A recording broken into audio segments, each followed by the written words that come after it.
¿Cuál tenés abierto? ¿Los dos? Uno, dos. ¿Y aquí por qué está trabado? Gary, thank you. Sí, por el otro lado. Sí. Todos lo estábamos. Pasarlo por atrás. Uno, dos, uno, dos. Uno, dos. ¿Me escuchan? Uno, dos. Streaming from Punta Roca Beach in El Salvador. We're about to start. ¿Cuándo va a empezar esto?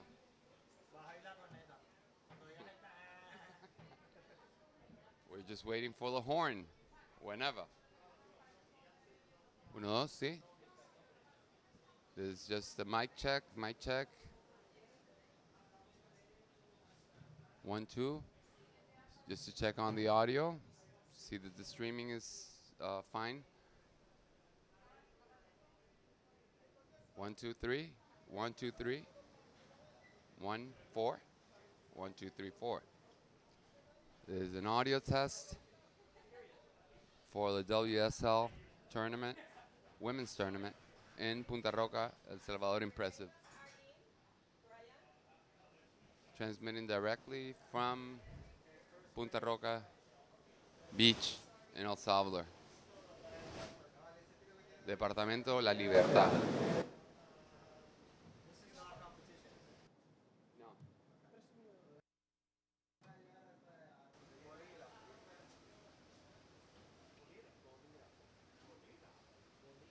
Bolígrafo. Bueno, bolígrafo aquí también. Bolígrafo. Borracho. No por bolo, bolígrafo.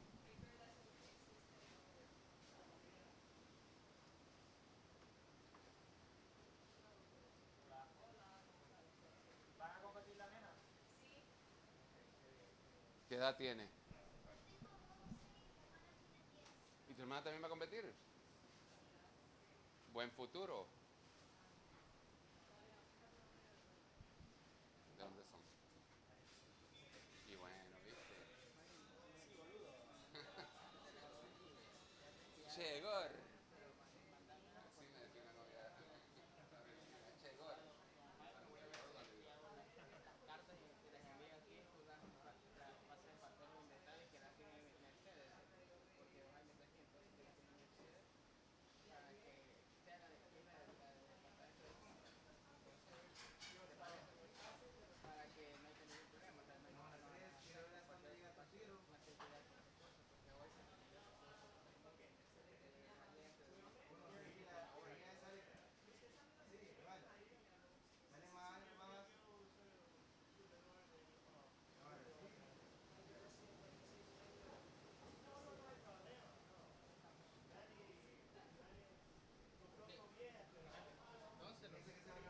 Uno, dos. Y el otro. Espérate, perdona que.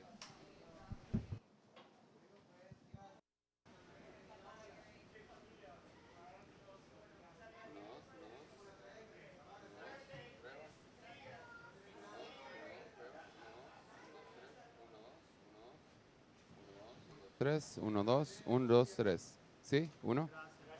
Uno. Sí, copia. El retache va hacia la derecha. Le cerró la ola. Is an audio test. 1, 2, 3, 4. Testing from El Salvador Impressive Tournament in Punta Roca, El Salvador. WSCL Tournament from Punta Roca, El Salvador. El Salvador Impressive.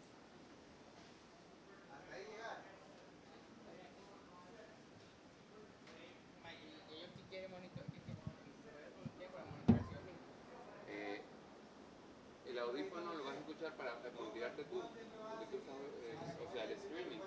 Porque bueno, el streaming va con delay. Sí, lo que quiero es escuchar a la persona con quien estoy hablando, para Ok. No, para escuchar solo que están hablando.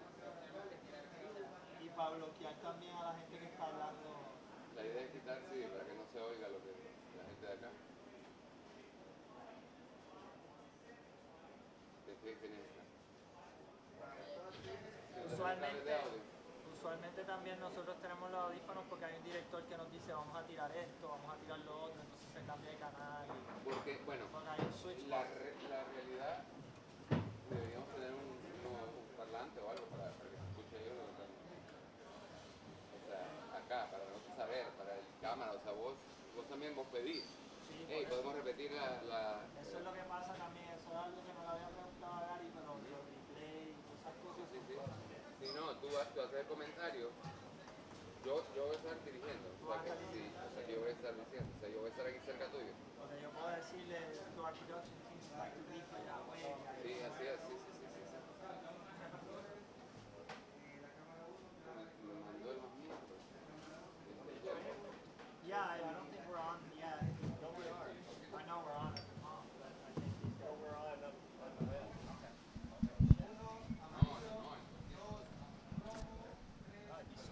Ya estamos en vivo, ¿verdad? Yo vi arriba. Sí, estamos en vivo. Solo que no ya están transmitiendo ya, ¿verdad? Sí. Ya es competencia ya, ¿verdad? Sí, sí, ya está transmitiendo. ¿Hay alguna manera de pasar estos cables y los micrófonos por atrás? Yo te muevo la mesa.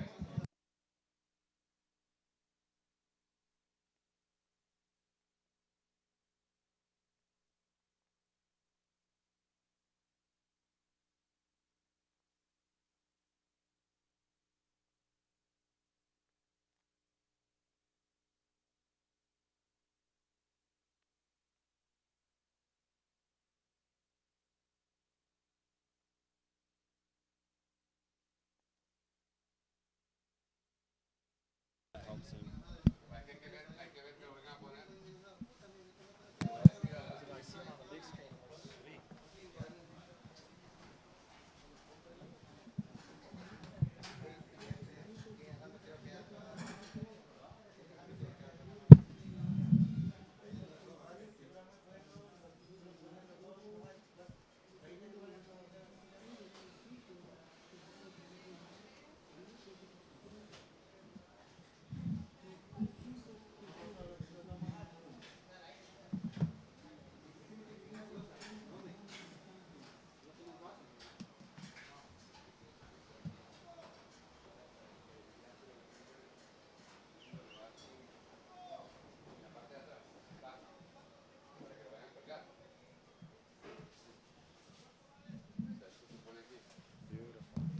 Decirle a ellos que tal vez nos hacen el favor de mandar a alguien para cumplir con eso, para que lo vayan a colgar aquí. Sí, es que esto queda aquí. Do you want to see, so is this live? That's perfect. Is this a hot mic? Yeah, what we're gonna do is put it right here. They got, Oh, cool. Epic. this will be quicker. Okay. My computer updates that server first, and then they're pulling. It will be like a few servers down before they got it. Cuidado, cuidado. This is too big. Control minus Oh yeah. gets it. I like it big. Yeah. It's all good. And that'll keep. So then you scroll down and see the. Yeah, this will constantly update as Okay. soon as I. Cool. If you want it bigger, I can make it bigger. Perfect. I got both, so that's like a good. Anything else? I'm good. I'm good. I need probably Gary, and we can get this going. Okay. Ask the director.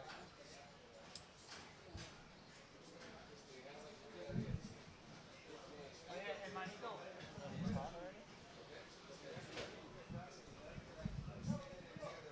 Hello. I think I'm gonna ask him.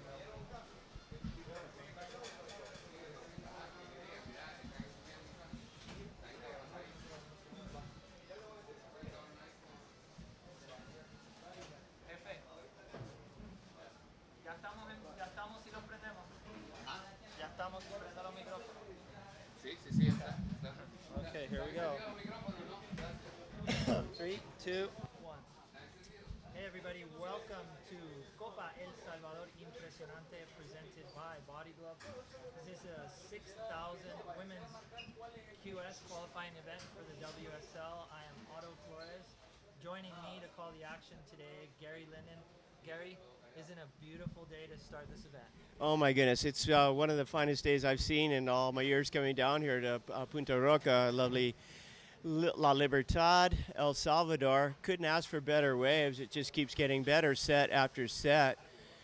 Really stoked you came all the way from Puerto Rico to join us, Otto, and get ready for some great action. These girls are surfing just beyond belief. Yeah, definitely the surfing level on the women's tour we saw in Tabarua. They're taking it to a whole new stride, and with this new swell, I'm going to read the forecast here for a second. It's a new large mix of swells. There's a long period south swell showing larger in the day, and then we got a solid south swell continuing on Thursday. Then winding down a little bit and fading on Saturday, but we're going to have waves on tap for the whole event, and with this right point break setup, we're going to see some great surfing, Gary. Yeah, the first days when I got here, it wasn't quite the right direction. It was a little smaller, but as the swell filled in, it's got a longer period. That's what's making it break so well. The wave period drops off a little bit, like you said, for the weekend, but it'll still have that same nice clean line that'll run it right across the rocks on the right tide. Well, we're going to call a little bit of the action here. Is this heat number 1 of Copa El Salvador Impresionante presented by Body Glove, and we got Costa Rican Leilani McGonigal with a 5.17 leading the charge, followed by Carol Enrique from Portugal. She's got a 3.85. Whoops.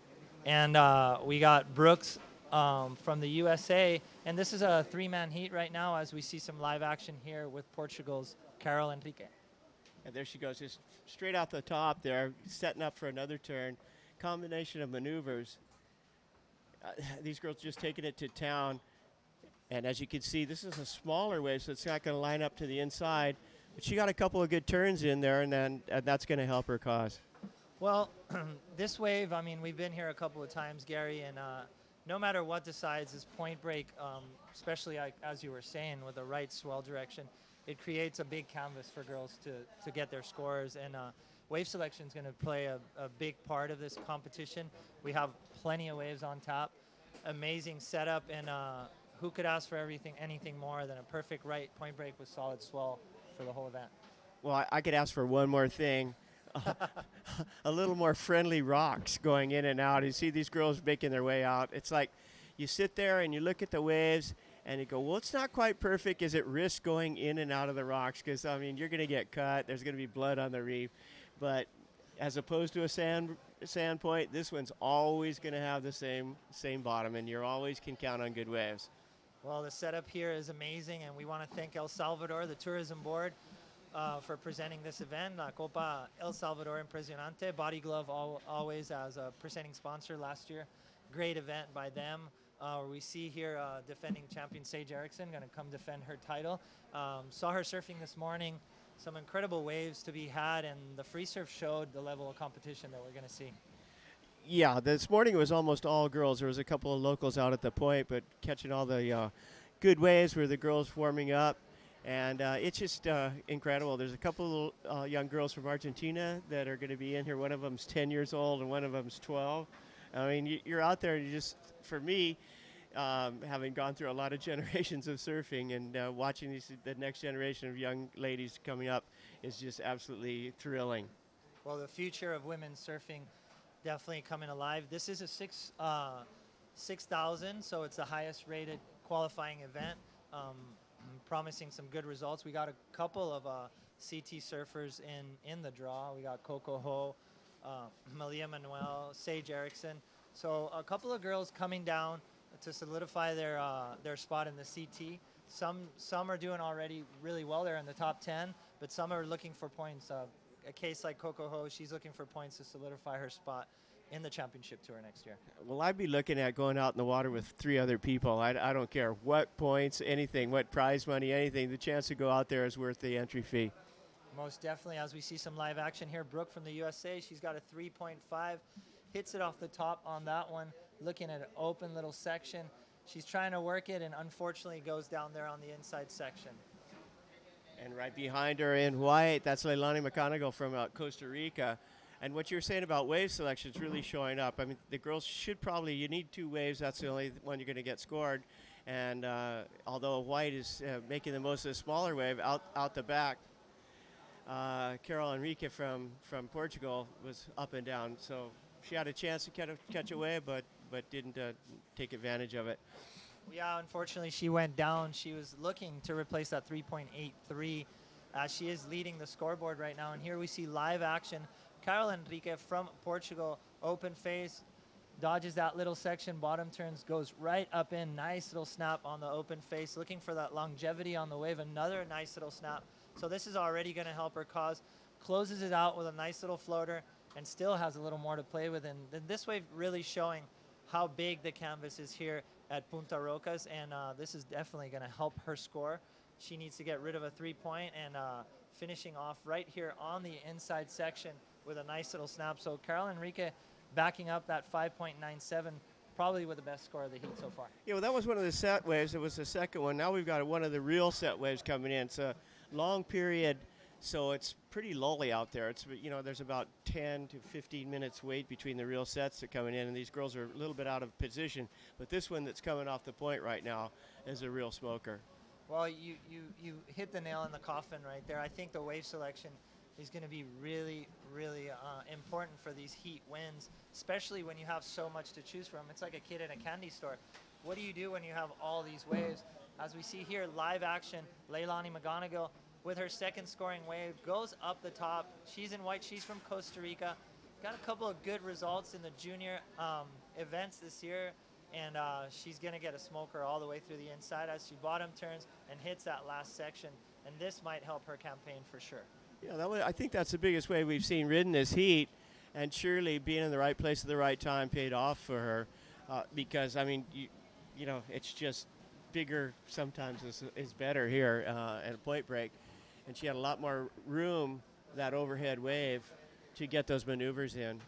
Well, it'll be interesting to see how the judges will compare those last two waves of red and white. The Peruvian surfer getting a lot of longevity on her wave, a lot of more maneuvers. But as you mentioned, Leilani got the bigger wave and I think the more intense and more critical part of the wave.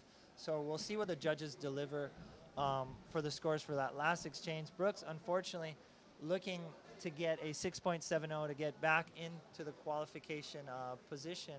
And one thing I wanted to point out, Gary, is there's a lot more to El Salvador than just perfect right point breaks. Obviously, this area in the East Cape with Punta Mango and Las Flores being world-renowned right point breaks.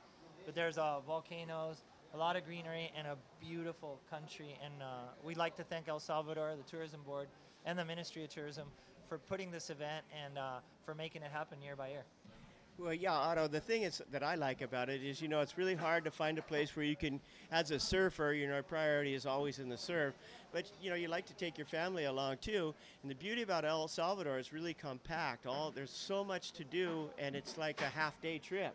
You want to climb a volcano, surf in the morning, go climb the volcano, come back, eat some great food, and everybody's happy. So it's really a family-oriented vacation spot. Weather is just right up my alley. It's always warm. Yeah. And out there, the water's warm. So I don't know, for these old bones, it really loosens them up and makes you feel real comfortable like you're a kid again. Well, I'm definitely feeling you on that one, Gary. And it seems like short distances through the spots and also through the places to visit. So El Salvador offering beautiful food, beautiful scenarios, and to our best interest, the best waves, best right point breaks in Central America. Yeah, I think, in my opinion, this is one of the best point breaks in the world. When I was young, that was what we always wanted to do, come from California, search out the best point breaks. We didn't care about waves. We wanted to go to Jeffreys Bay. Wherever there was a point break, that's where we went, and this is actually right up there with Rincon, Jeffreys Bay, Noosa Heads, all the famous ones of the history of surfing. Well, situation in the water right now, Carol Enrique with an 8.17, with a 7.17. She falls into the second place, and that exchange went to Leilani McGonigal. She got an 8.17.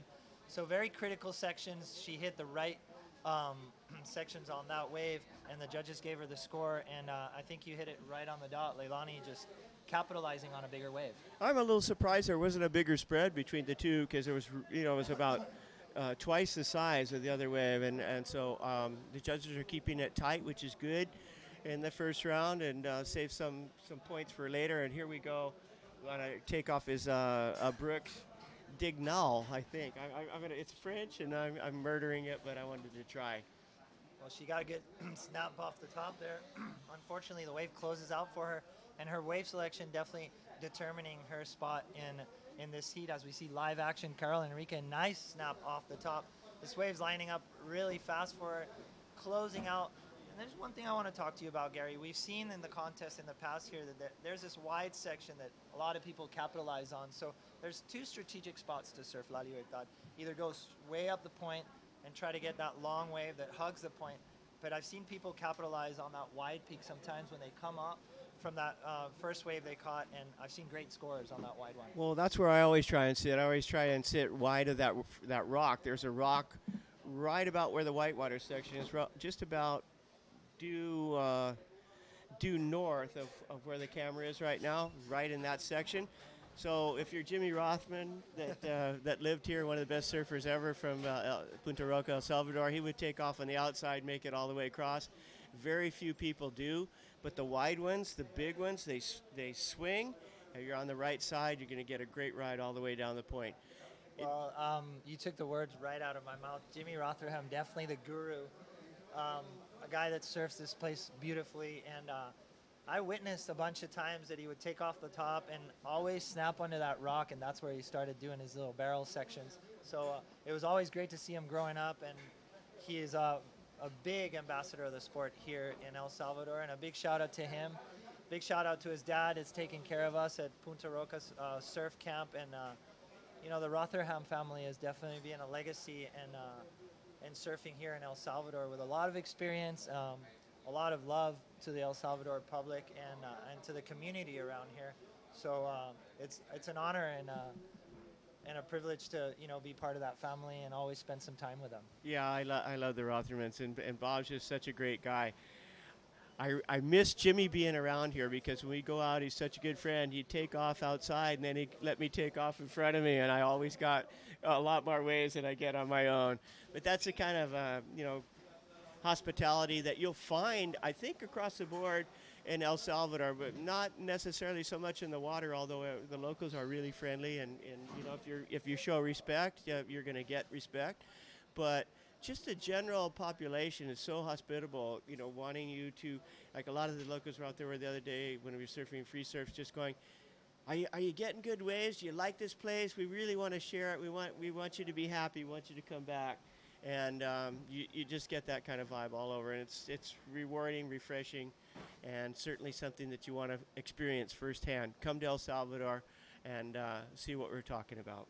Well, we've seen this place grow right in front of our eyes. I mean, I think I came here about 15 years ago, maybe 20 years ago, and what's here now compared to what was then, I mean, the waves are the only similarity, and now there's beautiful places to stay, and the evolution of the sport has brought a lot of competition surfing into it, from the Latin American Tour to the ISA and now to the WSL.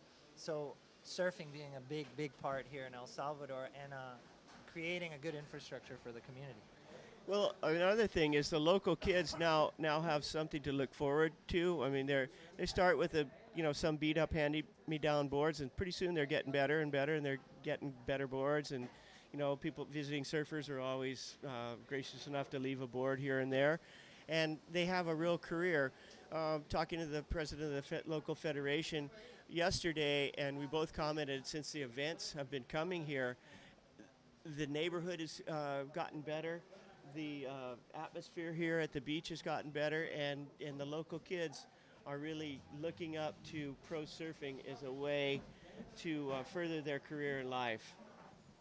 Well, yeah, there's an opportunity. I think that surfing in the world in general has been evolving, and El Salvador taking a big part of it with the quality of waves. Let's go a little bit and recap this heat that we have in hand here. We're going to go back to the scoreboard here. Leilani McGonigal in first place. She's got a 5.17 and an 8.17. She probably wants to get rid of that 5.17 to solidify her lead. And Carol Enrique from Portugal, she's got a 7.17. And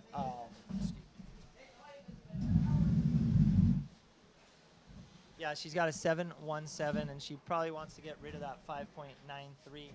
So we'll see what comes in hand.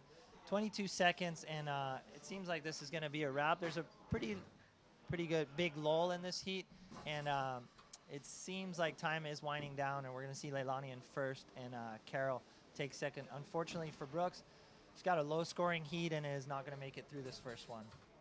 Yeah, that's disheartening to not get for your first tee, especially when the waves are so good. If it's a real slow beach break and you don't feel like you're missing out, but when it's a firing point break, you want to at least get through the next round.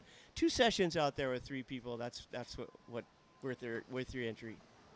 Well, definitely, and it only takes 2 waves, Gary, to get that heat win, and we're probably going to be pretty repetitive about this, but wave selection going to play a big part on the outcome and to see who's going to be crowned the champion of La Copa Impresionante here in El Salvador.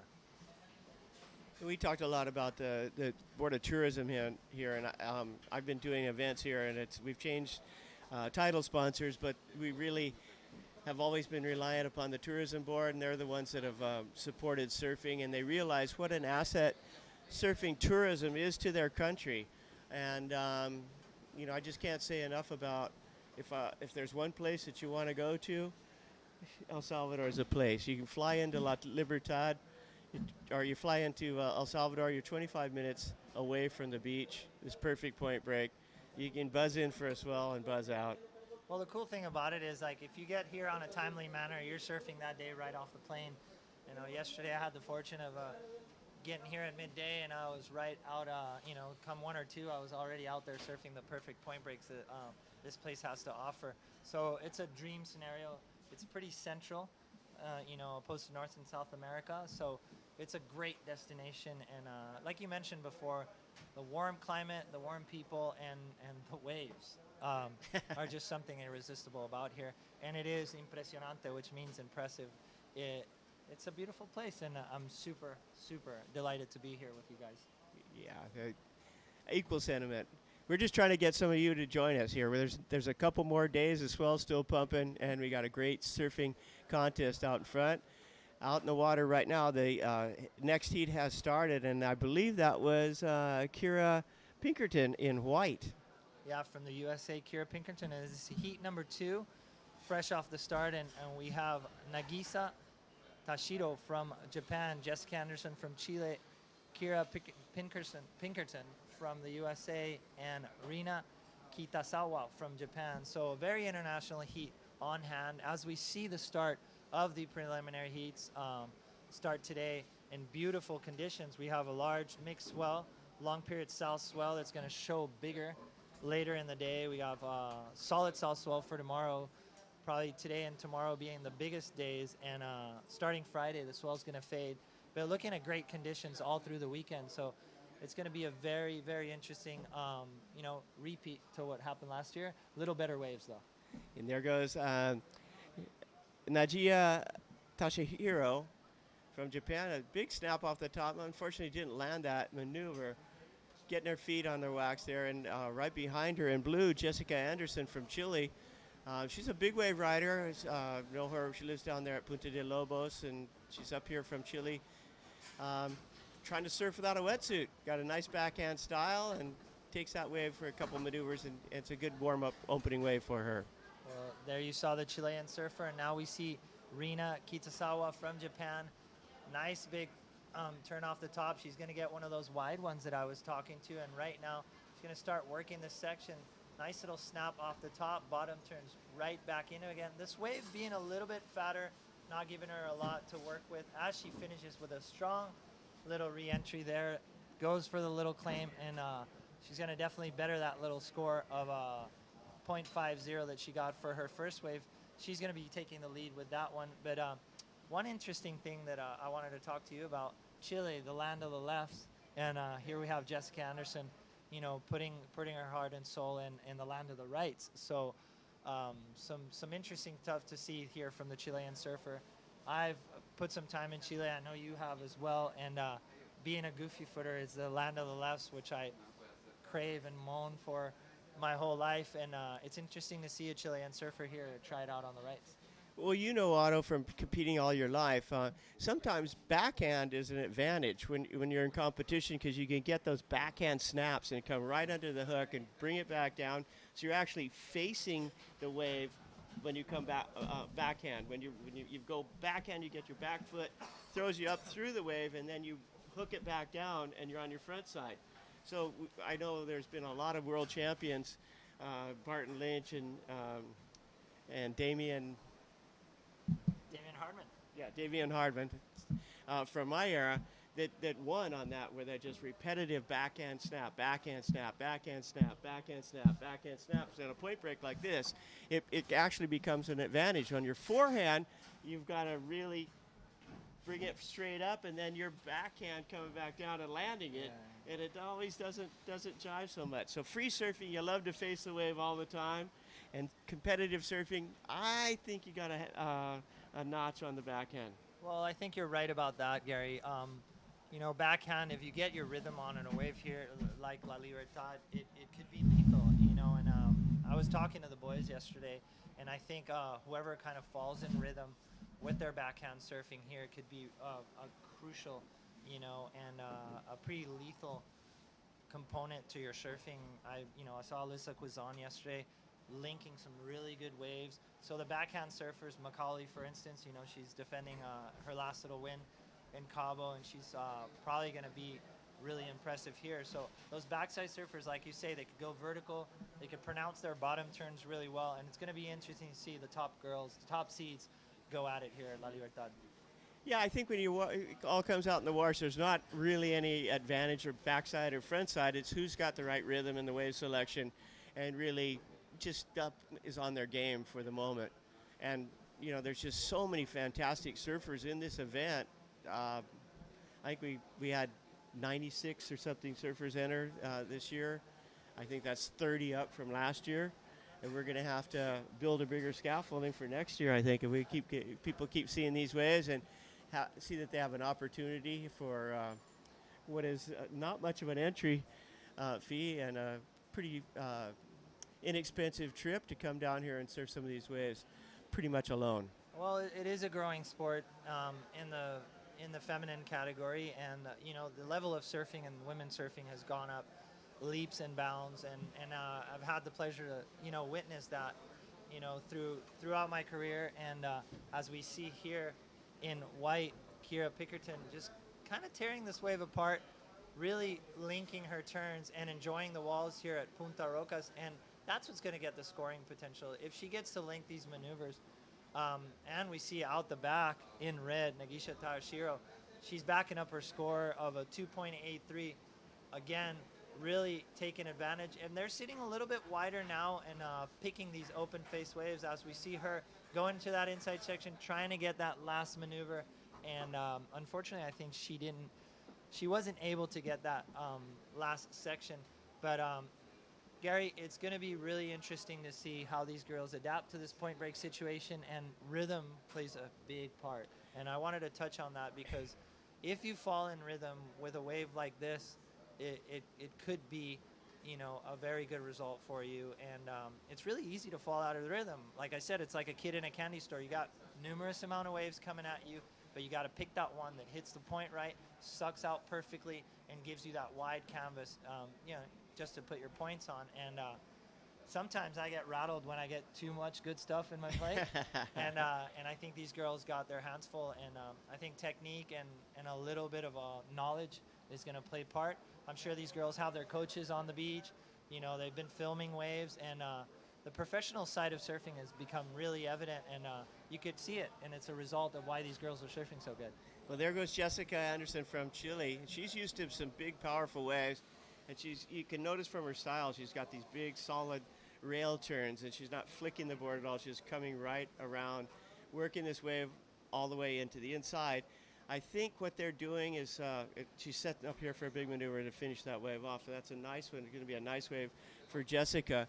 I think what they're doing, though, we talked a lot about wave selection, and the bigger waves are breaking with this tide are kind of mushing out, and they're not getting the right section. The ones all the way around the point, again, are a little bit too closed out, but there is a section right in the middle, and you know, you always want to be right in the middle.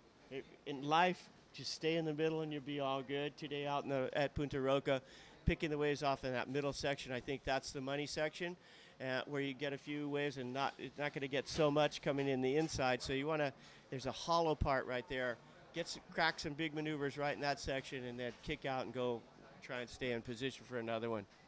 Well, you've heard it a million times, you know, when you get those medium ones, and we're always talking in the lineup, the medium ones are always the good ones. They're not too far out, not too far in, and they hug the point just right. And looking at the draw here, we have some excellent surfers. We have Sofia Mulanovic coming up in heat number 4, Macy Callahan. So there's a pretty solid draw, and I'm pretty stoked to see the talent pool rising. I think Sofia got a win down at Chile this year, kind of re-sparking her career, kind of regenerating a little momentum in her surfing, and you know, she's a big pride and joy for Latin America. She's our first Latin American world champ. So on my side, there's a lot of heart and love going to these Latin surfers. Mimi Verona, she took second place in Cabo. So you know, the Latin pool is coming around, and yeah, I'm really excited to see what they're gonna put down here at Punta Rocas, especially with the waves as good as they are right now. And here, coming down here, setting this one up, that's Rina from Japan, and she's right in the right spot. You're gonna race this section. She can get around it. She's go for a barrel there. That's the section, big off the top. That's one of the best maneuvers we've seen so far. There's another one. That's the section we were talking about. Get another couple ones in here, and then just, you know, that's the way it's pretty much over. As far as scoring potential, there's only about a half a point left here that she can milk out with something big. She pulls it off, some spray. Nice ride. I think she linked that wave perfectly. That was beautiful. That maneuver outside, right in that section, it's really, really juicing up out there. And always great to see Sofia Milanovic, a former world champion, come back in. It's as a mentor for the rest of the girls that are the younger girls that are 10 and 12 we spoke about earlier. They've got to love the fact that probably Sofia was a champion before they were even born, you know. So to get some advice and some example of how to be a champion both in and out of the water, it's great to have Sofia back. And, you know, she was the first world champion in any sport from Peru, so she's like a national celebrity down there. Most definitely, and she's definitely given a lot of love back to the sport of surfing. I know she has a foundation that you know, generates opportunity for low-income people that have interest in surfing, and I know that she's done a lot for the youthful generation of Peru. So giving back to surfing, but it excites me that she's got that competitive flair and she's coming back and putting the jersey on. As we see a replay of Rina's wave, and this is that turn. She waited, big turn off the top, nice little snap, and I think this is going to be the highest scoring wave of the heat. She linked the wave really well, and she gets an 8.93 for this one, Gary, and I think she was in rhythm on that one. That was beautifully surfed that wave. As we see, she worked it all the way to the inside, and that was a perfect example of the waves we have on offer for this swell and for this day of competition. And as luck will have it, you know, the last event in Cabo, not too many good waves, but we see White here, Pinkerton, she's in the last place and unfortunately comes unstuck on that last turn. Yeah, that wasn't she had a good wave. She could have got some points on there. It wasn't as good a potential as the wave that Rina got, but, you know, it's still right in the right spot. She had that nice section. It's, you know, not an easy section. You know, there's a lot of rocks. There's one big rock out there that's called Mama Roca. That one's right in the way when it's low tide. And then there's another couple ones just inside that are pretty big. And if they come up on you all at once, the tide kind of sucks out, the water sucks out. There, all of a sudden, you've got this rock under you. So a lot of things to concentrate out there beside the wave, but actually the bottom underneath you. Well, we got heat number 3 on deck that would see Crystal Vale from Australia, Jessica Grimwood from Australia, Zoe Clark from Australia, and Evelyn Gontier from Argentina. So Australian packed heat there for heat number 3, which will be in the water in about 15 minutes. But heat in the water right now, Rina Kitasawa from Japan getting that smoking 8.93 set, stacking up. Jessica Anderson only needing an 8.44 to get into the leading position. As we see White paddling Kira, She needs a 3.10, and let's see what she does on this one, Gary. Well, she's got a nice big open face, but it was out in the shoulder where the wave is a little fatter. She got one good turn off in that first maneuver. There's another little one. Setting it up for something big here. She lands it. Unfortunately, came unglued, pearled the nose of her board. That could have been the 3-point something that she needed, but I'm not so sure right now. That you have to complete the maneuvers. I couldn't help but notice that she's got a strong arc. You know, she's got a good bottom turn and knows how to hit that wave. Had she caught one of those midsection waves and, applied that technique to the wave, that 3.07 that she needs is not too far ahead. She has 10 minutes and 30 seconds, and like I said, if she falls in rhythm and gets her surfing in place, as you can see the replay here, look at this nice bottom turn, arcs it, kind of does like a half turn setting up for this big one. Had she made that one, for sure, that 3.07 would have been off the board on her scoreboard. And the first place is pretty much of a lock for Rina Kitazawa right now, but the fight is for second place. There's like a point and a half between fourth place and second place. So with 10 minutes left, there's still a chance for one of these girls to advance. So let's see what happens. Jessica Anderson, we noticed that she had a bigger wave and some solid turns. She came in with a 5.23. So you need to get a wave right in the right spot. And right now, I don't think they're sitting exactly where they should be sitting. They should be a little bit over. And as we see a wave coming off the point, those waves breaking right now are potentially scores that they could capitalize on. Well, Jessica Anderson, she's got a 9.40. She just needs an 8.44 to get in that first place position. As Kira got a 5.07 for that last score, she jumps into the second position. So Jessica falling into third, and Nagisha Takashiro, which we see right now, trying to attack this wave. Nice little snap off the top. She needs a 6.31 as she hits it again. Nice little section there for her. She's going to make this inside section, and this is promising to be a good score. She's linked her turns really well. Let's see how she finishes this one. She finishes it off nice. And what that score that Kira Pinkerton got, 5.07, and sitting up here, we were wondering if she was going to get the 3.23. So it gives you a kind of an idea what the judges are looking for. They like the bigger waves. They like those bigger turns, and like hitting it with some aggression. So she was pretty well rewarded, and I'm not going to try and throw scores out anymore. I always mess myself up when I think too much about it because I'm not in the judges' box. But it's interesting. I think it's really, if I was a competitor right now, I'd be watching these first heats and seeing how the judges were scoring, so I knew not to waste my time and doing things that they aren't rewarding. Well, it seems to, the criteria is, the critical part of the wave. You want to do the good maneuver on the most critical part of the wave, and I think that was a display of that. Maybe not the quantity of maneuvers that she was looking for, but definitely the maneuvers that she wanted to put in the spot that they wanted. As you could see, though, 6.43 for Nagisha Tashiro on that last wave puts her in a second place. Now she needs a 7.24 to fall into the first place, and Kira Pinkerton now, she needs a 5.21 to get back into contention in this heat, leaving Jessica Anderson in the fourth place, needing a 6.31. So anything is possible. 7 minutes remaining. A little bit of a lull right now, and I think, like we said, strategy is going to come into play, and no matter what kind of wave comes through, it's anybody's game. There you go. And here comes a little couple of lines coming through. Looks like Kira Pinkerton is in position. Closer. There. Sorry. And here she goes. That's Kira Pinkerton up on a nice wave. She's got her rhythm. Look at that maneuver there she pulled off. Still in the pocket, setting herself up. And it hit that lip and almost landed. She has a little bit of trouble landing that last maneuver. Right behind her, that's Jessica Anderson coming unglued as well. I really like Kira's approach. She's got a nice bottom turn, a good arc. If she's able to link those maneuvers, her scores are definitely, on the board. But unfortunately, she came unstuck on that last turn. She did get a really good wave selection. I thought that wave was standing up just nice. She only needed a 5.21. I think that wave could have been a possibility to change the scenario.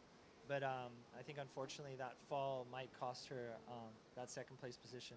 Well, it's going to cost her a little bit, but we saw in her wave before she fell, and we thought it was going to cost her a lot more than it did.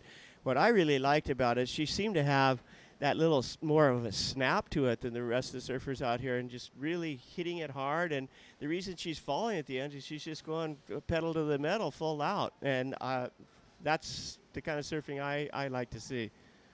Well, she's a young competitor coming out of the United States, got a bright future.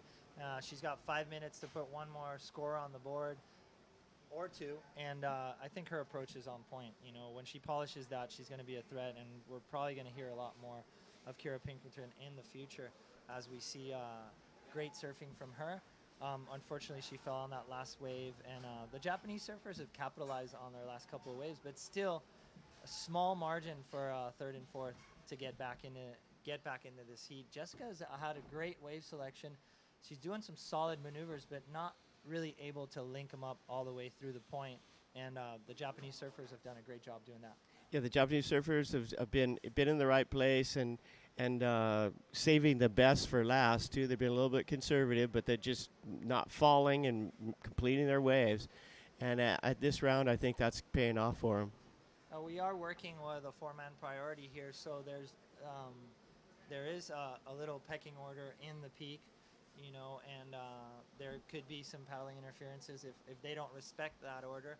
So, we see here Kira just hugging that inside section, and she's looking for that 5.21 and quite possibly going to get it on this wave. Yeah, she's got a good line there. She's throwing some spray, too, on these maneuvers, just attacking the wave. There's another one. She lands this one. That's looking pretty good. Yeah. Out the back, here comes another one. In the Nagisa tucks in, decides not to try and make that wall.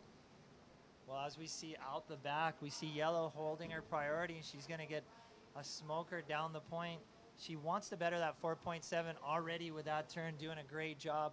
And she is the patient surfer, Gary. She's doing a great job holding these maneuvers. 3 solid maneuvers. I'd have to say the first and the third maneuver being pretty solid. I'm safe to say she's going to hold on to her lead and get rid of that 4.7. Yeah, that was really polished surfing. She's no stranger to competition, knows exactly what she needs to do, goes out and executes. And she just caught that wave right in the perfect section where you had that nice little hollow section to be able to hit the lip, still keep the momentum, go for another maneuver, and 3 big maneuvers. And, yeah, I like to see that. Yeah, and she has that one on lockdown, that first maneuver, nice little snap, gets another one in the hook right there. That was the mid maneuver, and kind of gets this drastic little floater going. So she's going to hold on to her lead, better that 4.73, and I think patience is working out for Rina Kitashawa. She's done a great job in her wave selection, and I think that's going to prove her first place on this heat of one of the girls doesn't capitalize on these sets that just keep rolling in, Gary. Yeah, it is pretty much nonstop. Her countryman, Nagisa Tashiro, just on that last wave, currently in second place. So the 2 Japanese surfers doing quite well in this heat. That last ride of hers that comes in at a 0.50 is not going to change anything here. But she did actually get the wave and keep one of the other competitors from catching it. Still a battle for second place, in my opinion, in all of these 3 girls, white, red, and blue, in position to move on in second place. Well, I'm pretty sure we're still waiting for that score to drop for Kira Pinkerton from the USA. She got that mid wave on the inside, and she needs a 5.21. And that could be a crucial factor here in the dying minutes of the heat. Still got a little less than 2 minutes going on, and she gets a 7.23 and falls into the second place position. So very good technique by the young in there from the USA. She gets that little runner right on the inside and gets that 7.23 to put her back into second place. So Nagisa Tashiro now needs a 7.14 little bit of a taller order there for the Japanese in red, and Jessica Anderson needing an 8.33. So very, very nice technique there by Kira Penderson, as we see live action, Gary, from Chilean Jessica Anderson. Yeah, and she's got a barrel there. She's going to look for it. She doesn't quite get it. A little bit slower on her maneuvers. They're solid maneuvers, not landing that, and so it's looking a little bleak. That might be the last wave she's able to catch. Out the point here, rolling another nice set, and we see in position our surfer in white, and this is a way that could put her into first place. If she capitalizes on it, she starts off with a nice maneuver, gets a little bit off balance, but not enough to throw her out of the wave. She's still going with it, staying with the whitewater. It's one of these wide waves, a little fuller. Gary, I can't help to say, but this point is absolutely reeling right now as we see both surfers surfing the wave, and we see our leader in yellow, Rina Kitachawa, trying to capitalize on this big set, and I was in awe. My mouth was just open seeing 3 smoking barreling rides coming through. And here is Nagisha Tachihiro. She's trying to get that 7.14. This wave kind of flattened out on her, and not really able to capitalize on that with 4 seconds remaining. I think she just got to call it quits. As she stands up again, we'll see what happens. Yeah, she's just riding that one out. No, that set was one of the real long period swell that's starting to arrive. It should fill in a little bit harder during the rest of the day. Excellent heat we saw, and I think that one's going to be pretty clear cut in the results here with Rina Kitazawa and Kira Pinkerton in the advancing position unofficially. Well, Kira definitely capitalizing on the last dying minutes of that heat, catching that set wave, not really needing it to advance, but really showing her initiative and her potential to get that first place. So unofficially there, Rina Kitazawa in first place, and in second place, Kira Pinkerton. Unfortunately for Nagina Tashiro and Jessica Anderson, it'll be an early bow out from this heat, and we have another heat on deck that's going to happen here pretty soon, and we want to welcome you all to Copa El Salvador Impresionante, presented by Body Glove. Ongoing event. We had this event last year, and promising waves and great swell for the start of this event, Gary. Oh, it's just lovely. You know, Jessica, unfortunately, Anderson didn't pass through it, but I don't know if you'd noticed really, her style is more geared towards solid, powerful, big waves, and she and her sister Janelle absolutely charged Punta de Lobos. We're going to have a big wave World Tour Championship event this year, and I think one of the sisters is going to be in it, so it's not over for her.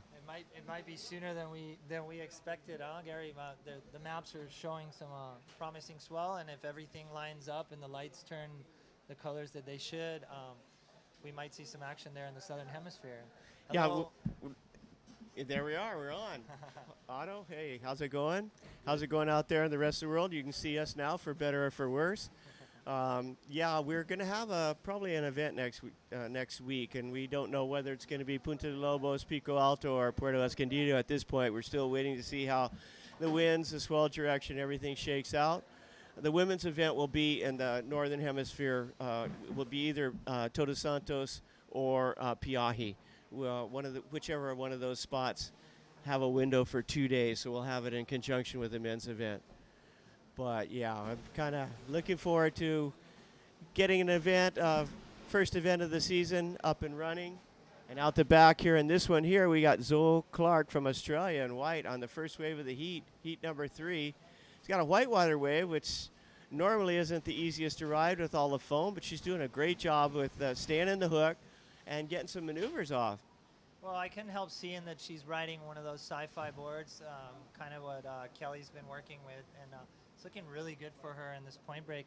She's looking like, the board looks really comfortable under her feet. Like you said, it was a whitewater wave, not really easy to surf with, and yeah, it seems like her choice of equipment suits this wave really well, and yeah, dying to see what Zoe has to offer with these 25 minutes in the water and non-stop rifling rides coming down Punta Rocas, and It's pretty awesome to see, Gary, what the evolution of surfing, but the evolution of women's surfing and where they're taking it.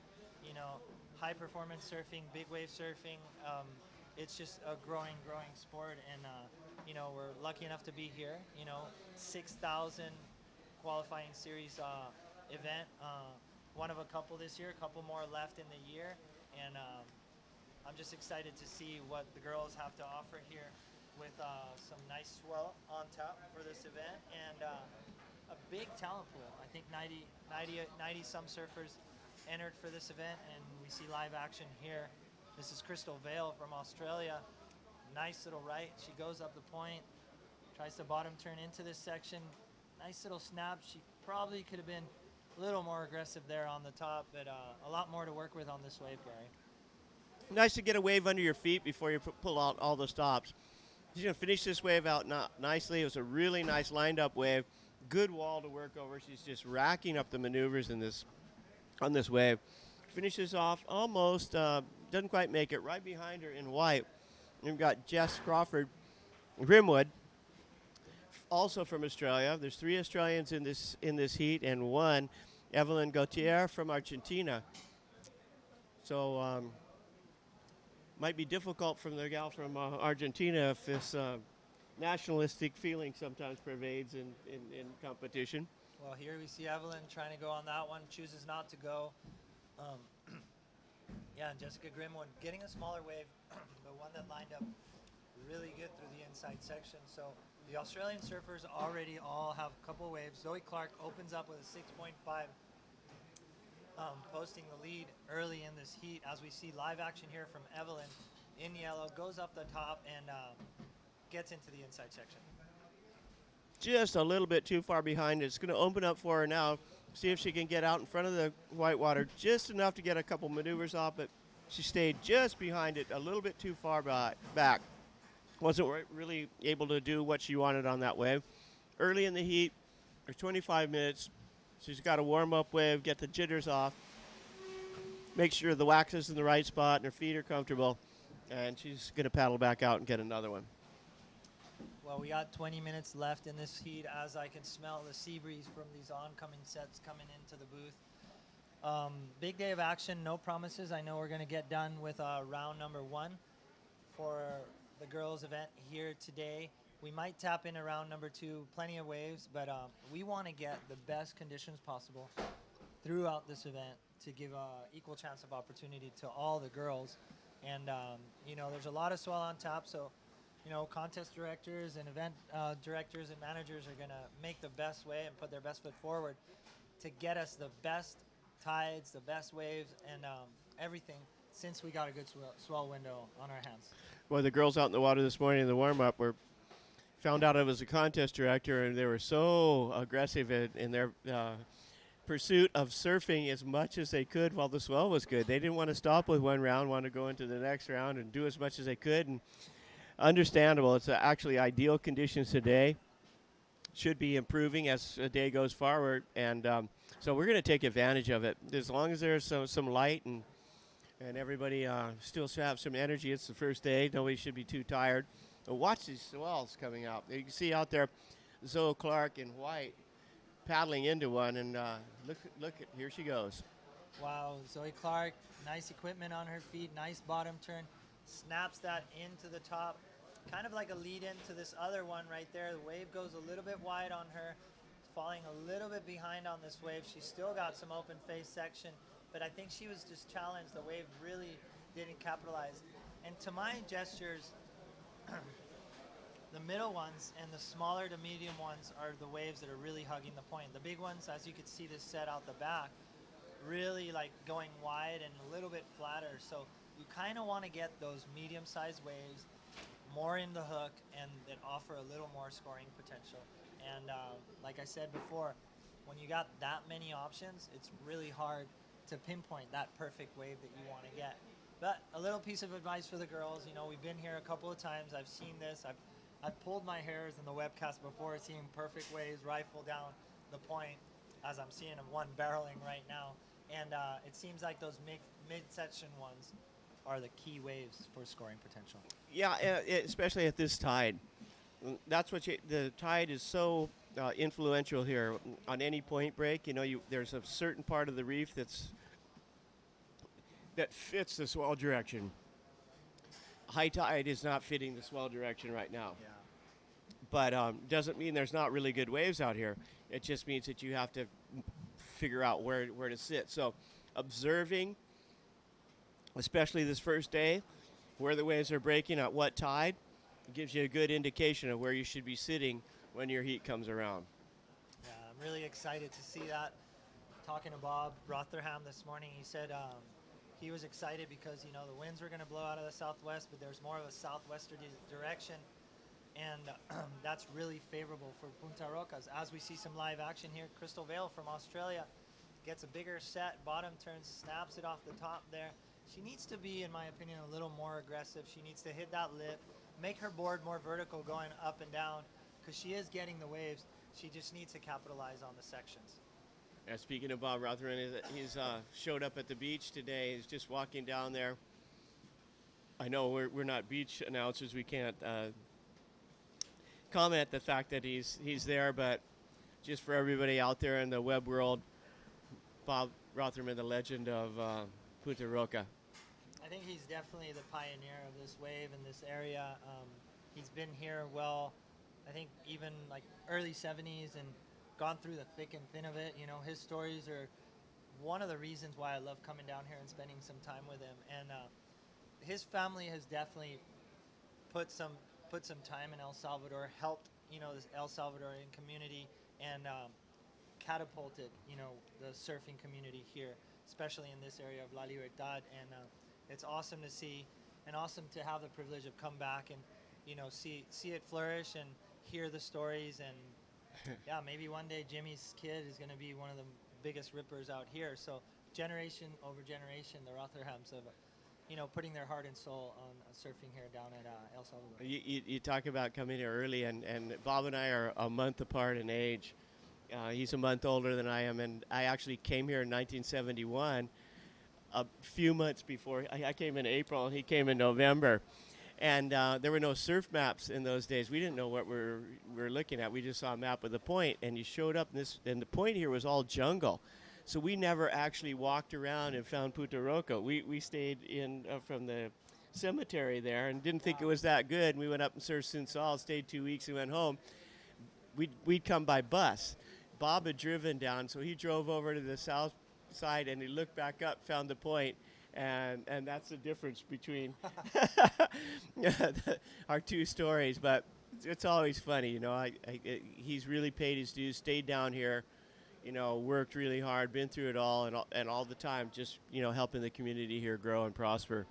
Well, here we have our leader, our heat leader, current heat leader. She got a 4.50 on her last score. Looking to better that 4.50. Nice little snap off the top. Zoe Clark from Australia. Really like how her equipment's looking. She's looking really smooth. Nice little arc turn here. Cuts right back into the white water. As we see, she finishes off. Nice little snap right there. Safe to say that might be the highest scoring wave of the heat thus far. Really linking up her turns, and at least she's going to get rid of that 4.50 and increase her lead.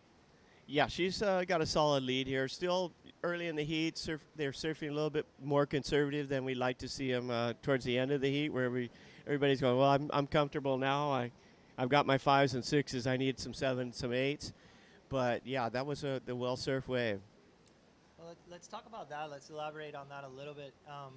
Sometimes we say that people are building house, chipping away, and it seems like Zoe's definitely doing that. She's getting her scores on the board, getting momentum, but definitely surfing up every wave. Like she's kind of upping the ante on every wave. And it seems like if you have, a little bit of a foundation built, then you could get a little looser and, try those more high-intensity maneuvers to get those higher scores. And Zoe, with her third wave, I think she capitalized on that.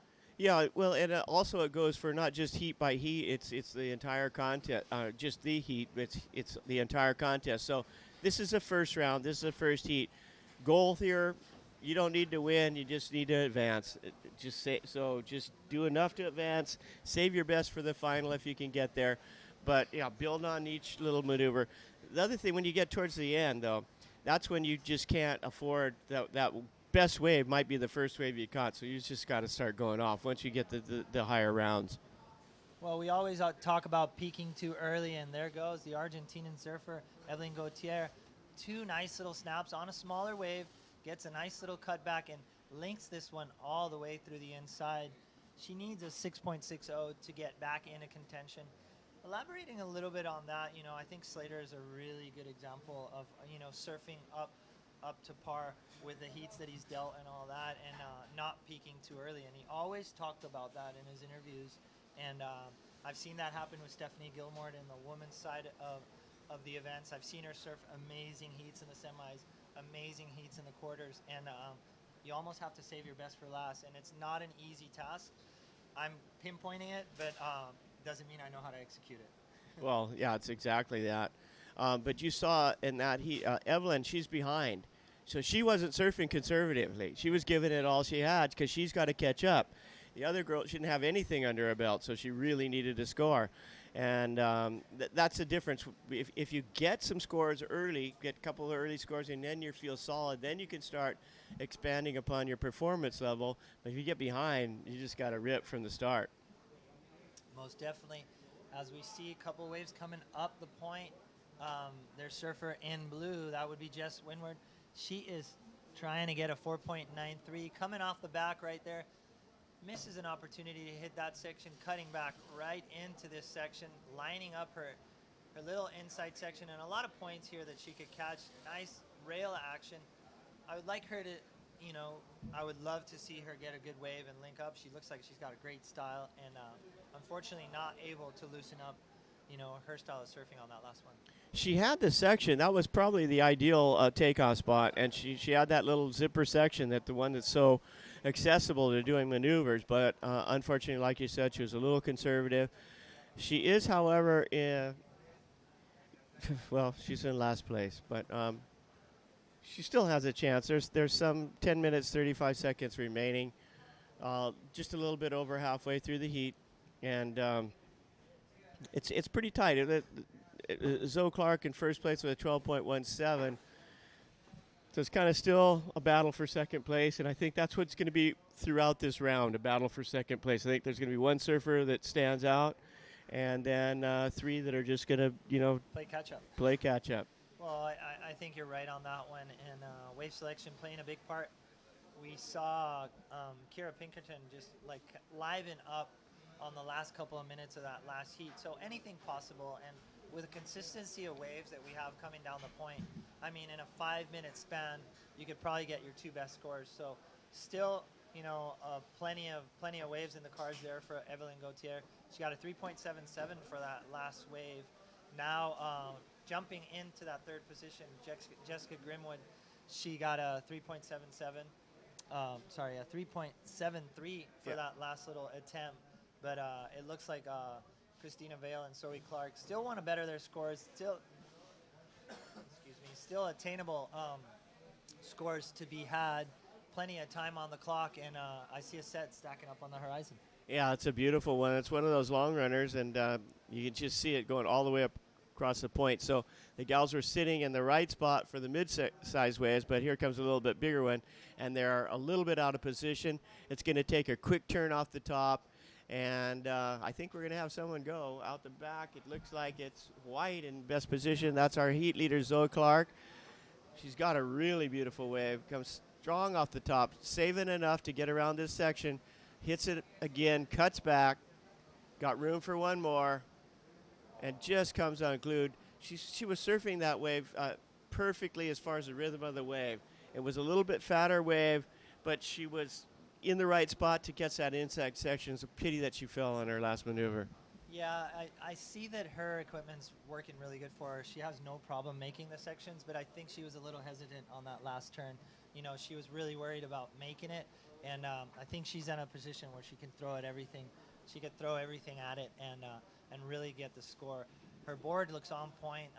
I can't stop saying that because it just looks like it's flowy, but I think if she could push it a little bit harder, she would be way more comfortable in that first place position. Still obtainable scores for second, third, and fourth to climb back in the heat. But her wave selection's on point, her equipment's on point. I just think she has to be a little more aggressive when she hits the lip. And I think Zoe Clark is definitely one to watch. Oh yeah, she's demonstrated that she's commanding this heat, and you know the nice thing about it is it's just not for lack of waves.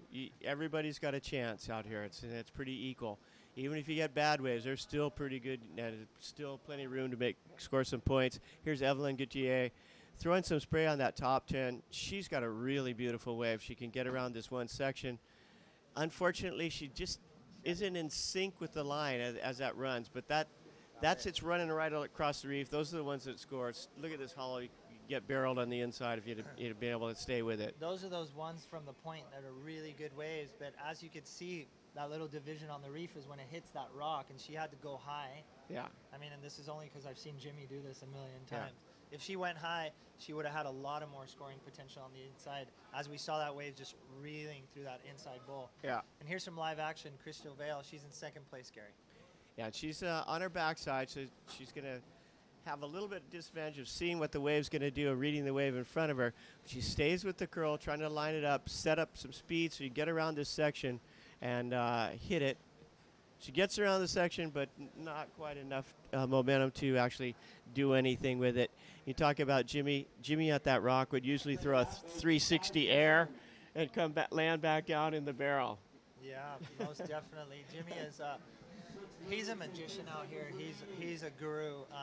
He knows how to surf this wave pretty much blindfolded. Yeah. As we see live action here from our leader, she comes in and out. They're trying to pick those ones from the point. I think they're bunching themselves in and seeing that those are the ones that have great scoring potential. Zoe, she started off her year. She's already got one heat win in one of the QS events, and it looks like she might get another heat win here today as we see 6 minutes winding down the clock. And I have to say, this would be a dream scenario for a regular footer, and Zoe feeling right at home here in El Salvador. Is she probably from the Point Breaks of Australia, from Queensland? Let's see. Let's find out. I got to get back to you on that one, but I'm pretty sure she is probably from that area. The Superbank era? And here she goes again. Zoe Clark got a nice one at one of those little zippers on the inside. It's a smaller wave. Just comes unglued. Out behind her in blue, that's Jess Grimwood. And she's got a real nice line to work with. And she's got a wall there. If she can take this to maximize potential.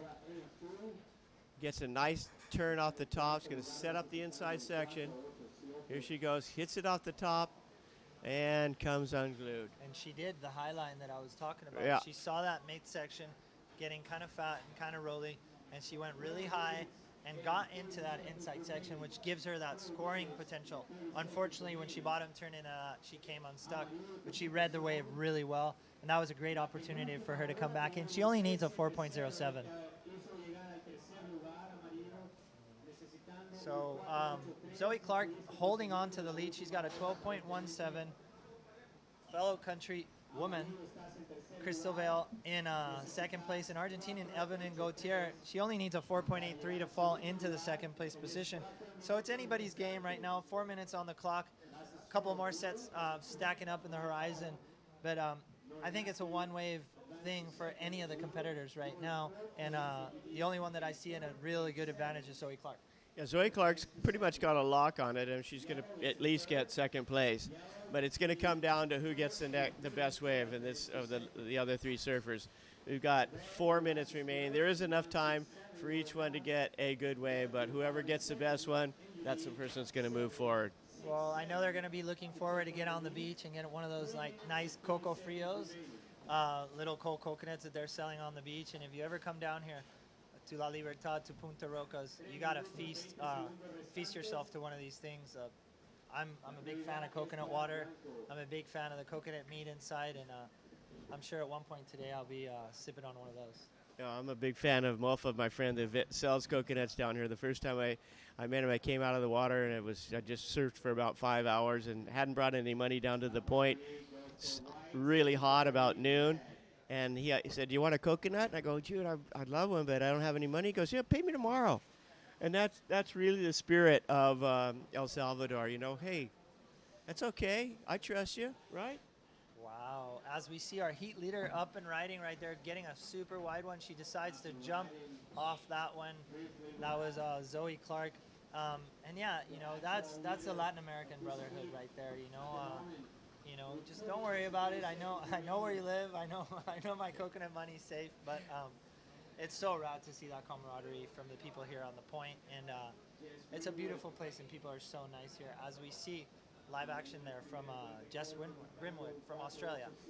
Yeah, she's currently in 4th place, so she needs this wave. She wants to have any chance of advancing, and she's working this whitewater wave over pretty well, getting some nice solid turns in there, staying with the curl, riding the hook, setting up here. Let's see if she gets another maneuver here, kind of gonna maybe go for a closeout if she could make that, and she doesn't quite do it. Yeah, that one gesture of trust, it meant so much for me. It was $1, so neither one of us had a whole lot to lose, but I felt so welcome, It's a beautiful thing, and I love the fact all these countries and having the fresh fruit and the local stuff delivered to you. But we're gonna go back to live action. Nice little tail throw there by our heat leader, Zoe Clark from Australia. Little victory lap for her as the clock is winding down. Still plenty of time for the other girls to catch up, 1 minute and 20 seconds, but she's just reeling this wave all the way to the end. Just really taking it to town on that one, as we see out the back. In 2nd place, Crystal Vale, Tryler Better, 4.50. Yeah. All she has to really do is stay with this wave, and she's riding it pretty well, getting the line all the way down the point, putting a couple of good maneuvers in, and I think that's going to be it. She's going to hold on to 2nd place and move on to the next round with her countryman, Zoe Clark. Yeah, so Zoe Clark capitalizing on that little one. Couple seconds left on the clock, about 50 seconds on the clock. Still a couple of waves on the horizon. Surfer in yellow needing a 4.83, and Surfer in blue, Jess Grimwood, needing a 4.87. So obtainable scores, and as we see, Evelyn Gontier from Argentina paddling in this one. Gary, she needs a 4.83.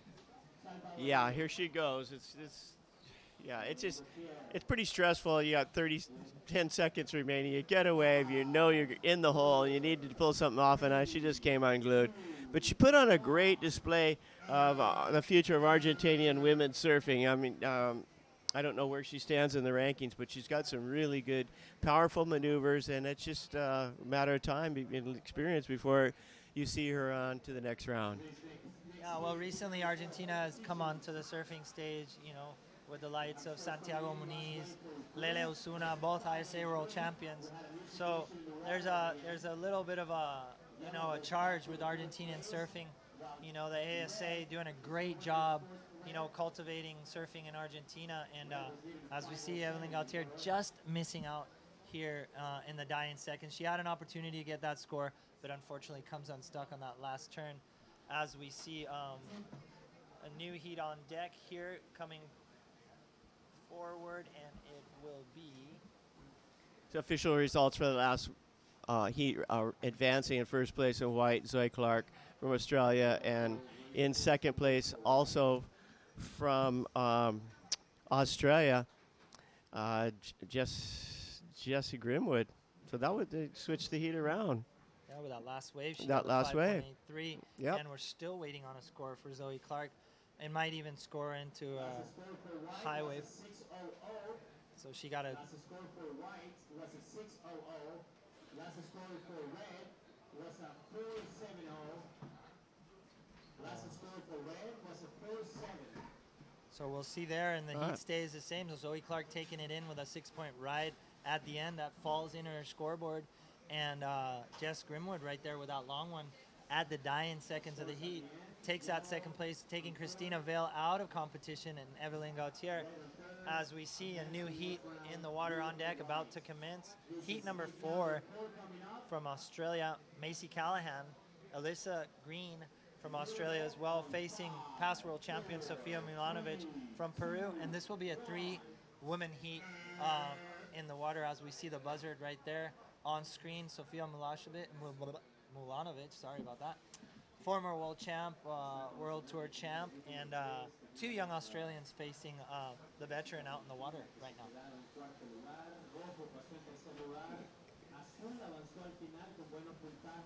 Yeah, you think I've got only 3 people. I only have to beat one person. But you still got to beat one person. You still got to get first or second to get through. So it isn't all that easy. Doesn't really matter how many, if you have 3 or 4. But you kind of get a breath of fresh air when you see that there's 3 people. You go, well, maybe there'll be a few more waves and won't have to hassle so much, but still have to perform. For sure, Gary, and it's a mental game out there too. You know, the nerves play a big part. You know, when you're out in the heat, and little decisions can make big results go away. So you have to be on your game, on point, and usually the way I looked at that was like, I would never look at the heat itself. I would just look at what I needed to do. Not that I was ever like that successful on that side of things, but I think these girls are focused and they just want to get those 2 big scores, no matter who's there. And I think a lot of the guys that did good on tour were the guys that would challenge themselves and be like, I don't care how good he is, I'm going to beat him. And I think these girls are on that frame of mind. I hope so. First round, I think that there's a lot of experience to be gained here in this first round, and if they aren't on that same wavelength, then surely they can take an example from some of these champions out in the water. We have former world champion Sofia Milanovic, and she surely knows what the game is all about. She's in position. Looks like she might be the first to go, and choosing not to go on that one. She was a little bit behind the section, so that was a good decision on her part. Like we said, world champions, they make good decisions. Well, you could see her right now. She's in the lineup. She capitalizing on where her positioning is. She's furthest up the point. She's definitely relegated to get that first wave if possible. And, you know, her years of experience are going to definitely show right now as she's going to try to capitalize to get the best wave of the heat right off the bat. We see with some sets on the horizon, little smaller scale on these ones, but you can't count those out because as you saw that wave that she missed, it reeled down the point, and you don't want to miss on capitalizing waves. As we see, I think she's up and paddling right now, and here we see Sofia Milanovic live action. First wave of this heat, former world champion Sofia Milanovic from Peru. Looks like she hasn't missed too much of a beat, throwing some spray there, staying right in the hook, setting it up for a nice off the top. Right in the curl of this wave. That wave was excellently chosen. It's one of those little zippers that line up on the reef at this tide, and she maximized the potential on that wave. Well, she's capitalizing on those inside ones that really hug the point really well. Had a couple of solid maneuvers, and I wouldn't be surprised that she's going to open up with a great score on this one. Sofia showing her experience, putting her best foot forward and getting that first wave, and really attacking the lip on those waves. That wave was pretty hollow. It maintained itself pretty solid through the whole point, and she had a good rhythm hitting those turns. Yeah, she did. The Milanovic family, a big part of Peruvian surfing. Her dad's like a year younger than me, and one of our other friends is a year older. We're kind of like the 3 musketeers. We're the oldest guys out in the water. But still big smiles and having fun. We see some live action here, and it's Macy Callahan from Australia getting a nice little wide one. Big turn off the top right there. Tries to make it around the section. She gave up on that one. I think those wide ones are a really challenging set of waves. I would see Alyssa Green as well from Australia. Nice turn off the top right there. Backside attack here. Another big turn right off the top, and this inside section looking really good for her, Gary. Yeah, and as you said, it's not quite as good probably as the last one that came through. It's going to hit the reef a little bit better, but it's really got a nice line. Wave selection being really an important factor out there. There's just so many good waves coming through, and like you said before, kid in the candy store, how do you let one go by? The rule of thumb when you're out surfing is if I can catch it, I'm going. Well, looking at that exchange, maybe Sofia didn't get the biggest wave, but she definitely got the one with a better shape, better quality, more lined up, and the amount of maneuvers that she displayed on that one were very good. And you know, as they just had an exchange, Sofia falling right back into priority, you know, having a 4-man priority, now 3-man priority on this heat. It's going to be pretty interesting to see what the score, 7-1-7 for her first score. Beautiful score to open up the heat with. It's going to be hard to for the rest of the competitors to catch that. It's like kind of, oh man, look what she just did. She's a former world champion. You say there's a lot of mental games going on out there. It's got to be intimidating when you see the former world champion get a 7-point-something score. Well, she's setting the bar, and obviously she wants to build on that. So she knows what she has to do to get an 8 now. She knows what she needs to catch, and she's not going to discard those little medium ones. You know, they've got great scoring potential. I'm sure she's looked at the lineup, you know, all morning and pinpointed that those waves of big scoring ability. That's right. Have you ever served competitively, Aldo, with the priority system? I know we've had priority for man-on-man, but with this new 4-man priority system, I'm confused about it myself. So maybe the people out there at home watching would like a little bit better understanding of how it works. Well, honestly, I quit competitive surfing before the priority system came around, but it's pretty black and white. You know, now with a 4-man priority, it's a lot better. It creates less hassle in the water. It creates less tension, and it kind of creates a pecking order of where and who's going to catch the wave. Kind of like the man-on-man priority, but you know, as surfers reach the peak, there's a person up on the tower that delegates who's got first priority, second priority, third priority, and fourth priority. And that just really opens up the playing field when the competitive surfers are doing the hassling and trying to paddle each other up the point. And to me, that's one of the things that drew me from competitive surfing is like not the best surfing was winning. It was the technique, the hustling, and all that. So this priority system really helps that and cleans up a lot of that, you know, dodging, dog fighting that was going on in the water. It could still happen and strategy could still play a part, but it lowers that playing field and it gives a little more of a fair advantage to a person that got the wave and, you know, could potentially win a heat. Well, thanks for explaining it. I think it's really important for those of us that, those out there that aren't surfers, and even those that are, you know, not familiar with the competitive format, to understand that, because hard to be a fan if you don't know what the rules are. And the more that you understand it, and you did a very great job explaining. Even I can figure it out now. I'm so old school, it seems foreign to me, because most of my surfing, 50-some years of surfing, has been hassling, dodging, strategy, positioning, all that's a big part of it. But I get the point. You know, we want to see, for, you know, a broadcast or something like that, spectators, fans, we want to see the best surfing. We don't want to see a heat where nothing's getting ridden because people are just, you know, dogging out in the water. That's only interesting if you've been out there dogging. Yeah, and it doesn't let that person that has a talent, you know, sometimes strategy or sometimes pressure could play a big part in that. And this kind of cleans that up a little bit, you know. And as you could see, it creates your strategy plan as well. I mean, Sophia has pretty much drawn in black and white. She caught the first wave. She's got a 7.17. Now she's right back on the peak, and she gets to pick what she wants to get. She's the one that's holding the baton right now. So getting that first wave when there is no priority is extremely important. Yeah, and she gets to pick it. Like right there, you saw she saw that wave. She didn't see she was in position, and their surfer in red capitalizing on that, get her wider.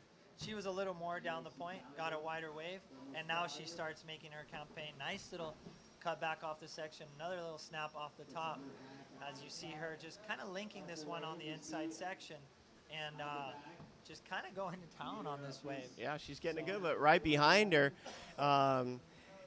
Sofia Milanovic catches the better wave that lined up for exactly like she wanted to, and she's just tearing that one apart too. So hopefully we'll get a replay of that. But really, really good strategy. She was a little bit behind the peak on that first one, let Red go. Red got a soft shoulder. She waited for the next one, ran right across the reef like she wanted it to, and took advantage of it. So, yeah, well, that's I thank you very much for explaining that, and I really, now I understand a little bit more myself, and I hope you guys out at home understand it as well. Strategy, catch the first wave. Yeah, well, it's always like that. You know, you want to start your campaign on. Obviously, you want to catch a good wave, and like you dissected that really well, Gary. Like she actually looked at that wave. It was wide, and what happened was, and these are microseconds when she's thinking about this. That first wave that Macy Callahan got kind of cleaned up the point, and that second wave would just reel down on a cleaner face, and I call that like kind of cleaning the runway. And Sophia had a great canvas to play with right there. As we see some live action, Elisa Green, she's in second place. She's getting a set out the back. She is a goofy footer going off the top right there. Kind of misses that section. This wave not really too stacked up, but the inside section could promise something here. Yeah, that is one of the better, bigger waves. It's had a real clean line. It won't open up till the inside. And there's a different strategy for surfing these wider waves. You've got to make something happen outside. So a big turn at the top, a cutback, something like that. You can't really just sit and wait. You've got to, like the faster ones, you can wait till it builds up in front of you and wait for there's a wall to hit. The ones outside that are bigger, you got to kind of be active, doing some stuff on your own. So I've had the fortune of watching a men's event a few years back, and those big ones that they were just out the back, just throwing some big maneuvers, even though there wasn't a wall to work with. Just Well, putting their weight into it. Well, you got to keep active, you know. Yeah. The judges really pinpoint that first maneuver. So you don't just stand there and wait for the inside section to capitalize. Yeah. You kind of have to put your show on from the start. Yeah. You get up on your feet, you do a nice carve and set yourself up for the inside. Yeah. Because if you leave that outside section, then any other competitor who does a solid maneuver on the outside is going to have a little bit of an advantage over you. So, you know, we saw Zeke Lau, we've seen Hank, people in the past in the men's event really capitalize on that first section, not being the best section of the wave, and just complete their wave on the inside section. So the girls have to really be cautious about that and at least throw a carve, throw a turn up there, and then capitalize on the inside section, where I think this wave has a lot more scoring potential. Yeah. The inside section is the one, but on the fatter waves, you got to get something going on, make something happen, and if you catch the right one, you can just go from the starting block. I'm watching the little Argentinian gal that's 12 years old in pink, Valeria Rosano. Valentina, I think. Valentina Rosano, sorry, she's 12 years old. 12 years old. She is going to put on a show. Watch her little sister the other day, who's 10 years old. Valentina's 12. Her younger sister yesterday was just making her way out on the rocks, and she'd stop and pause and scratch her head and where she was going to put her foot the next time. It's just, it's so fun to watch. I tell As we you. see our heat leader out the back, Sofia Mulava, she gets a 5-point score on her second wave, trying to better that. Gets that nice little turn off the top, as you were saying, Gary, but look at this wave form on the inside. Big turn, and this wave is going to start right now. This is where the scoring potential is. Nice little floater, sets her inside section, big carve right there, and Sofia just capitalizing, finishes this one, and I have to say, probably the best surfed wave of the heat. She might even be able to put a better score than that 7.17. I really like that second turn, how she drew her line and really capitalized off the top. Good variation of maneuvers. Yeah, technically perfectly surf wave. Good down to the wave selection. She picked the best wave. She did that first maneuver, was kind of slow and got something. It wasn't a great maneuver, but she did a maneuver and set herself right up for just hitting that second maneuver really, really hard and beautifully surfed. I think her experience is just miles above the other competitors here in this round, and she's using it to her maximum. It's going to be interesting to see when she gets up against the younger girls that are really on their game as well, and see if she can keep that momentum going. Well, that's one thing I wanted to touch on, Gary. Like right now in these rounds, experience is going to play a big role, but that momentum and that little burst of power that these young girls have right now could really challenge a veteran competitor. And strategy plays a big part, but also big maneuvers, better wave selection could be those components that the young girls need. So it's going to be a clash of, veterans versus youthful surfers, as we see a pretty lined up wave here for Macy Callahan from Australia. Unfortunately not grasping, not getting that pocket that she wanted on that one, but revisiting what you were saying, it's going to be pretty interesting to see how the veteran surfers are going to go with a new school, new age Ripper girls. They're up in the ranks, and looking forward to seeing that in the event. Yeah, the veterans are going to have to use all their knowledge to their advantage. You got to pick all the waves, the good waves, make sure they're in the right spot, and complete all their maneuvers. And because the young girls out here are just on fire.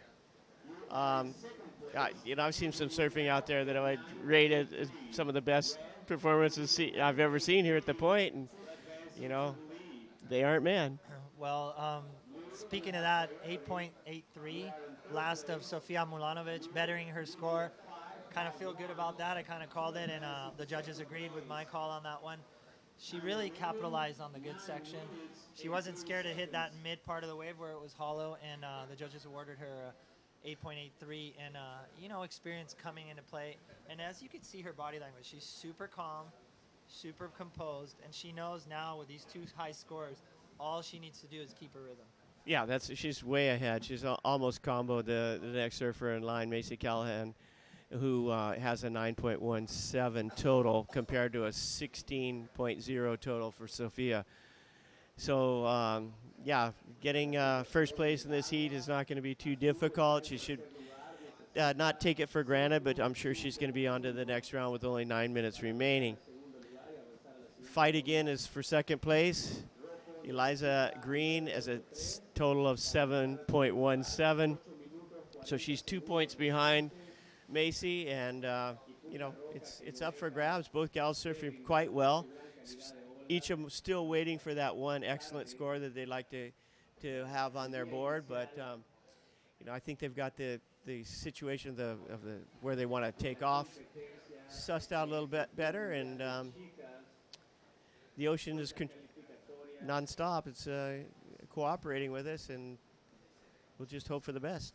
It's not the first time, Gary, that I sit up here in this booth and watch this point reel, but it affects me the same every time. It's so beautiful to see these perfect waves come down the point and see Macy Callahan capitalizing on that inside section, picking a really good wave. Let's see if she can make the section and capitalize on the inside. And did you see how Sofia just didn't really look interested on that wave? And there we talk about experiencing coming into play. Yeah, I think priority held some play. I think Sophia's in third priority, and so I don't think she even had a chance, even if she wanted it. But where experience plays is the other gals are not picking out the exact location for the takeoff that Sofia does so well. I mean, they're a little bit behind or a little bit in front, and then there's that one sweet pocket where if you're there, you're locked in, and a good score is just going to follow right after that. Well, I think Sofia, too, with her coaching experience, she's going to dissect the lineup and see where the waves are breaking and what she needs to do. As we see on screen there, next heat coming into play, where we see Valentina Rosano from Argentina, and in white, Calendaria Rosano. Oh, sorry. Oh, Chelsea Rott from Brazil in white. So it's going to be a pretty nice heat to watch. I'm really intrigued to see what Valentina has to offer in these right point breaks. And you were saying yesterday, there were no holds bar. They were just going at it and having a blast out there. She's not afraid. She's got a really good backhand attack. She's got good style. She hits the lip. 12 years old. Got to be one of the futures of women surfing, along with her two sisters. So the cool thing about that is it's not going to be strange to her. She knows this at 10 years old. I mean, when she's 18, she's always going to be a veteran. So these two girls, 12 and 10 years old, this is going to be really familiar to them, and they're adapting to the situation already at such an early age that it's going to be just natural at one point. Well, their dad's a big wave charger. Manny Rosano caught one of the biggest waves of the year last year at Mavericks, and so surfing's in the blood. Look at her. She's got to jump off the rock. She's right from the go out. She's going to paddle hard, lap the other competitor here, just even getting out. So stoked. Yeah, the future of women surfing on hand right here at Copa El Salvador Impresionante, brought to you by Body Glove. And we got to give a big shout out to the Ministry of Tourism for making this event happen, and the beautiful country of El Salvador. Much more to offer than just right point breaks, beautiful volcanoes, scenery, amazing food, and most importantly, the people that have just opened their arms to us here and received us for yet another event this year. Yeah, it's been great. I've been working with the same guy, Jorge Castro, with the tourism board since the first event. He came to one event we were doing in Puerto Escondido and said, hey, what would it take for us to get an event down in El Salvador? I think that was 6-7 years ago, and he's been supportive every year. And it's always a pleasure to come back and meet with him and also the Minister of Tourism, and just making you feel like family. As we see some live action coming into play, we see surfer Alyssa Green. She's from Australia. She's in blue. She's our backside surfer in this heat. And trying to capitalize on this inside section. Nice bottom turn, hits it off the top. She's only needing a 5.50. Capitalizes again, but unfortunately comes unstuck. And out the back, our leader, Sofia Milanovic. Yeah, and look at that wave selection. Even with the priority situation, she still somehow got the wave that she wanted. The best one, right in position, throwing some big moves. She went down, but outside there is a beautiful wave coming in, and right in place, Macy Callahan. She's in second place, and this could just really secure a big S-turn there, right back into the hook, stays in the right place, right in front of the white water. Going to be able to hopefully get around this flat section. Nope, she doesn't. There was just a little bit too much traffic. One of the other surfers paddling out, and wave caught up with her. Well, she needs a tall order. She's got to get a 9.83, but those two nice swapping turns off the top, out of the back there. Hopefully we could get a replay. Putting her best foot forward and putting some interesting surfing out there on play, and definitely challenging Sofia. Sofia watched the whole wave, and she came unstuck on that last turn, Sofia, but I really liked her approach, Macy Callahan, on those two turns. That first turn, nice sweeping arc turn, and just showing her talent right there on her last wave.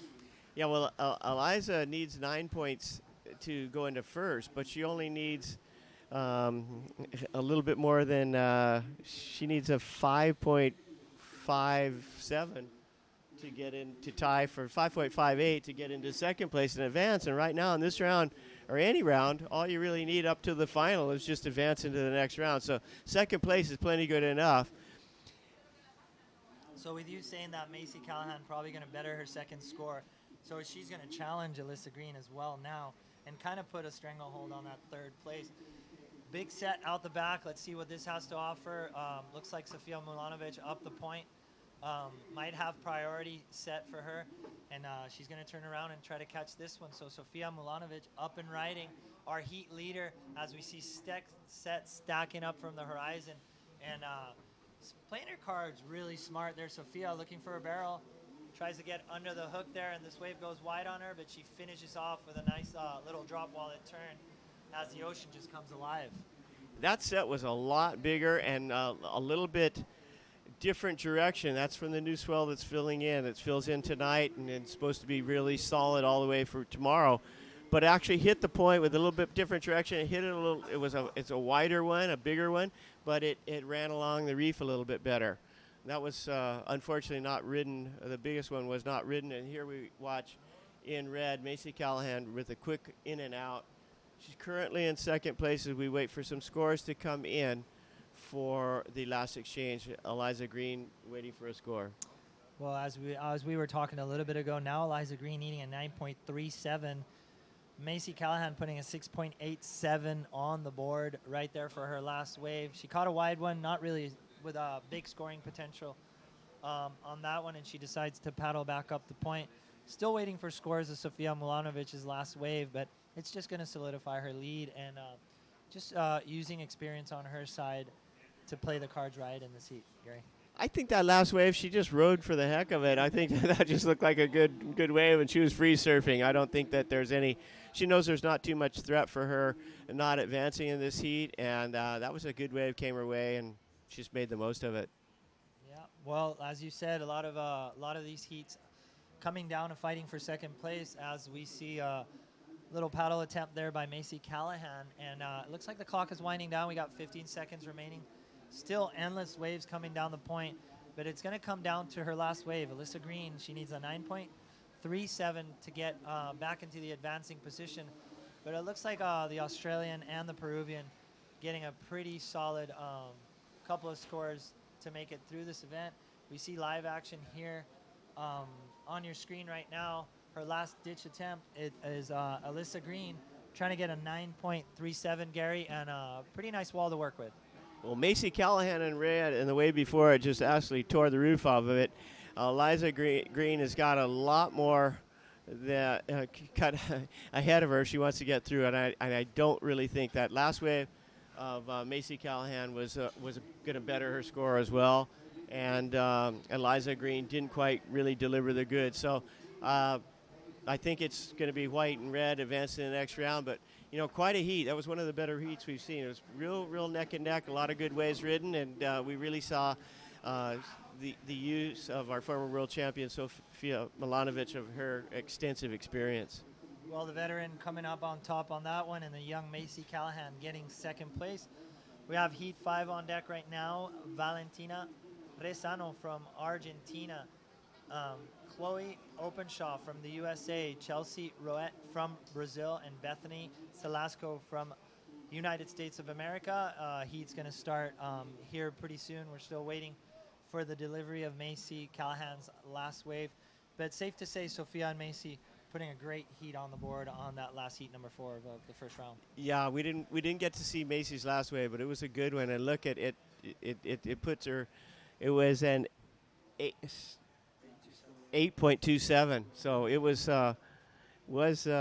second best wave of the heat, and that's a good way to finish up the heat. Yeah, last ditch effort by Macy Callahan, doing a great job there, making it to that round 2, that coveted round 2, and just chipping away at these earlier rounds, which are the sought after rounds, considering the swell is going to be really good on the front end.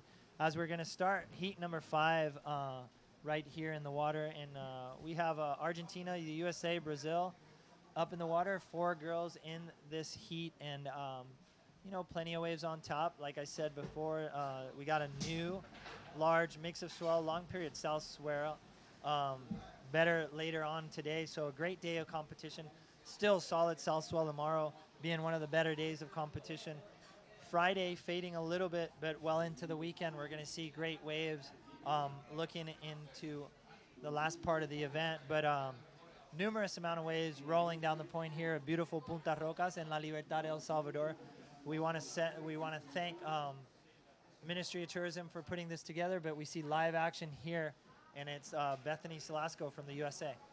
Yeah, she's got a nice wave, nice opening move on that wave for her. She's linking a couple of maneuvers together on her backhand. That's a good way to open up the heat. Right behind her, and one of the bigger waves, is our 12-year-old Argentinian surfer, Valentina Rosana. She didn't quite complete the wave, but finishing off all the way to the inside, Bethany Zalesco from the United States. Good way to open up the heat for Bethany. She got a smaller wave, but it was one of those ones that ran right along the point. Got some good backhand maneuvers in, and that's going to be a good score for her. These conditions, I don't know, Otto, if I was seated on for the further rounds, I would kind of be tempted to go, is there any way I could give my position to somebody else and start from that first heat, because the waves are so darn good.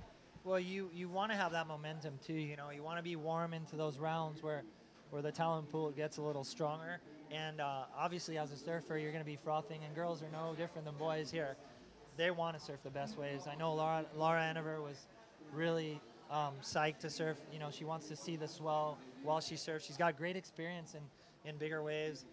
I had a little surf with Coco Ho and Milia Manuel yesterday. They were super psyched that the waves were good. They had a pretty small wave event down in Cabo, so they're excited to see that the waves are here for them, and they want to take part when the waves are good, for sure. Yeah, it's kind of the decision. Am I just a surfer, or am I worried about my career? Because you're worried about your career, no way you're going to give your spot up and take a chance. But for pure surfing, man, it's just it's hard to sit here. And like you said, the girls are more. I think they're more excited. At least they're not afraid to express it. I was out in the water this morning, and they were going, "Oh, we want to surf today. Let's run as much as we can, many rounds as we can." I'm going, "Wait, well, we'll see what happens, But they were. Well, we can attest to that. We surf, and we see this point break, and we're frothing as well. Great to see that our contest director gets to see the waves firsthand. He's the one that's testing the conditions every morning. And it's always good to feel the vibe in the water. And I think, Gary, that's very important for your decision making in the contest. And what the girls say and what you're going to do and the outcome, it's going to be influenced by that. Yeah, I try and tell them it isn't, but of course it is. As we saw an up and down there by Keely Openshaw from the USA, she caught a little wave, little behind it. Unfortunately, came unstuck on that, trying to get into the open face. Still 20 minutes remaining in this heat. The field is wide open, and I can't mention this enough. Valentina on the biggest wave of the set, biggest wave out there. Fearless, just went right to it. No, she's not afraid. I mean, you see her out there, and when you first see her, if you hadn't seen her surf, you're going, oh man, I got to keep my eyes on her. Something's going to happen. She's going to drown or something, you know. Then you see her catch a wave, and it's like she's 35 or something. She's got so much poise and style, and it's so inspiring to be in the water and surfing with her. I can't thank that family. They're a son of family. Thank them enough for just bringing their children to the water at an early age and allowing them to surf and possibly have a career as a professional surfer. It's not an easy choice to make, but I'm glad some people are doing that. I got a kick out of the spelling of Chloe Openshaw's name. It's Kloee. No mistake in the pronunciation. Please don't. the French the spelling is Chloe. Yeah. You don't know how that's pronounced, Yeah. but Chloe definitely here. Yep. So there we see Chelsea Rote from Brazil gets a little stuck behind the section. Got a nice open section. She was hoping for that inside section to pan out for her. Unfortunately, it didn't come. But kind of a slow start to this heat. Highest score, Bethany Zelasco. She did get a good wave. She opened up with a couple of good turns, but it was a smaller wave, and I think she started her campaign a lot more on the inside of the wave, and that's what I think the influence of the judges' scoring was. They've seen big waves out the back. They've seen scoring potential out the back. So the curve has already been set. Sophia has put her best foot forward. Zoe on the earlier heats.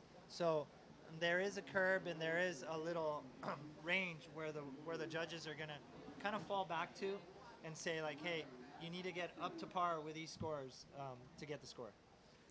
Yeah, they got to set the criteria with their scores, and it's a language of numbers.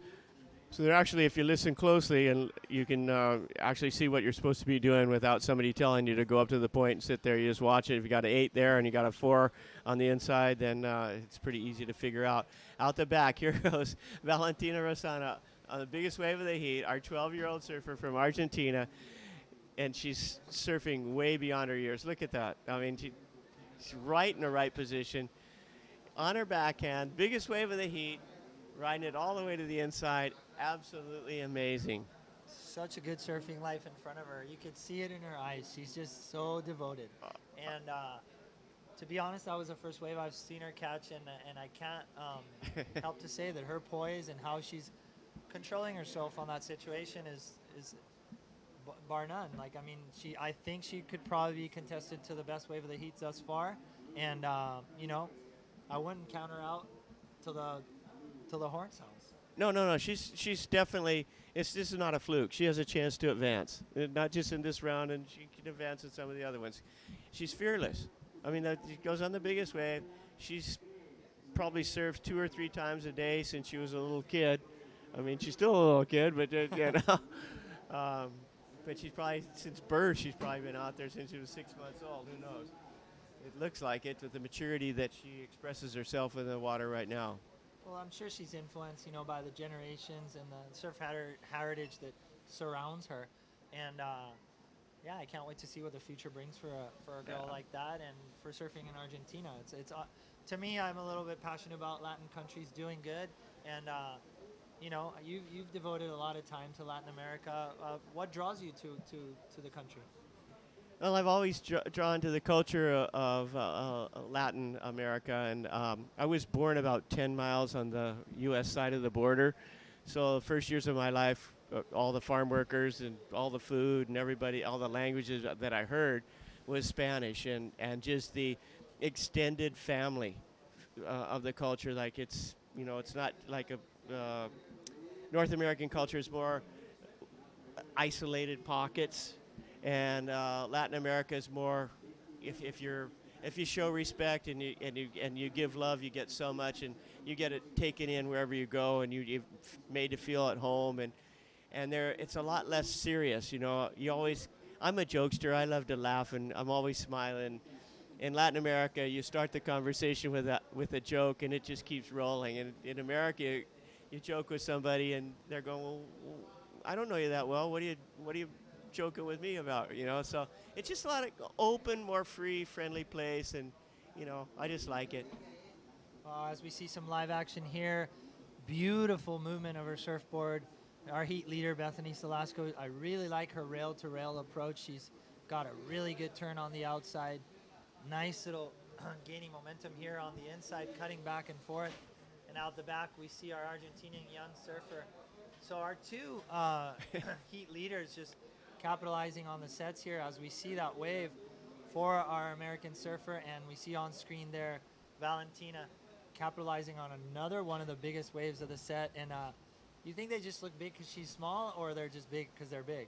They're just big because they're big. She doesn't look small at all. She's just rips, man. That she got a good one there. I really liked Bethany Salasco's surf. I was busy talking about how much I love Latin America, and we should have been talking about her surfing because it was just on fire. She was linking the maneuvers together. On it, both these surfers, backhand surfers. We spoke a little bit about that earlier. I kind of think that is an advantage in these conditions because it's not that hollow. For it to be looking impressive, facing the wave, you got to really hit it hard and bring it back down. But backside, you can throw it up almost without effortless and just, you know, get a nice turn in there. But Bethany just tore the top off that wave. And Valentina came back with a good performance too. Well, we've touched on that, and that backside surfing is going to be really crucial. And whoever falls in rhythm, and I'm probably going to be really repetitive about this, is going to be a real threat in the outcome of this event because, like you said, backside, you can kind of point your board a lot more vertical, and you could bring it around. And a perfect example, 7.50 Bethany, right there, just executing that. And she was in the pocket of the wave at all times, and that's what the judges want to see. The most critical part of the wave, the most critical section, and obviously drawing amazing turns on it. So Bethany, 7.5 and a 5.33, holding on to that lead. And we got a 2.6 for our surfer in red, who's in second, Bethany Rosano. And on screen right now, with a smoker, Chloe Openshaw from the United States. She didn't get a lot of maneuvers on the outside. She's surfing a little tentatively for being able to advance in this heat. But I think it's just she's taking this opportunity to get some experience.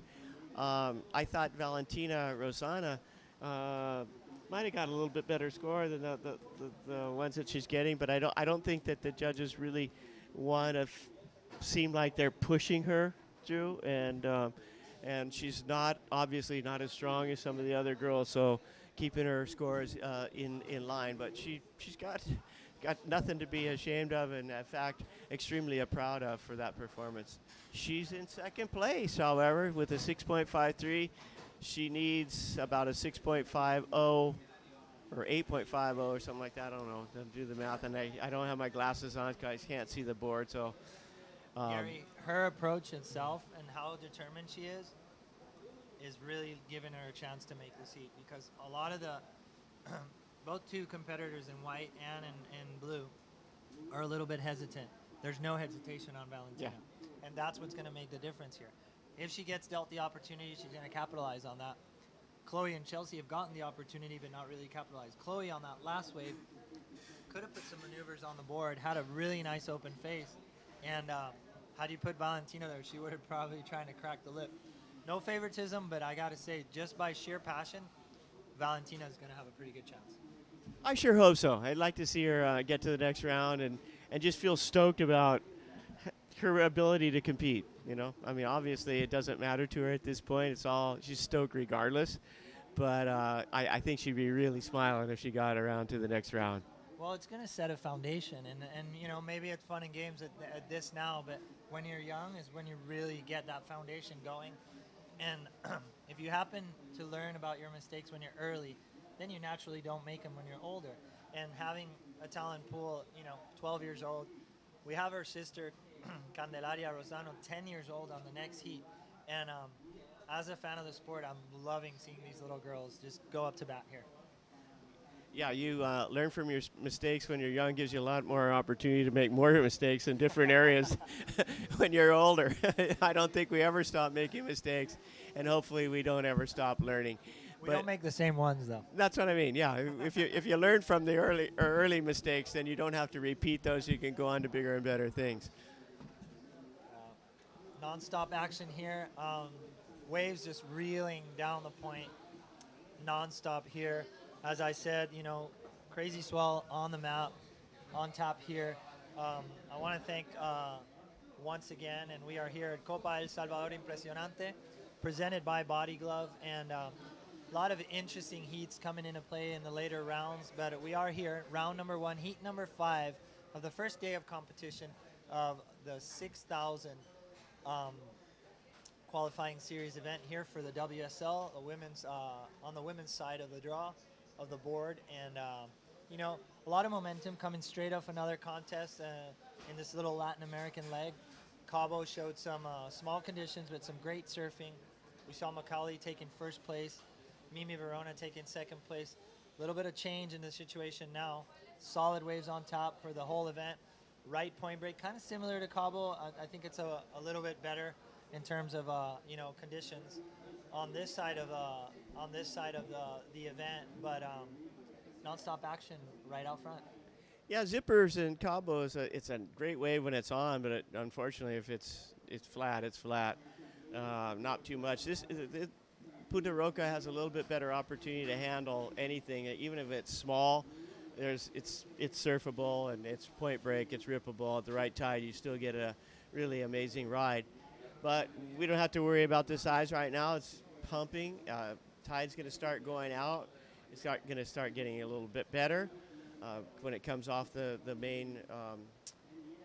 Comes on the main section there and breaks right on it. You're going to see some amazing things.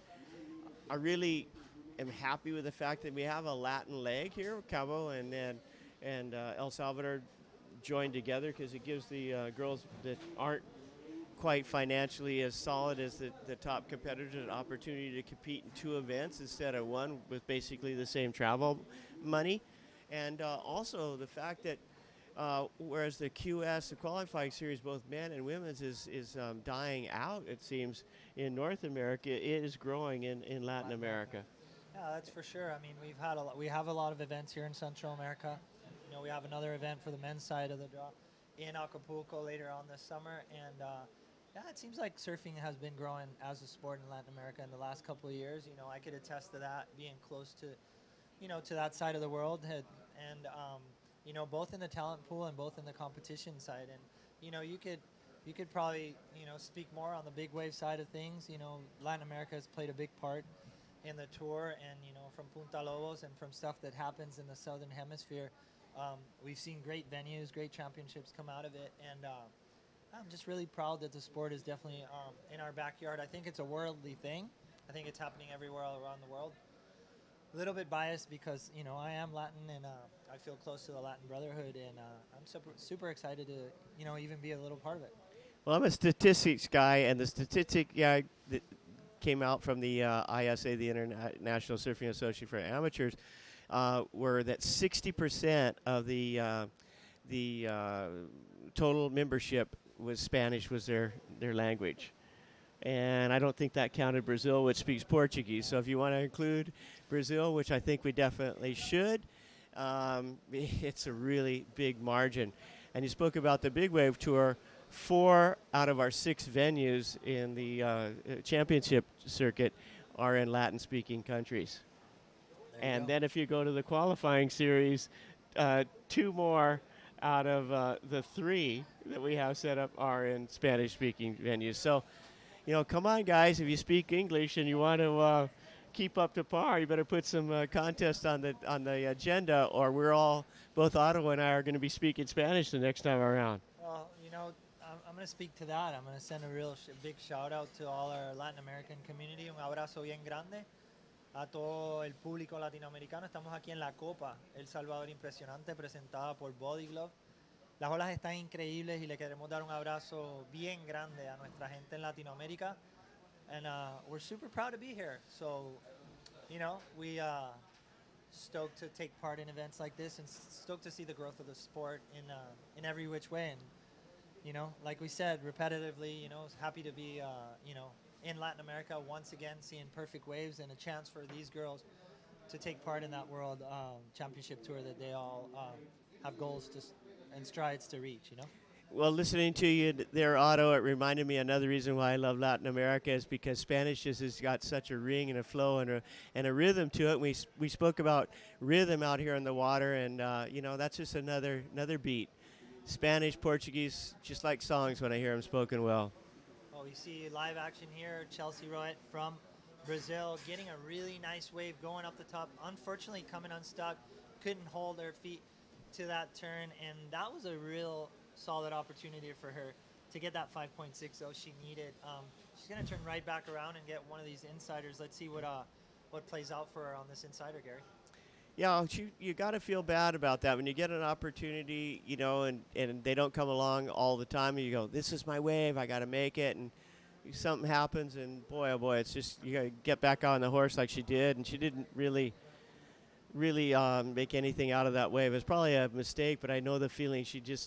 She wanted to surf, she'd just fallen and wanted to get something going on. And right behind her, here's Chloe Openshaw, and she's on her backside. She got a bigger wave and didn't get a whole lot of maneuvers on it. And then she got an insider and did a little bit better performance-wise. So probably about an equal score. She got a 2 on her last wave. Probably right in the same range running that one. We'll see what happens. We'll see what the judge give her. She did have a little bit more open face on that one. She approached it a little more aggressively. I would say she could do a lot better than that, but she did actually link that wave. And we'll see what the judges have to say. Fortunately, we don't have that task. We're just here bringing you the play-by-play action. Still in the lead, we have with a 7.50 and a 5.33. It is Bethany Salasco from the United States. Valentina Rosano from Argentina. She needs an 8.90 to get in the lead. She needs to better that 2.60 to get away from Chelsea Roet and Chloe Openshaw. And Chelsea right there putting a 2.93, so right on the spot. She barely got a little less than a 3 on that, which is not going to be enough to put her in second place position. So Valentina patiently waiting for a set.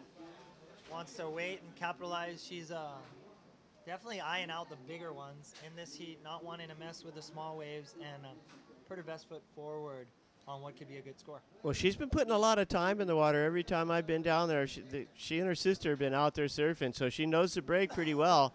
She came here last year as well, and so she's no stranger. She knows what she wants. She's sitting at a pretty good spot, not too far up the point.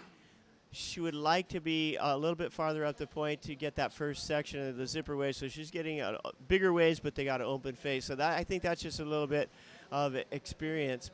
And our heat leader, Bethany Salasco, is in yellow on the inside. She's got a big wave. She looks like she's in a good spot, maybe a little bit behind, but I think she can come around this section if she works it right. And she was just a little bit munched up by the whitewater. So probably a little bit too far behind as that wave is just opening up and reeling down the point. She was a few feet on the other side, and she'd have had a great score. Yeah, she needed to be a little more on the shoulder on that one to capitalize and be able to get that scoring potential that she wanted. The bigger sets seem to be a wider takeoff than the point. Yeah. And those better waves are really hugging the point. So that decision-making, pretty crucial for the competitors out there. She's comfortably in a good place right now. She's in a pretty substantial lead. Valentina needing an 8.90. But with 3 minutes on the clock, and it's anybody's game, 12.83, still an obtainable score by any of the girls out there, the women surfers out. So we'll have to see what these 3 minutes come to serve us up in the end. Well, thank goodness you mentioned not having the task of judging. I'm glad that's one task I don't have, because I can be a fan of Valentina here in the booth. And judging, I did that for a number of years, and it's one of the hardest things to do in a contest, is it's so subjective. And we've got a set outside. We've got 2 minutes and 9 seconds remaining. There's time for one more exchange. If Valentina can pick out one of the better waves, and I think she has priority, it could be hers for the taking here. Well, you have that right. Every girl seems to be looking fairly well in position as we see a paddler here. I think Chloe Openshaw trying to get a big set comes down, comes unstuck on the drop, and a stack set right out the back. Punta Rocas is strictly on fire There's right now for this women's 6,000 qualifying series event. As we see, our heat leader might be on the inside section. Let's see if Bethany gets on the board. Doesn't go on that one, and I think they moved a little too far into the shoulder, and I think that played a little bit of strategy on Bethany's part, keeping all the girls off of the waves. Yeah, probably did. And unfortunately, Valentina, who was in the right spot, I don't know how she got moved over to the shoulder. I think maybe just a little bit of juggling there, or jockeying with the other surfers, it intimidated her a little bit. But it's going to backfire, because with 1 minute and 59 seconds remaining and not much on the horizon, she's still in second place and in position to advance. Well, right now as we look up at the horizon, couple waves on the horizon, a little bit more up the point. If I was Valentina, I'd be stroking for the point. As we see our surfer in white, Chelsea Roet, getting this white watery one, gets a nice little snap off the top. This wave's opening up for her. This might be a good potential score. Another snap off the top for Chelsea. She's still got quite of an open face. Nice little turn again, and more to offer on the inside. She needs a 3.61, and I gotta say, I'm safe to say she might have gotten the score on that one. As we see our current heat leader out the back coming on stock, but biggest wave of the heat right now. 10 seconds remaining. Valentina stroking for it. Let's see if she can catch it. Oh, she didn't catch it. But in position is Chloe Oppenheimer. Also, she didn't get it. Started to go and say también, pero that's in Spanish. I think there was a little hesitation on these girls. Another set rolling right through. And I think Chelsea Roet capitalized on that last set and could quite possibly get that second place position. She needs a 3.61. She had three solid, nice little carves off the top there on that midsection. And we'll see what the judges award her. I think Valentina should have tried for that last wave, last ditch effort. It was a big wave, but she's not afraid of them. She's not afraid of it, but she might have been running out of energy. You know, she's, you know, when you're 12 years old, you don't have the muscle development that you get when you're a little bit older. So like that, and my mom grew up on a farm, and she said, yeah, when the boys got to be about 12, they'd had enough muscle to go to work, you know. but before then, they weren't out in the fields. Well, Chelsea Roet from Brazil, 5.27 puts her in second place, taking Valentina Rosano from Argentina out of competition. Chloe Openshaw in the fourth place. So it's Bethany Salasco and Chelsea Roet moving into that second round. And heat on deck right now. Ashley Spence from Australia, heat number 6. Candelaria Rosano, 10-year-old from Argentina. Leilani Aguirre from Peru.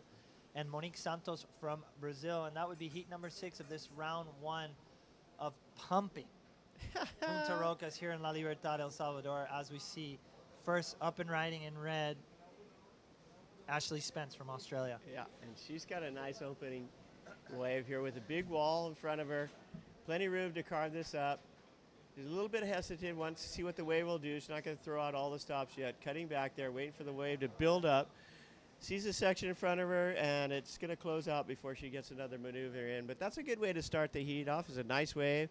And we see out in the water Candelaria Rosana in blue. That's Valentina, who the little girl who did quite well in taking third place last heat. And just barely missed advancing. So let's see if her little 10-year-old sister can up the ante a little bit in the family there and get through this heat. Well, I'm a fan already, so here I am cheerleading for the Rosano family, and a great effort there by Valentina. Let's see what Candelaria, the 10-year-old, has on deck for us in this heat number 6, as we saw Ashley Spence start her campaign. We'll have to see what the judges award her. Still reeling, perfect right-handers here at beautiful Punta Rocas in El Salvador. And this is La Copa Impresionante, brought to you by Body Glove in beautiful right-hand point break of Punta Rocas in La Libertad. Such a great setup for waves. You know, it faces just the perfect direction for the south swells that come up all the way from the Antarctica, the home of So many good waves. You know, the waves come off Antarctica and it's just nonstop this time of year, pumping waves all the way up. We even get them up in California all the way up to Alaska. I think some of them come up all that way, but they really get their full force with a nice direction right here in Central America, southern Mexico. I think that's the favorite location for South Swells. Warm water, good vibes. Got to thank the El Salvador Tourism Board here at the Copa Impresionante, presented by Body Glove. Body Glove coming out big to help out. They'll be down here tomorrow. Jamie Maestro will be on the mic with us and helping us out, tell a little story of the Body Glove story, because basically it is one of the oldest stories of surfing in California. The brothers, the Maestro brothers, came from the Midwest. We're skin divers. They started a store called Dive and Surf, made some of the first wetsuits, had one of the first surf shops, and it's still a family-run business. Jamie Maestro, I don't know, I think third or fourth generation down the hill, and yeah, just a great company to be involved with. So thanks to Body Glove for participating here, and you know, of course, Tourism Board with their foresight and vision of bringing a women's event. And we had men's events before, and we thought, you know, a women's event might be something really unique and really express the uniqueness of El Salvadorian surfing. While we watch in blue, no, in white, that is Leilani Aguirre. Yeah, Leilani Aguirre from Peru, catching a nice little mid-level one, working it really well all the way through the inside. A couple of snaps, probably the best scoring wave of the heat thus far. Nice little turn right there off the top. Unfortunately, comes unstuck, but Leilani getting one of those mid-range waves right in the pocket. And again, we go back to that backside approach. If you're on point and you got your rhythm, it could be deadly here at Punta Rocas. Yeah, you can just link them together, bap, bap, bap, bap, bap, all the way down to the point. And, you don't really lose any momentum. You're just pointing that board, like you said. I like the choice of words that you said, point the board. Yeah. Because that's exactly what you're doing. You're not necessarily having to do a full rotation turn. You just got to set it up vertical, and that's going to score you points. Every time you go vertical, it's just clicking a notch off there. Half a point, here's a point, another half. Yeah, and we saw Bethany on that last heat really linking up those waves. And on a backsider, it's like you say, it's like a natural motion. You point the board and you come back around and you're already feeding that bottom turn again. Yep. So if you keep your rhythm and you keep your momentum alive, almost those mid like linking turns are gonna look good just because you're just keeping that flow alive. And if you manage to get a couple of strong ones in there, it'd be great scoring potential. One thing that I did notice yesterday when I was flying in, I flew in about midday. It was glassy and perfect right when I flew in, and then when I got to the coast, it took me good hour just waiting for people and all that. It was still glassy. It blew out like at the end of the day, but it was like just this mellow wind. So the conditions here, good all day. Yeah, well, we had some stormy weather a couple of days before the event started, and but now we've got clean weather. I guess the big storms that come up from the Caribbean that bring normally we get a light rain every afternoon, but the big storms come from the Caribbean, and there's clear skies on that side, so we got clear skies here, and not a lot of wind. Even with wind, it's surfable. A little bit of overcast skies to keep the oh yeah, and there off the point, there goes our little Candelaria Rosana, 10 years old, picking up a ripper, just reeling across the point, working it over. Wow. Just stepping it up. I didn't see the first part of the wave. We're She talking linked about that the wave wave, perfectly. but she wave selection was just right. She's a regular foot. Her sister's a goofy foot, so they got the peak covered. Well, here we see Monique Santos from Brazil trying to get on that one. Unfortunately, doesn't go on that wave. I have to say, Candelaria just really linking it up. It was a smaller wave, but she had two nice little carves and made that end maneuver. And, she's going to get awarded for that for sure. She got one of those mid-range waves that peeled down the point, and, she definitely got good scoring potential on that one. So we're hopefully getting a replay, and you'll get to see, Gary, what I'm saying about how good her approach is. For 10 years old, man, that's going to be some exciting stuff for the future. I already wouldn't want to surf a heat with either one of them. You know. So beyond surfing really good, they're cute and nice too. So you're just like bound to lose. These girls have such good charisma, Yeah. good family on the beach, you know, and that's one thing I really love about seeing all these women surfers. You know, a lot of the moms videoing, a lot of the moms kind of helping them manage their career. And to be honest, how good would it feel if you're a young girl and you go to another country and you kind of have your family and your team supporting you and doing what you love? I mean, it's a dream scenario. I grew up, my parents didn't surf, but I was totally obsessed with surfing. Imagine if you're a kid obsessed with surfing and your parents are too. Wouldn't that be such a beautiful opportunity? Well, it seems like a dream. My dad didn't surf, but he grew up body surfing in Hermosa Beach. So he any excuse to get to the beach, he was always there for it. But he didn't actually stand up on a surfboard. But there's a balance there to strike. You know, you can have your parents so involved with your surfing career that it becomes their career instead of your career. But there seems to be enough distance here with the Rosana family that although it's a family of surfers, they're letting the kids express themselves and do what they want. Well, that's always beautiful to see. I think when experience comes to play, and her dad being such a talented big wave rider, I'm a dad myself, and my kid surfs, and the least I want to do is push him because I want to see him surf, and the result of pushing him is him not wanting to surf. So I'm on the other side of the fence. I'm like, whenever he says he wants to surf, I'm just there for him. And he's grown to love it, and I mean, it's our extended life to see our kids do what we love to do. So, you know, it's very beautiful to watch these girls, you know, come into play and surf that good at such an early age. Well, I have two daughters, and they're both in their late 30s and mid 30s, and I tried to get them to surf, and unfortunately, there wasn't the opportunity that there is today. There weren't a lot of girls to go surfing, and I know she had my youngest daughter surf for about a year, and she had a friend that she would go surfing with every day. When they got in a fight, they weren't friends anymore. My daughter stopped surfing, and because it just was, you know, too lonely. She felt too strange going down and participating in what was basically a man's sport at that time. So it's really nice that there's an opportunity for both genders to be able to go down and have a buddy there that they can share the surfing experience with. I've got a grandson, 8 months old right now. He's not going to get much of a choice. I'm not going to force him to compete, but we're going to learn the experience of surfing together. Yeah, I think that's one thing that we all have in common, sharing that beach lifestyle, and you know, the energy that we draw from the ocean is super nice. And fortunately enough, I have the pleasure of seeing that in my kids' eyes, and both my boys love the ocean. To what extent they want to take it, that's their part. But they're gonna have to go because Dad's surfing till he can't surf no more. Well, you got a long ways to go, I'm telling you. Well, draw inspiration from people like you, Gary. You can do it as long as you want, but you got to make it that your focal point in life. You know, it's another place where you got to take the middle path. Don't excess in anything. Out in the water, we've got Red, Ashley Spence, and this is going to be wave number 2. A little zipper along the inside reef there, and it's going to set herself up for some good maneuvers. She's making the most of it. Takes it onto the inside, threw a little bit of spray on that one, big roundhouse cutback, bounces off the white water.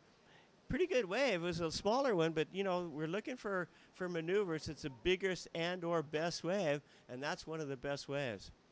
That was definitely one of the good waves out there, and I'm always going to attest to those little mid-range ones.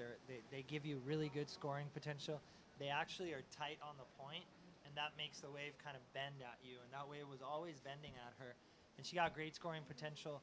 You know, she got that last nice little cutback, and I'm safe to say, even though it wasn't the biggest wave, it's probably going to be the best scoring wave thus far. You know, the thing about that, I've always known that the middle waves are probably the best ones, but I never can get myself from sitting out the back and waiting for the biggest one. If I catch one wave and it's the biggest wave of the day, I got a big smile on my face, but, you know, it's a lot more fun, and especially it's an advantage if you're competing to sit in the middle and pick off those ones that line up best. True that. As we see a little bit of lull in the action, I'd like to take this chance to thank El Salvador's Ministry of Tourism for having us at this great venue. Once again, ongoing event. Last year we celebrated this event and had some good waves. Sage Erickson, our defending champion, she's here this year. competing as a couple of the WCT women surfers. I think Malia Manuel, Coco Ho, Lauren Chelsea, yeah. Enever, Chelsea Tuwak is here from Barbados as well. So a very, very solid lineup here. The CT girls have a little break in their competitive series. So a lot of the girls capitalizing, coming to these events, keeping their momentum alive, also getting a couple of points under their sleeves to solidify, what could be potentially a spot in the WCT or the championship tour for the WSL next year. I know it's a grind in the CT series, but I just don't think if I was a competitor, I would let this wave go by. I would just have to go show what I could do. And out the back here, we got Candelera Rosana, our 10-year-old surfer, picking up a nice right-hand wall. She's facing it, comes off the top nicely. What great wave selection and poise that she has. That's what I like is the poise and the way their body move. They're not afraid. They're in their body motion. They show that how much they love it. Right behind her in yellow, Monique Santos. Yeah, Monique Santos trying to get into this inside section a little slow. She couldn't capitalize and get that last maneuver that she wanted. She got a couple of turns on the outside. But as you were saying, Candelaria just doing some great wave selection. I almost thought she was going to get barreled on that wave. And well overhead for her, the 10-year-old. And super excited to see what she's going to come back with in the future. It's great to see these girls just surf that good.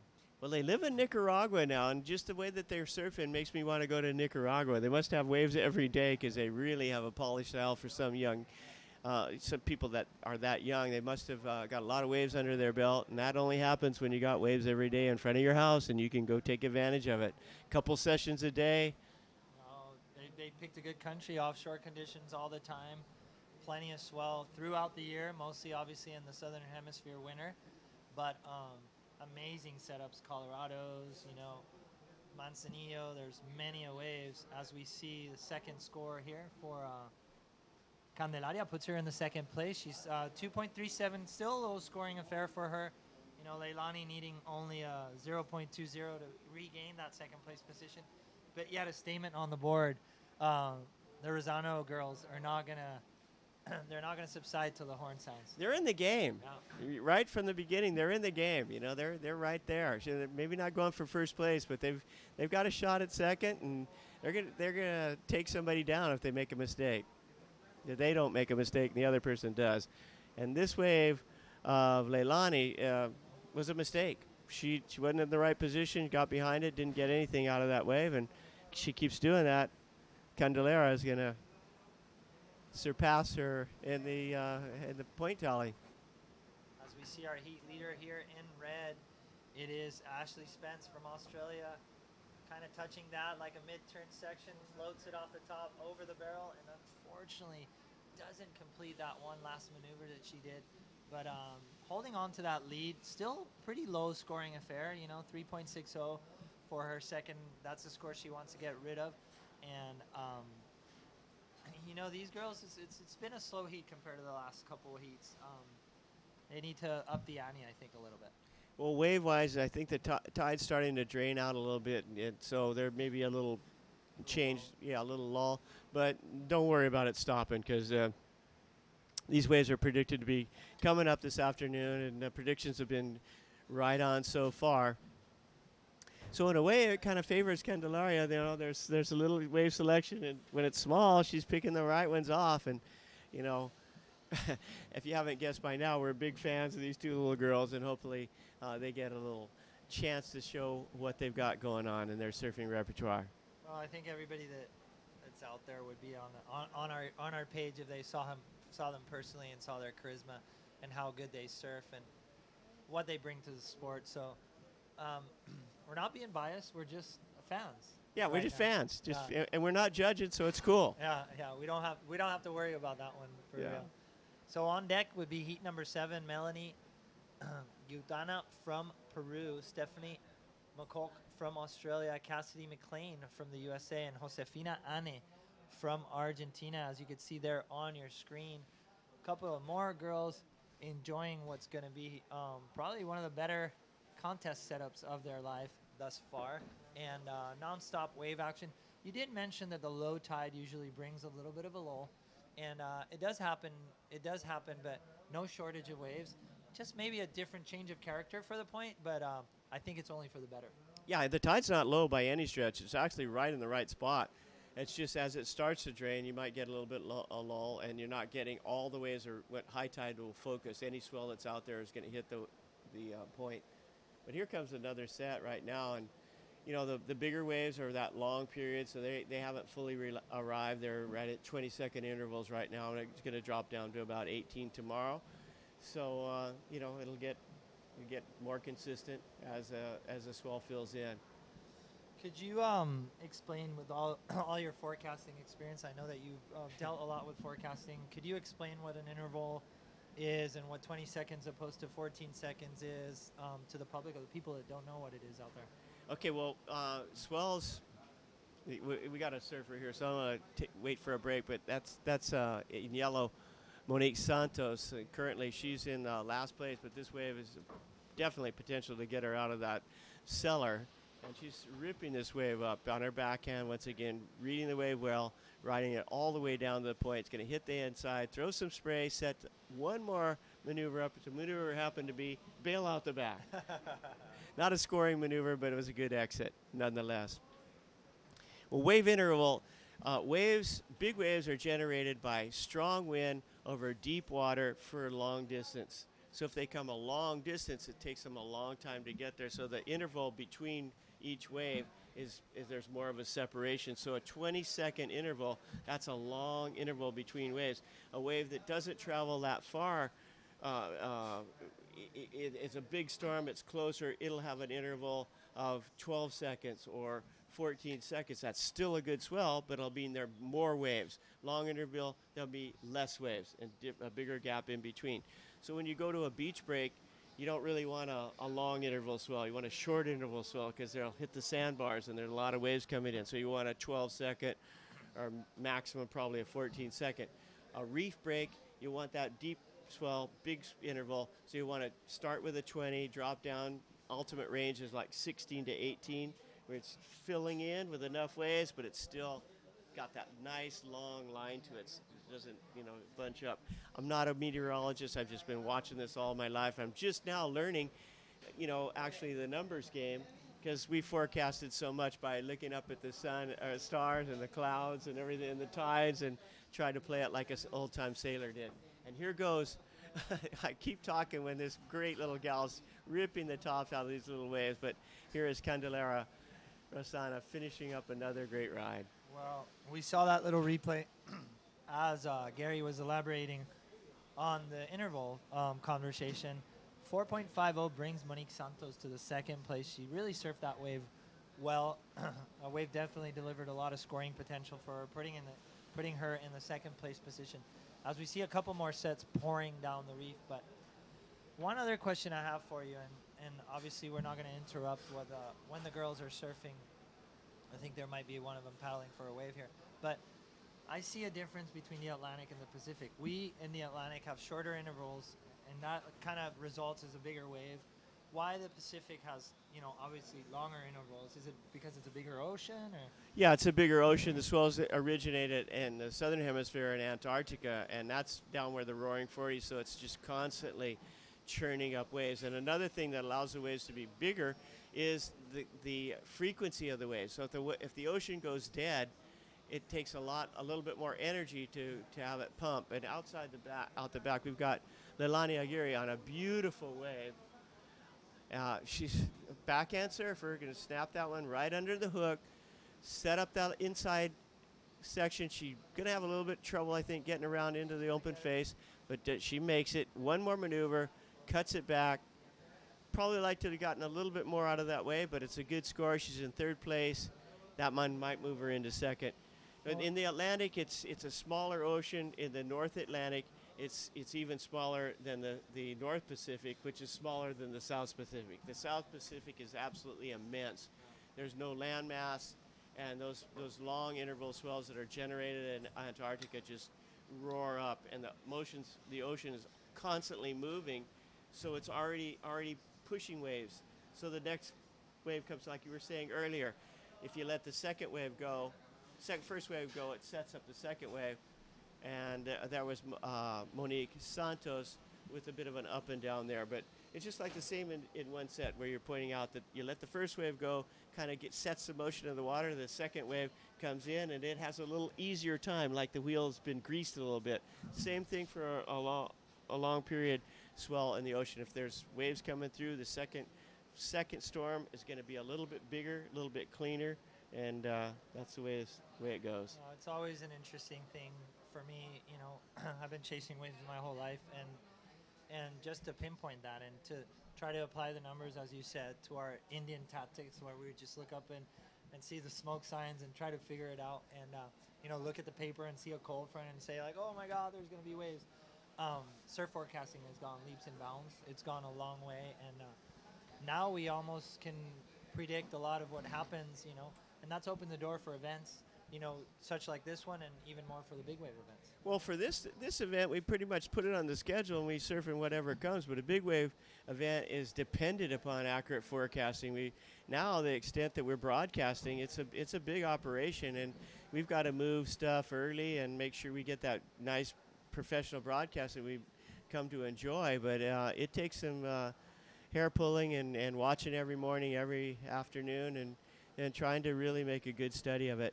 I kind of like the old days when you go and the water was warmer, you knew it was coming from the tropics, and if the water was colder, you knew it was coming from the colder areas, and not have so much stress. But it actually has opened up so many doors, and thankful to have a nice long life and being able to experience both sides of it. Well, experiencing both sides of it, this point break doesn't seem to stop, as we see Ashley Spencer. She was our current heat leader. Now she is number 2.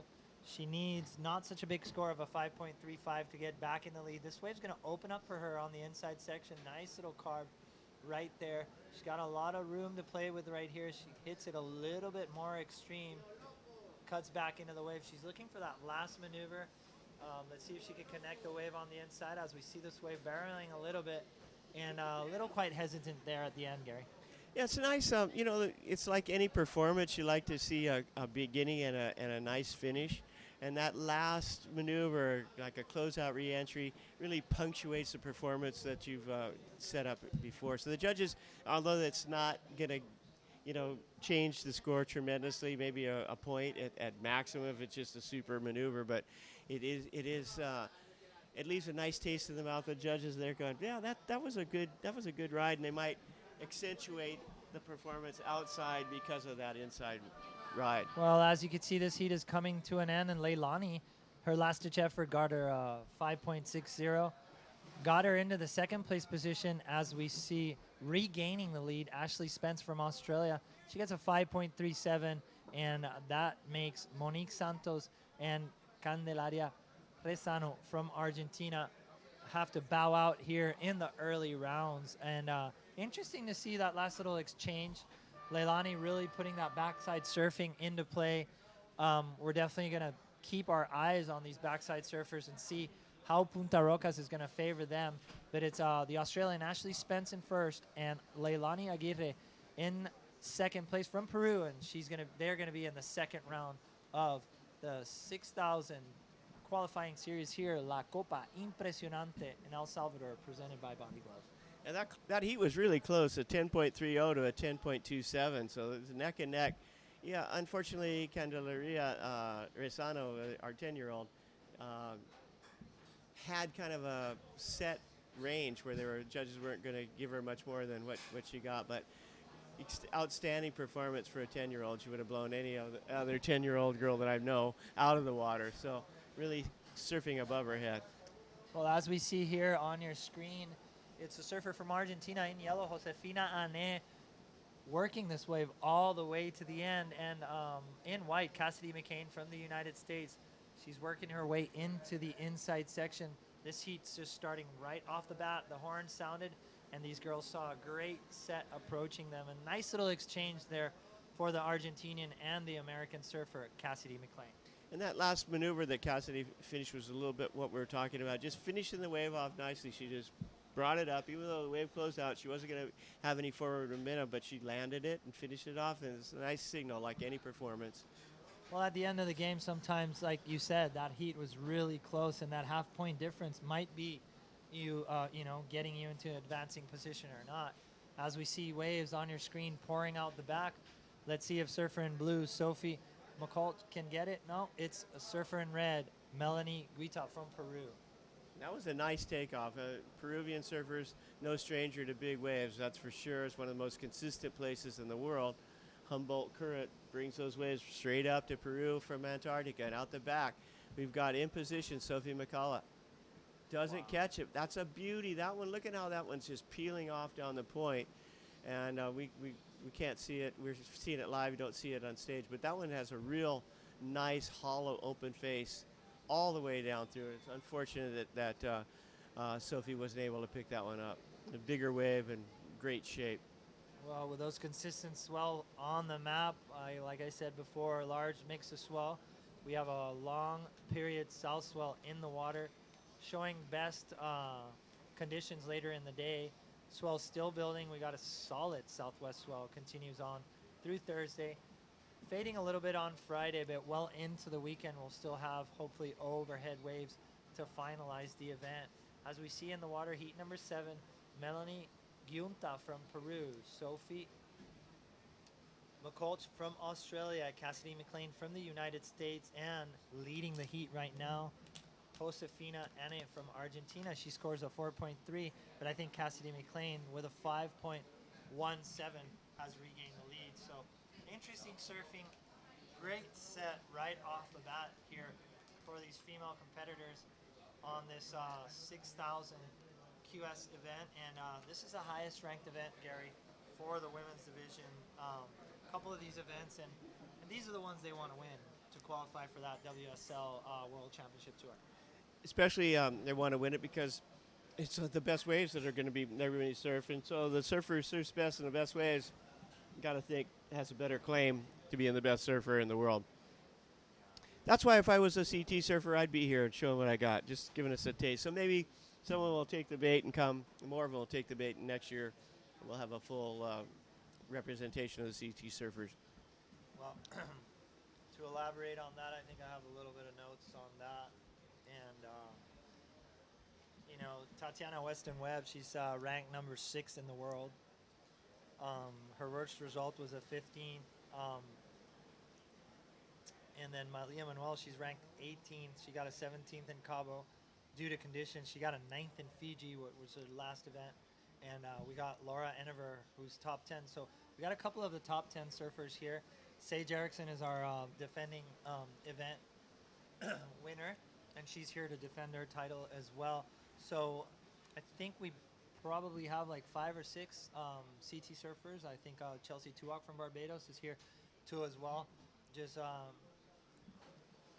dealing with her campaign, Coco Ho, and from the Latin American side, Dominique Verona. She got 2nd place in Cabo, and she's definitely looking to get a good score. She's ranked 7th in the WQS, and I think top 10 get into what is the World Championship Tour for the women's side. So I'm sure Latin America is waving the flag there for Dominique Verona. All the boys from Ecuador are probably having the time of their lives seeing Mimi. She's been at it for a while. She's been Latin American Pro Surf Tour champ as well, and great experience, great surfing.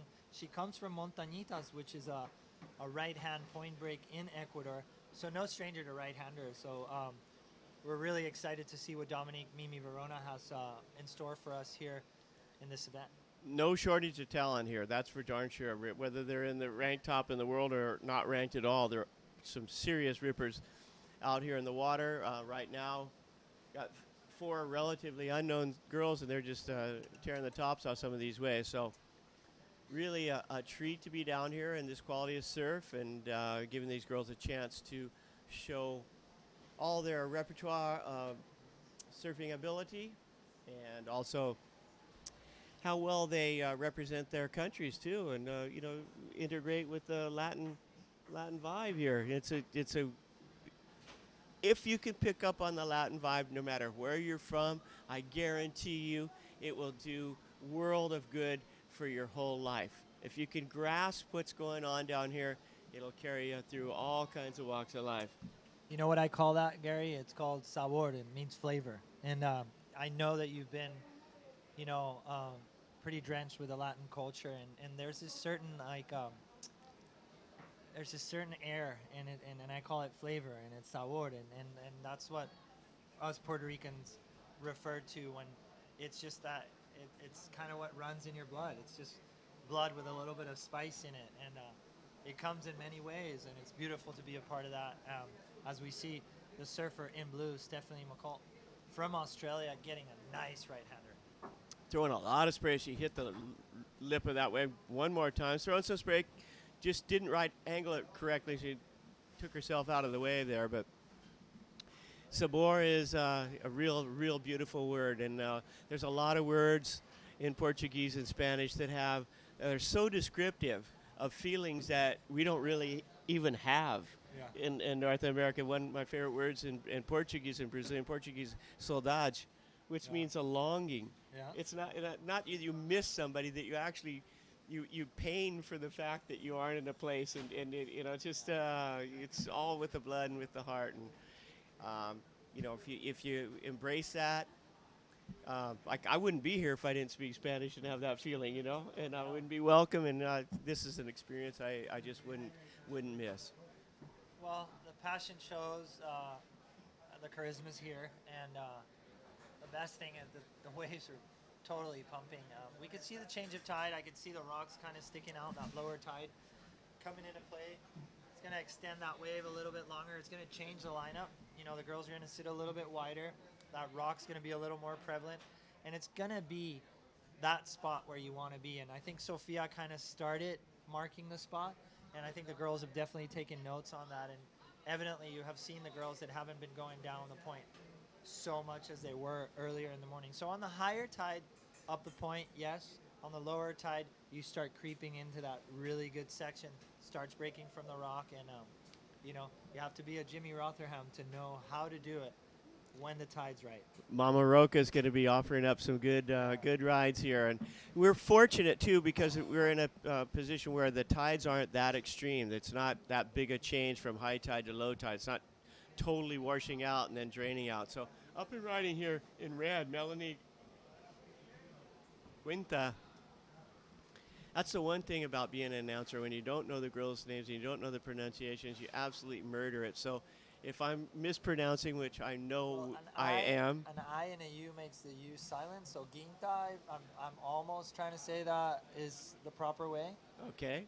A, E, I, O, U, yeah, so those are vowels. I'm going to go with Ginta there. Maybe I'm right, maybe I'm wrong, but I'm the victim of that as well. I mean, we get Japanese names, we get Portuguese names. We got a plethora of countries here, and we have to admit, I'm from the Caribbean, you're from North America. It's kind of hard to get them right, but we're trying our hardest, and sorry to those out there that we butcher your names, but in spirit, we're fans, and we're with you.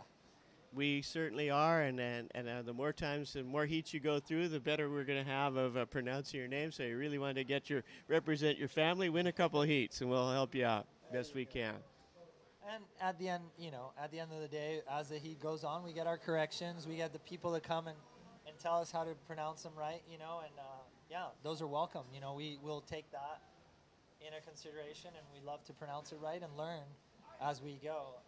As we see a little bit of lull in the action here, we see the girls are coming down the point a little bit more. As you saw on your screen, they're kind of fading away. What they're doing is they're paddling away from the point and really seeing that the waves are opening up more, on that, Mama Roca section. And we'll see how that plays out in the scoreboard. I think it's the wrong choice. I think there's some nice waves coming out at the point. I think you got to move around. Anytime you bunch up with the rest of the competitors, you're putting yourself in a precarious position. It's good to, somebody's not surfing point A, then you go over surf it. There's surfing point B, go back to B or whatever. Kind of switch it around and show the judges that you can ride both styles of waves. But here goes Blue. She's got a wave. It's closing out. That's where they're sitting is not the best at this tide. Most definitely, as you saw, she actually dropped in behind the wave, and maybe you want to have that highline section right there when you drop in, as we see. Surfer in yellow, Josefina Ane from Argentina, also falling victim to that section. So maybe you're right. Maybe they have to be up the point and come with that momentum, kind of highline that section and make it through that part of the wave. So maybe not the best choice of tactics Yeah. right now out in the water. Yeah, it depends on your, if there's a lot of people up at the point and you don't have it, you have to compete for it. It's hard to make it. But if you've got 4 people in the water, getting it up the point, as long as you can get in quick and get that first turn up, start racing down the wall, that's the place to be. The wave actually kind of bends at the outside. It bends out. There's a cross little wave that comes in. There's 2 waves when they come together. As they both hit the point, that's when they start to reel off. But if you're sitting on the inside where these guys are sitting, that's when it's all coming together, and you're right in no man's land. You're not over enough to catch the tail end, and you don't have any momentum to get through that section, so you're trying to take off on the section. Not ideal. Well, there you have it, and we have 12 minutes and 40 seconds remaining on this heat. Our leader right now from Australia, Stephanie McCulloch, and Cassidy McLean from the USA holding on to that second position only with 1 score. So she only needs a 0.54 to gain the lead. She's looking for a better score just to gain momentum in this heat. As we see Josefina Ane, she started off with a 4.33. She's got a 0.73 as her second score. She doesn't need much to get into the advancing position. And Melanie Guinta from Peru, she needs a combination of scores to get back in the game. So, a lot to offer still, plenty of time. But I agree with you. I think they need to go a little deeper on the point. I think they've been influenced by the fact that they haven't been making those waves on the shoulder, but I think they have a more chance coming from the point with momentum, and it's going to open up the playing field for them. Yeah, it doesn't, when you're out there, you're like, oh, that guy's never going to make it. I'm going to drop in. But he's just got so much speed that actually you make that section. And, take a one from the book, Jimmy Rotherman book, I've seen Jimmy make them from the river mouth.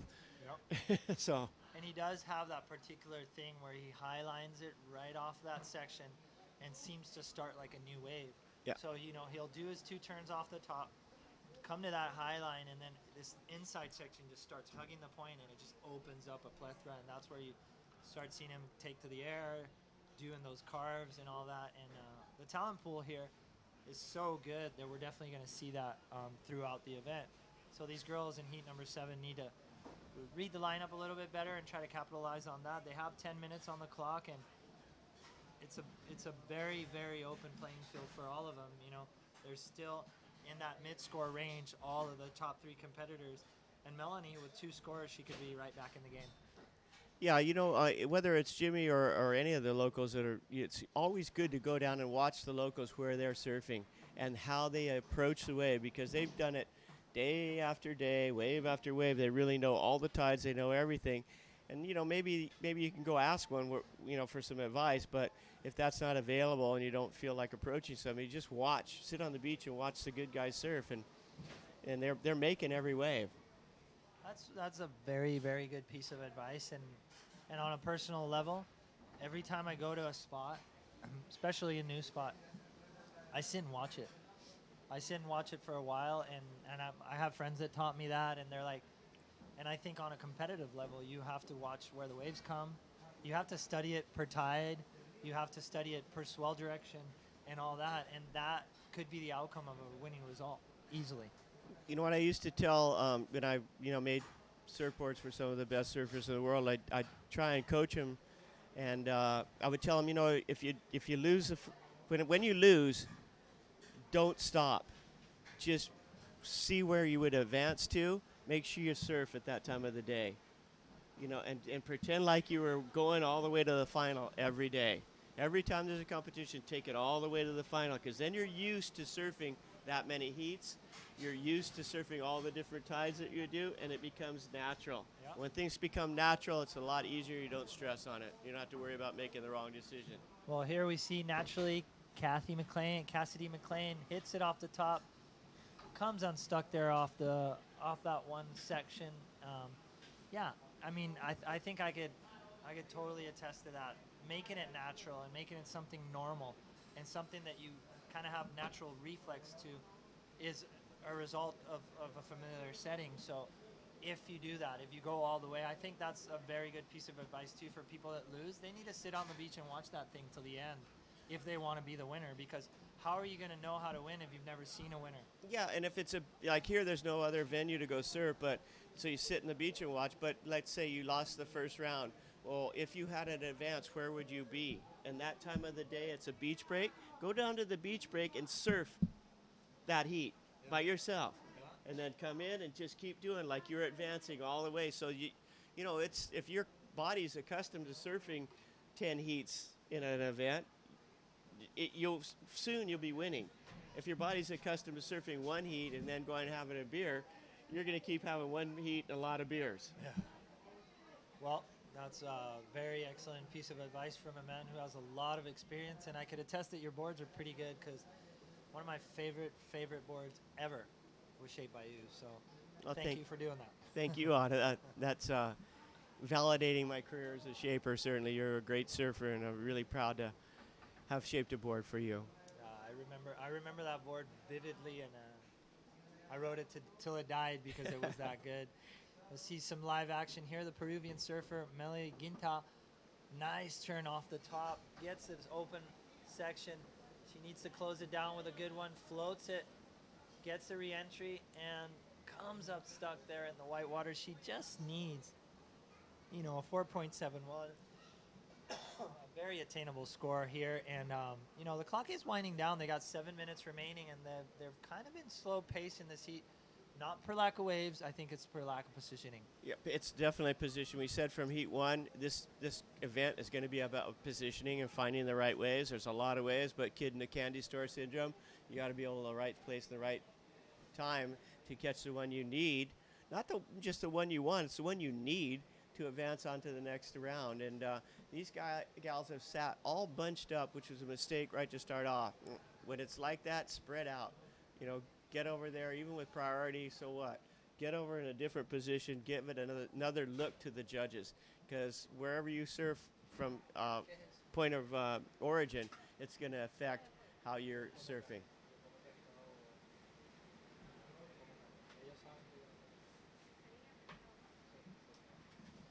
Yeah, and right now, action on the ocean, and they're sitting pretty wide still, not being able to capitalize on these ongoing sets that have been coming in.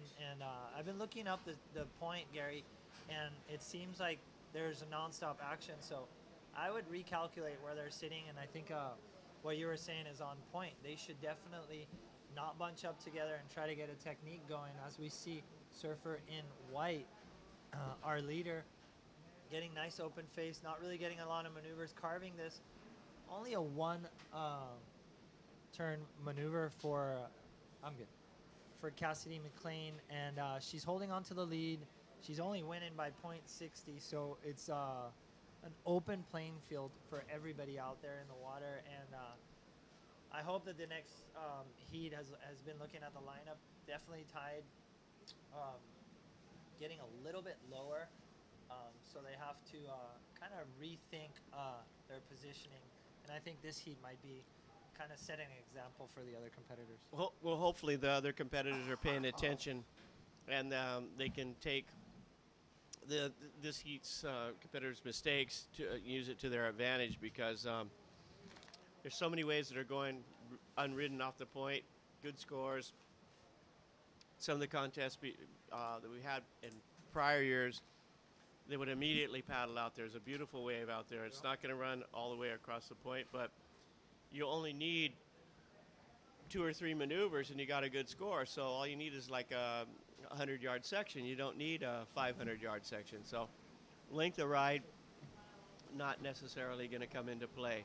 And here goes blue. That's Sophie McCullough.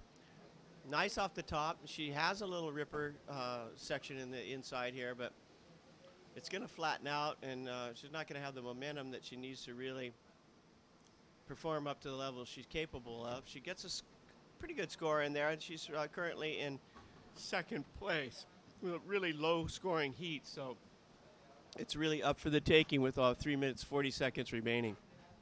Well, she did have a really good read on that wave. Not necessarily the the craziest maneuvers, but she did read it all the way to the end, and she only needs a pretty small score to obtain that first place position, 2.27.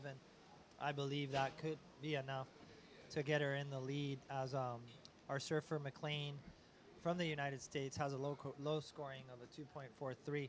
So in that exchange, I think we're still waiting for scores on Cassidy's and on Sophie, but I think Sophie got the better of that exchange for sure. But I'm still seeing sets on the point just pouring in, and somebody needs to just kind of get out of that pack and capitalize on all these waves that are reeling down the point, which are offering amazing scoring potential. And we talked about this with the judges. There will be a lot of waves that you and I wish would be on that are going to be unridden. Any wave out there, I want to be on. Yeah, for sure. Didn't have too great of a session this morning. I wore these reef booties, and yesterday they went pretty good. But I waxed my board in the traditional way. I'm out in the water, Kaya Belly. Watched me fall on the 2 opportunities I had, and goes, "You're not supposed to wax your board when you wear the booties." I went, "Oh, no."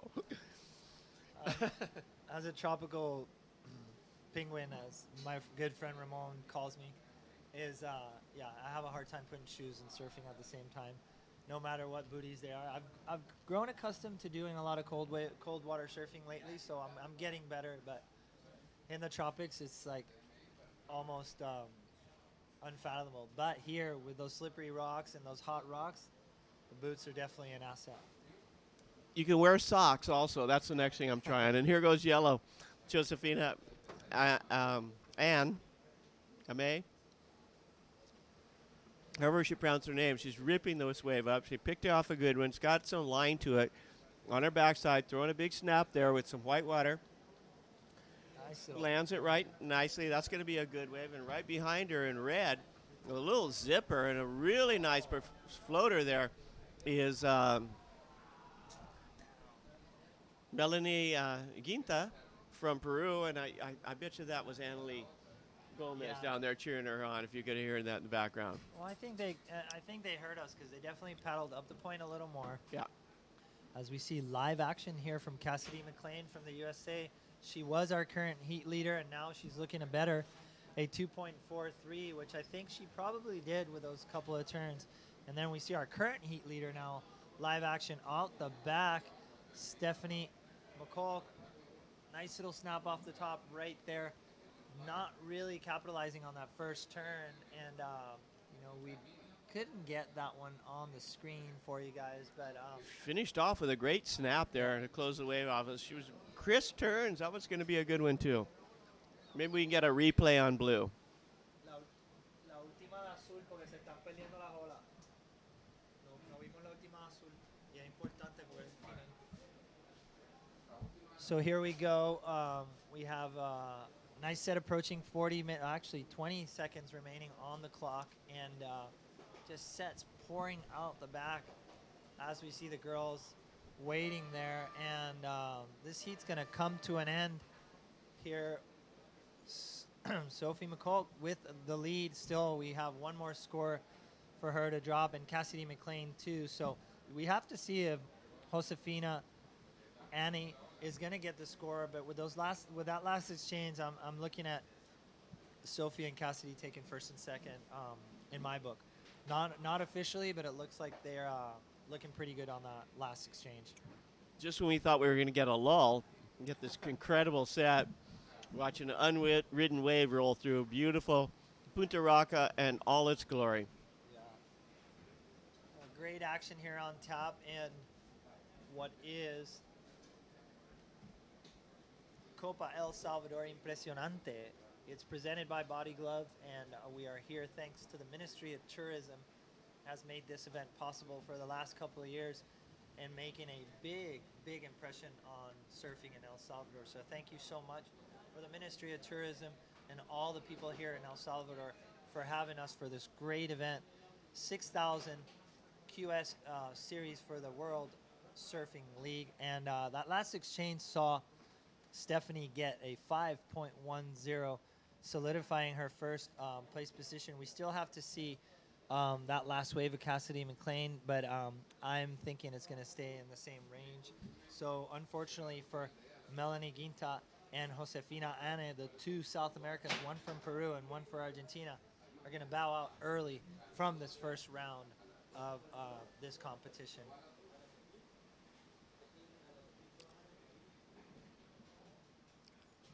I am certainly glad that the tourism board had the vision to have a women's event. I think it really unique. And when you're trying to attract attention, I don't think there's anything more beautiful than 96 women surfing this excellent wave here at Punta Roca. It's absolutely fantastic. Well, Quite a spectacle. It opens a big new playing field and a wave that's really, I wouldn't say familiar, but it's it's a beautiful setting for women surfing, and we're probably going to see a very good display of the talent pool here on this perfect point break this week. So with a lot of swell in the water, we are going to see great things come about as we see that last exchange narrowing down that lead, but it was the Australian and the American in the end making it out of that last heat number 6, actually heat number 7. The Peruvian and the Argentina in 3rd and 4th unfortunately bowing out, and in the water right now we have Kobe Enright from Australia, Natalie Martins from Brazil, Lorena Fica from Chile, and there'll be 3 women in the water for this heat number 8 of the Copa Impresionante, live and direct from El Salvador here at Punta Rocas. And there goes Lorena Fica, the first one to catch a wave. Regular foot, got a nice lined up inside section here. It's a little bit off balance, a little bit uncomfortable. Decides to jump out the back and give it another go with another wave. But right behind her, Kobe Enright also take off and straighten out. So they're just trying to feel out the positioning. They're not either of them in the right position to pick up the waves, but that's all you learn. You catch one, see where you are, and adjust, and hopefully the tide doesn't change when you made your adjustment. Well, we got a couple of rounds already on the books. This is heat number 8, and we'll be going through heat number 12 and making that decision later on in the day if we're going to run round number 2. But the luxury of having the contest director here and beautiful waves, there's a very positive chance we'll keep running that through the day. Countless waves coming in, and the exchanges are going to get only more interesting as the contest goes on. Yeah, and if we don't keep running, I don't think I'm going to be able to surf tomorrow. With all the girls will be so upset that we didn't keep running. So I think the obvious call is that we go as long as we can. Out the back in blue, that's Natalie Martins from Brazil. Big off the top. Unfortunately, she doesn't land it. She's been out there since I got here last Saturday to help set up the event, and she's been out in the water every day. So she's really putting her time in. She should have the break figured out pretty much, so we'll just wait and see. There goes. She's taking a page from current world champion Adriano de Souza, who's always familiar to his setting. He spends time in the contest before and after just to learn it, and attesting to what you said, Gary, he's one of those guys that wants to work on his mistakes right then and there, and it's always good to see the competitors here be early, test the conditions when they're bad, when they're good, and get familiar with the waves, as we saw Martins there from Brazil get that one wave. Current situation in the water, still a low scoring affair. Lorena Fica from Chile getting a 2.33.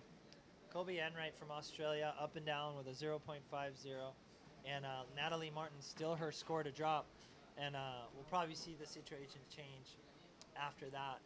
Couple of waves, still plenty of waves on tap, more rocks showing up. That low tide is getting more prevalent, and we'll see a change in the characteristics of the waves, and we'll see how the girls adapt to that. Well, you mentioned Adriano de Souza, the current world champ in the men's division. It's really just a treat for me to see someone work so hard and want it so bad. You never hear anybody say, oh, the best surfer in the world is Adriano de Souza, but he is the world champion, and he got that by working hard and applying that hard work. And it's really just like blue-collar success story, and I love the guy. watched his whole career, and he never gave up. Out in the water in white, that's Loretta Rice, and Fika, and she's from Chile. She's really got really good score on that wave. I think she made her turns right in the pocket. As we see surfer in blue, live action, Natalie Martins, another great pocket surfer, linking her waves up, getting those tight little maneuvers. It's going to be an interesting exchange. Big floater right there, taking a page there from her Brazilian countryman, Adriano de Souza, and probably Silvana Lima, who's one of the strongest surfers that we'll see here this week. And I'm really excited about seeing her on a right-hand point break. She's definitely taken women's surfing to that extreme level, doing those air 360s, air reverses. I've personally watched her get 10s, getting barreled in WCT events. So another experienced surfer here on the draw later on in the event, Silvana Lima, who's a world title contender in my book any day.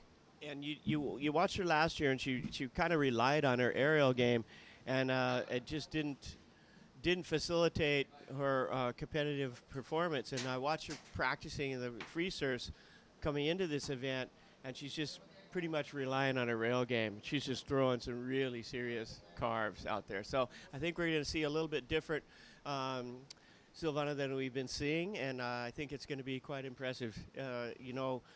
When airs came out, we were so impressed with them, and now they're becoming something that we're expecting to see. So we've kind of gone back to hard rail buried carves, and that'll never go away, and Silvana's got them in her book.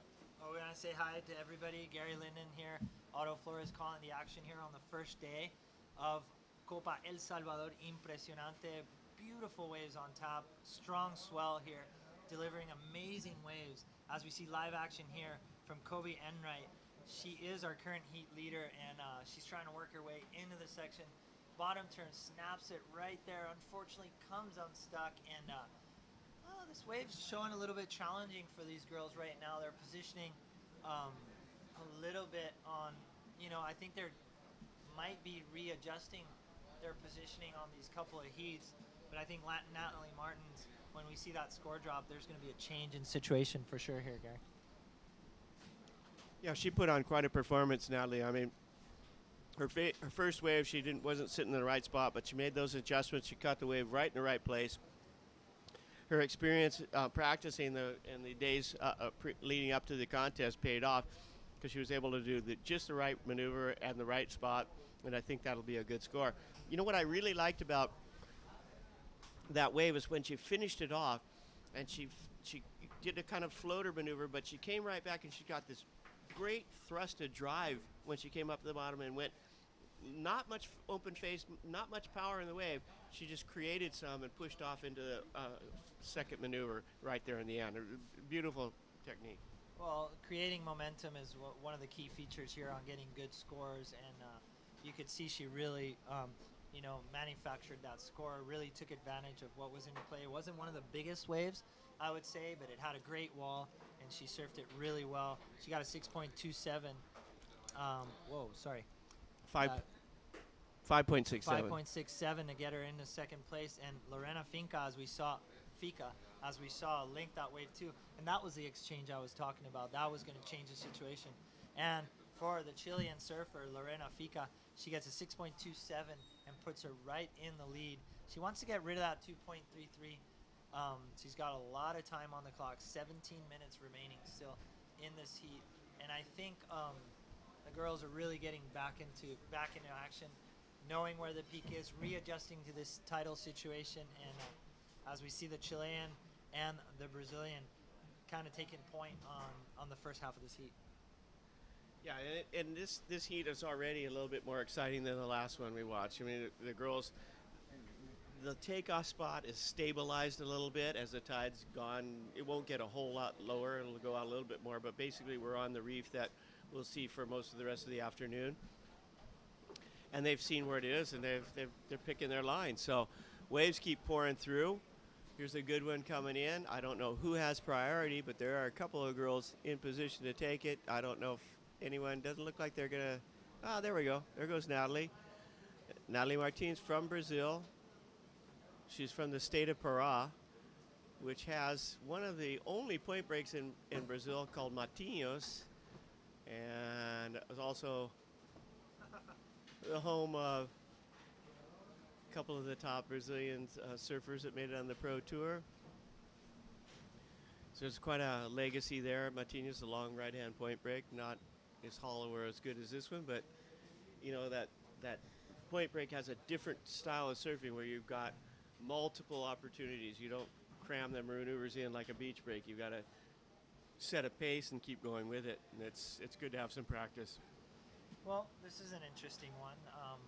So on the men's side, the Brazilians have created the Brazilian Storm, and they're taking over pretty much running point on professional surfing. You know, from the likes of Gabriel Medina, Italo Ferreira, current world champion Adriano de Souza, Miguel Pupo. But on the women's side, they've seemed to have kind of fallen off the map a little bit. Like they're not really in contention as much as they were before. You know, Silvana Lima being that threat. I think on the feminine side, the Brazilian Storm needs to get a little better representation. I could see a lot of youth coming out of Brazil, but I could see, you know, I see other countries, Kauai producing a lot of the top ranked surfers, Australia. You know, obviously with the likes of Carissa Moore and Tyler Wright, and you know, Courtney Conolog too from the United States, making an amazing, you know, display of talent in the last couple of events. She's current number 1 on the World Championship Tour. But it seems like the Brazilian girls, who have always been a strong point in women's surfing, kind of taking a back seat on the women's side of the tour. Well, what happens, I think, Otto, is you get these little pockets of energy that spring up. And I remember when I started my successive professional shaping career, it was right in Carlsbad Oceanside, and we had David Barr, Joey Baran, Mike Lambrisi, Brad Gerlach, and they were just all pushing each other, you know. And you get these little pockets, like at some time it's San Clemente there for a while with Chloe Andino and Colapinho, and so maybe there's nothing happening. There's not a little pocket right now developing in Brazil, but as we speak, I'm sure something is that we don't know about is starting to happen. And you mentioned Kauai, you know, so it just kind of moves around, but it's all about having more than one. When you're by yourself, you don't really have someone pushing you, but you got somebody pushing you from the day you're 5 years old and start out surfing, and you're doing heats. Every time you go out in the water, it's a heat. Oh, that guy just blew up, did a 360 reverse. I'm going to do something else better, you know, and that just keeps pushing you. Competitive level just rises, and that's what's happening with the Brazilian Storm right now. And I think it's only a matter of time, and probably some of the girls that are here in this first rounds that are Brazilian are going to be the nucleus of something that forms later. Well, I'm sure we're sparking some kind, or we're igniting some kind of fire. You know, talking about this point, I'm sure there's some energy getting pulled from that, and I know Silvana Lima's close to that, you know, energy from the guys, and I think she wants to draw energy off of that, and it would be really exciting to see her back on tour. She's got exciting surfing. We saw her at Snapper a couple of years ago, just really putting it up to Stephanie Gilmore, and women's surfing has gotten a lot more interesting, and the level has risen dramatically, you know, from the criteria to maneuvers that the girls are displaying, from the tube riding.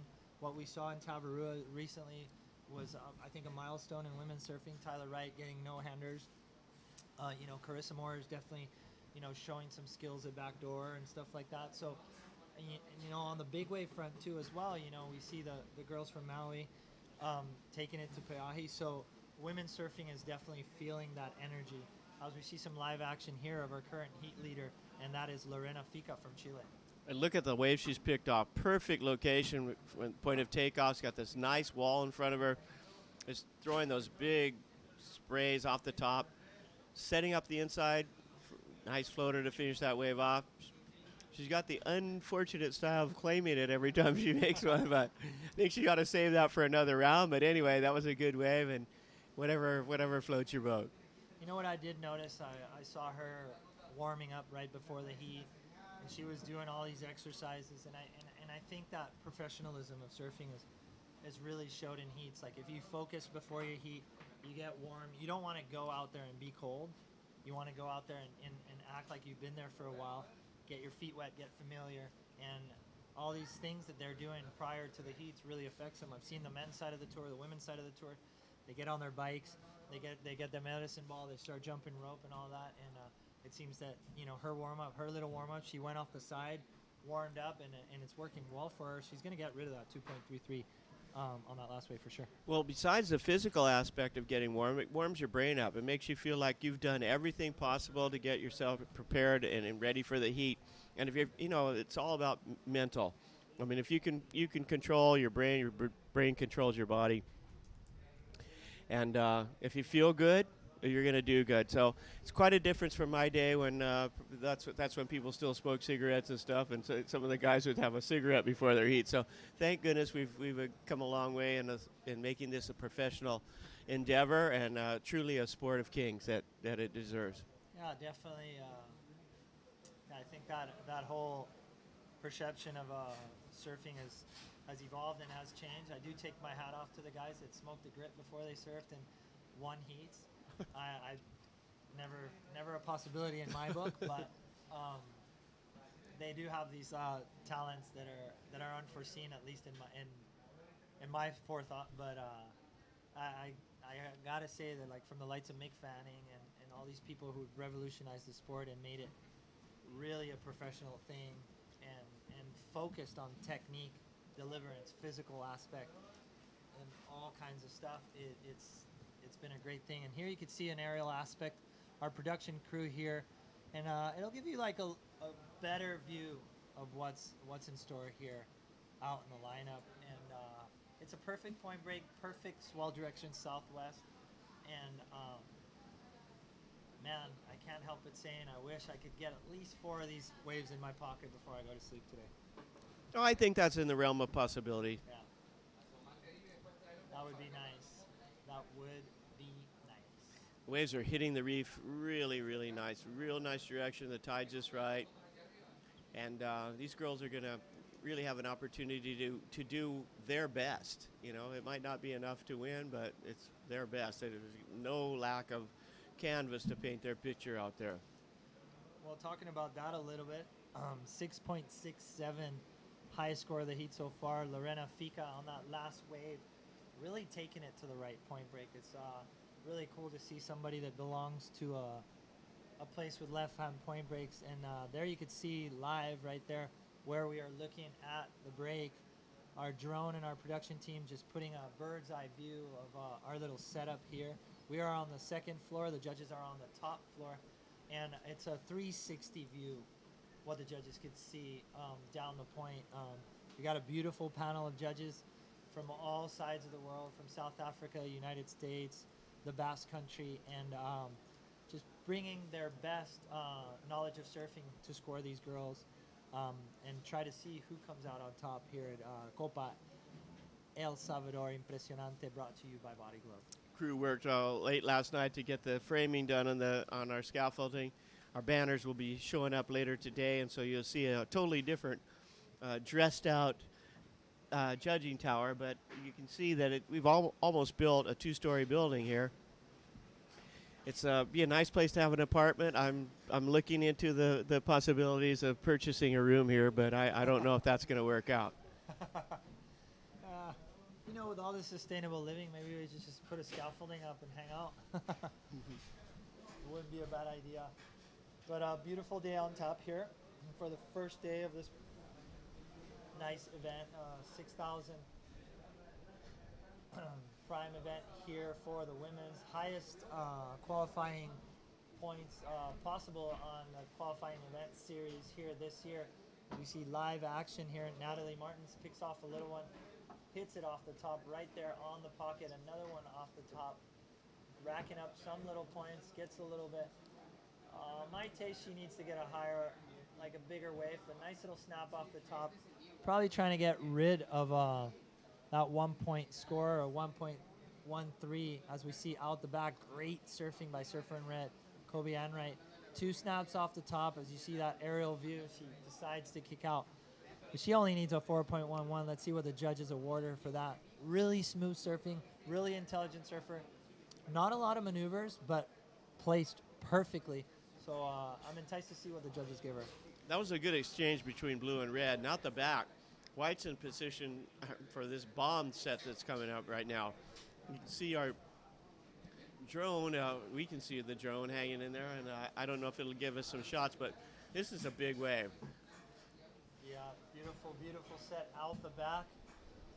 As we see a little bit, breaking a little bit wide, surfer in white trying to get around that. She's probably not going to go for that one, hoping that one cleans up the runway for that second wave. Solid swell building here at El Salvador and Punta Rocas. Let's see if our heat leader, Lorena Fica from Chile, decides to go on this one. Well, it's either this one or the next one.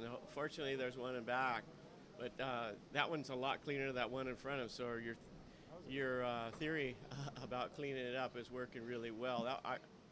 I gotta say that was probably one to go on, but she doesn't need it. She has something that might be a little bit better. That one was a little walled up, but there's more than one wave. Now the swell's starting to fill in. It's not just a 1 or 2 wave set. It's more like that's number 3. Here's number 4. There's a little bit out there in the back. There might be 5 or 6 waves in this set.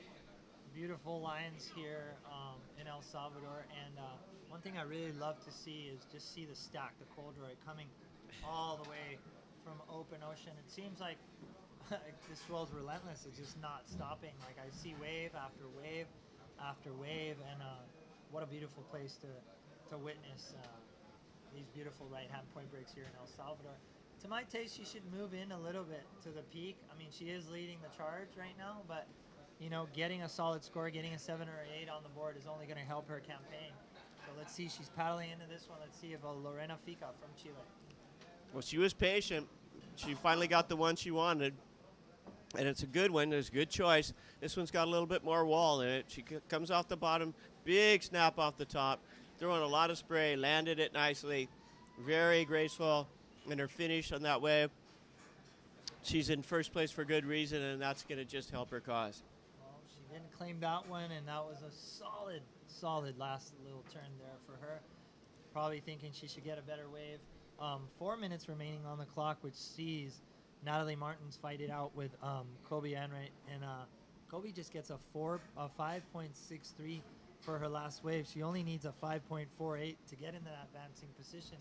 She's got 3 minutes on the board. I don't really see her anywhere close to the peak as she's coming up the point right now. She's kind of gained priority, and she's well on her way to trying to get that score. She's got enough time.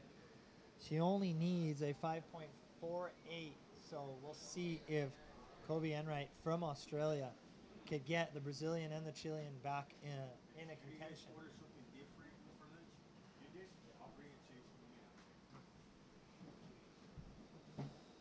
So next heat on deck, we see Holly Sue Coffey from Australia. This would be heat number 9. Malia Ward from the USA and Marie Moana Troja from France. So that's the next heat on deck. That would be heat number 9 of round number 1 of this beautiful venue here in the Copa Impresionante El Salvador, brought to you by Body Glove, and it is a 6,000 qualifying series event for the women's side of the World Surfing League Tour. As we see a lot of the girls just capitalizing on this beautiful point break, and Kobe Enright has 2 minutes and 40 seconds to get that score, which is very obtainable, 5.48. Yeah, there's been some good exchanges. That last one between blue, Natalie Martins, and Kobe Enright in red. Only 0.2 tenths of a decimal separating their waves. So the judges are keeping it really close. One of the waves was a little bit bigger, so they gave it a little bit higher score. But maneuver for maneuver, it was blow to blow there, and a really a good display. Pardon my silence, my lunch just came in. Bon appetit, provecho. Gracias. I just finished my lunch, so you were listening more to Otto. I think you're going to be listening more to me. It's a lot easier when your mouth is empty, a lot better when your stomach's full. So we've got to accommodate both sides. And finishing off that wave in white now, I just kind of straightened out, and I saw it glanced up there on my screen. Didn't see the first part of the wave. No, I think it was a replay as we're watching white paddle back out.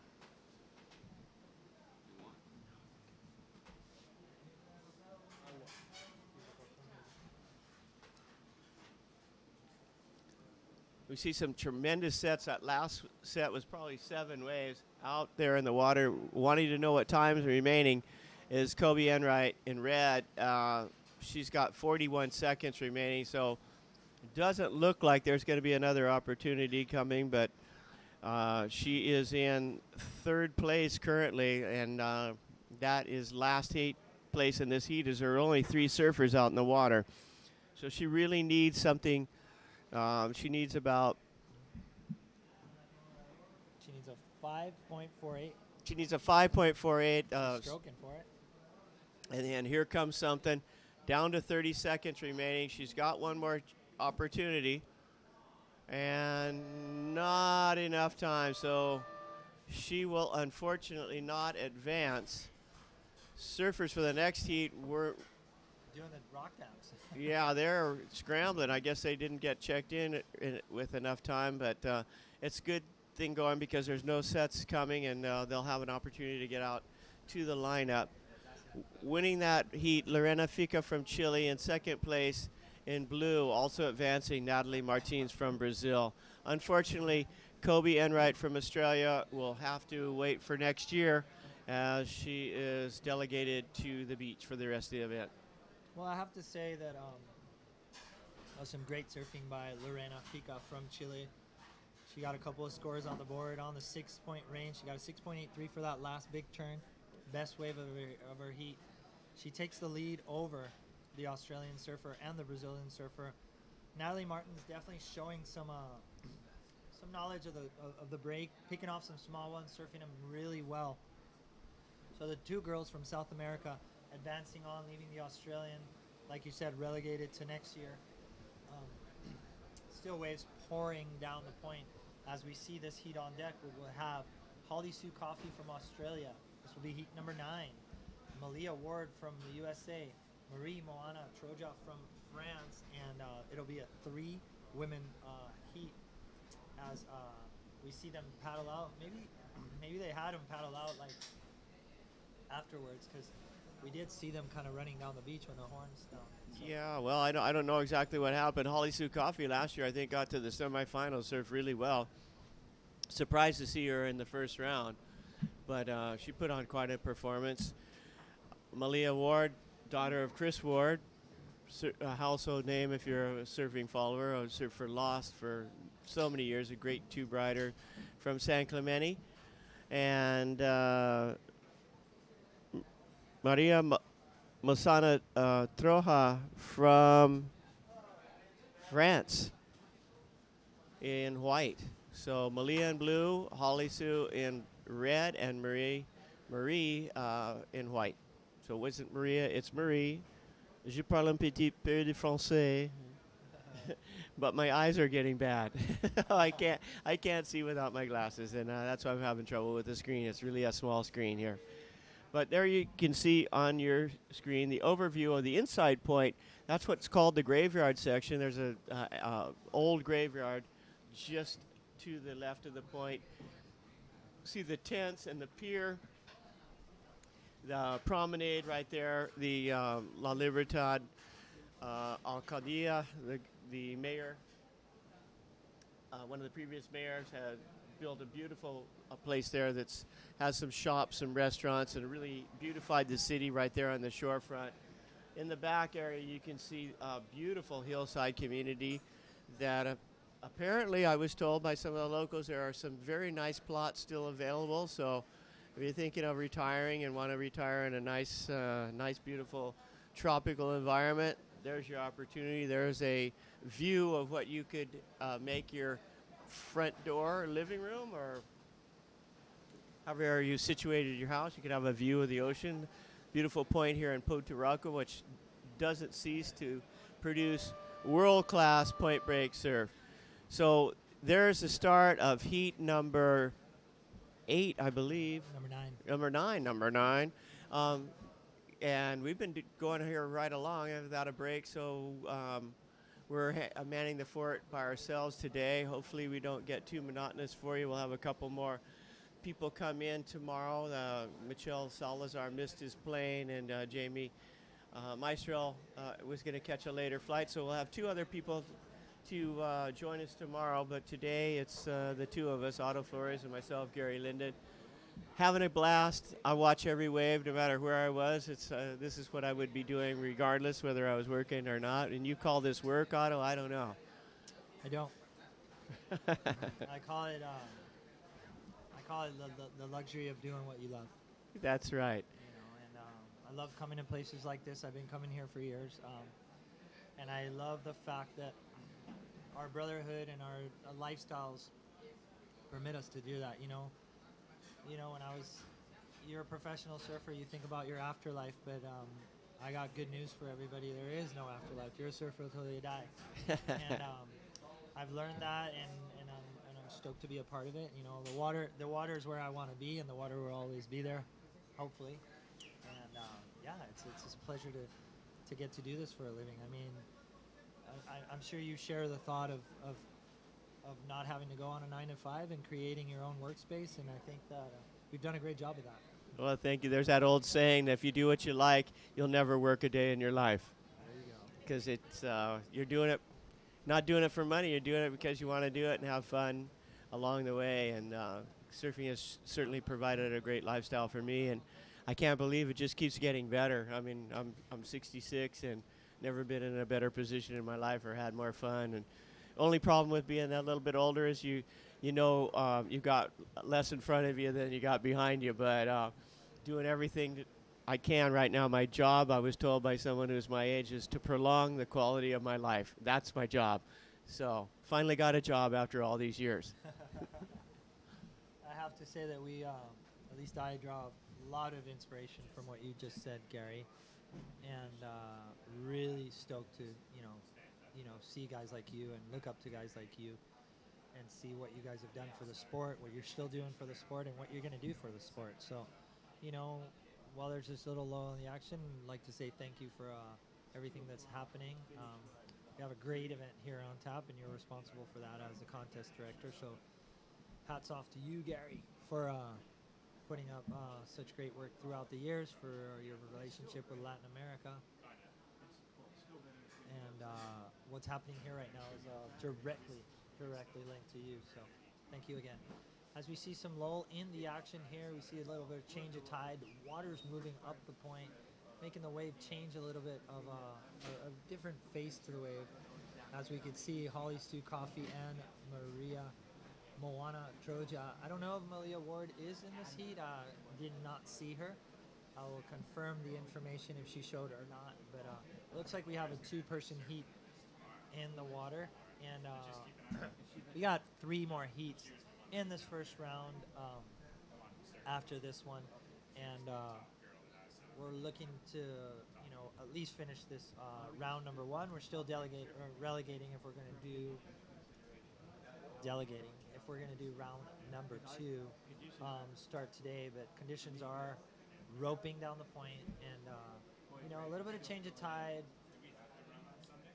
a little bit of change in the wave, but still plenty of waves on tap here at this beautiful Copa El Salvador Impresionante, presented to you by Body Glove. As we see live action, a little bit of time already gone on the clock, 20 minutes and 40 seconds remaining in this heat number 9 of round number 1 of the WSL 6000 qualifying series event here in El Salvador, presented by Body Glove, the Copa El Salvador, and one of a couple of events that needs to come into play for that World Championship Tour. So, Gary, a little bit of lull in the action here. I was saying to the public out there that you're directly responsible for what's happening here in the water, and your dedication draws inspiration to a lot of us. You were talking about how as of a more experienced age and all that, what's been unfolding for your career in surfing, and where you've been, from a shaper to organizing all these incredible events. And I have to say, great job in what you've done and what's still to come of you in the sport of surfing. Well, thank you, Otto. It really means a lot to me to be recognized for my achievements in life in general. The fact that I chose surfing is beside the point. It just to be successful is what we all strive for. And I would just say one thing my dad always told me. He said, just never give up. If you're still in the game, you're winning, and if you quit, you lose. So that's kind of theory that I've always held on to, and it's really paid off for me. Because I've been through, obviously, I've been on top of the world, and I've been to the bottom as well. Lost everything and had to come back together. But like I was saying before, I just hung in there, and right now it's like, God, it's a dream. I have a job with the World Surf League. I'm the vice president of the Big Wave World Tour that I founded. I don't have the stress of running it, and I still get to enjoy it. And it's just incredible. And I wouldn't have envisioned that 6 years ago. My point being is, you just never know. If you just keep going, the chances of something good happening to you are way greater than if you switch gears and keep trying a whole bunch of things and never. Just stick to what you know. Stick to what you feel comfortable, feel good with, and the outcome will be good. And I've just been fortunate to be healthy too. So a lot of my friends have not been so fortunate, and that's difficult to watch your friends that you've grown up and everything pass away and move on. But on a brighter note, we've got Red out in the water, and that's Holly Sue Coffee from Australia, and just that's another one of those surfing families that's just incredible. Her parents sold their business, bought a camper van, and took the family to the beach. And the kids have grown up on the beach surfing, and what a warm family they have. They travel together. Dad was here last year, and we got to stay at the same place with Bob last year. And just watching the interaction of them, it's all like they're a bunch of friends instead of parents and child. And even though they didn't go to school per se, they were home educated. They're all miles above the normal person that goes into school and has the robot education that they don't really get anything out of but a piece of paper that says they sat there. I gotta say, I'm a big fan of that. I think the world is the best school that you could ever enjoy. I think lessons are learned out in the field, and I hope that I could be a parent that offers that to my child. And we're a pretty well-traveled family. Hopefully, we're multi-ethnic at our house. I have a Canadian wife, I'm Puerto Rican, and we have the best of both worlds. And that to me is very important. Family upbringing and all that, and they're a perfect example of coffee family. Yeah. And amazing surfers.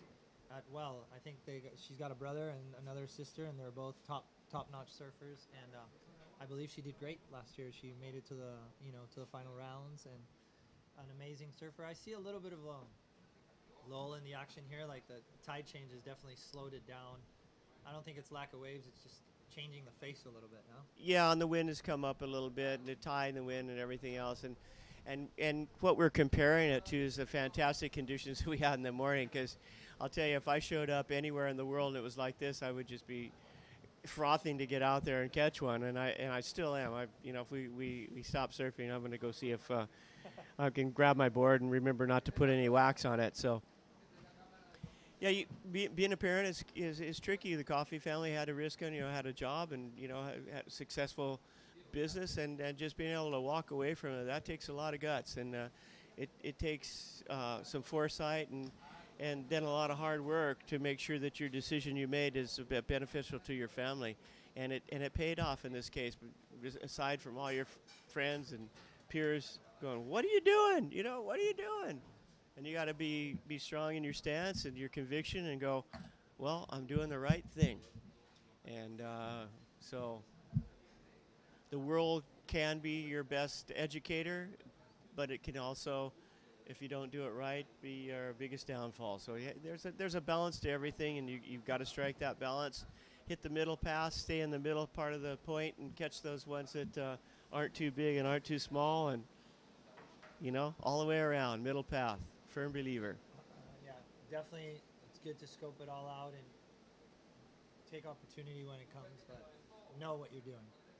And take my hat off to the Coffee family. They've done a great job inspiring a lot of people too as well. And it's beautiful to see her, repeating a visit down here.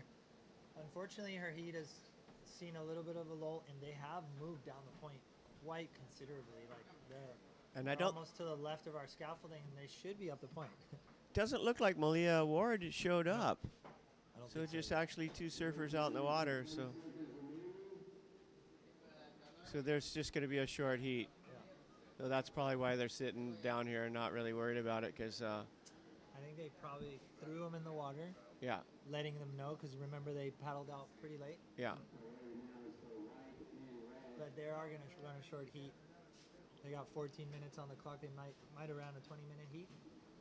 And plenty of waves just coming down the point right now, so we'll definitely see this heat lighten up. It certainly will.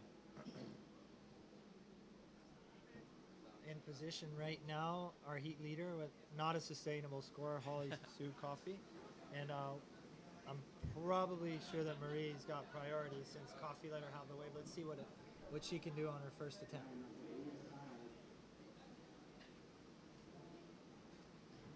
No, that was with two surfers out in the water. That's incredibly poor wave selection. Holly Sue now in position with a little bit cleaner face. Let that first one go by, and let's see what she can do. She's up and riding. She's in red. Big snap off the top. Very powerful surfer. Completes that maneuver. Got two good carves in. That should be a pretty good score compared to her first wave. Well, I don't think they're going to spend a lot of their gas in this heat. You know, they know they're going to make it through. And they're going to probably try to keep the tank full.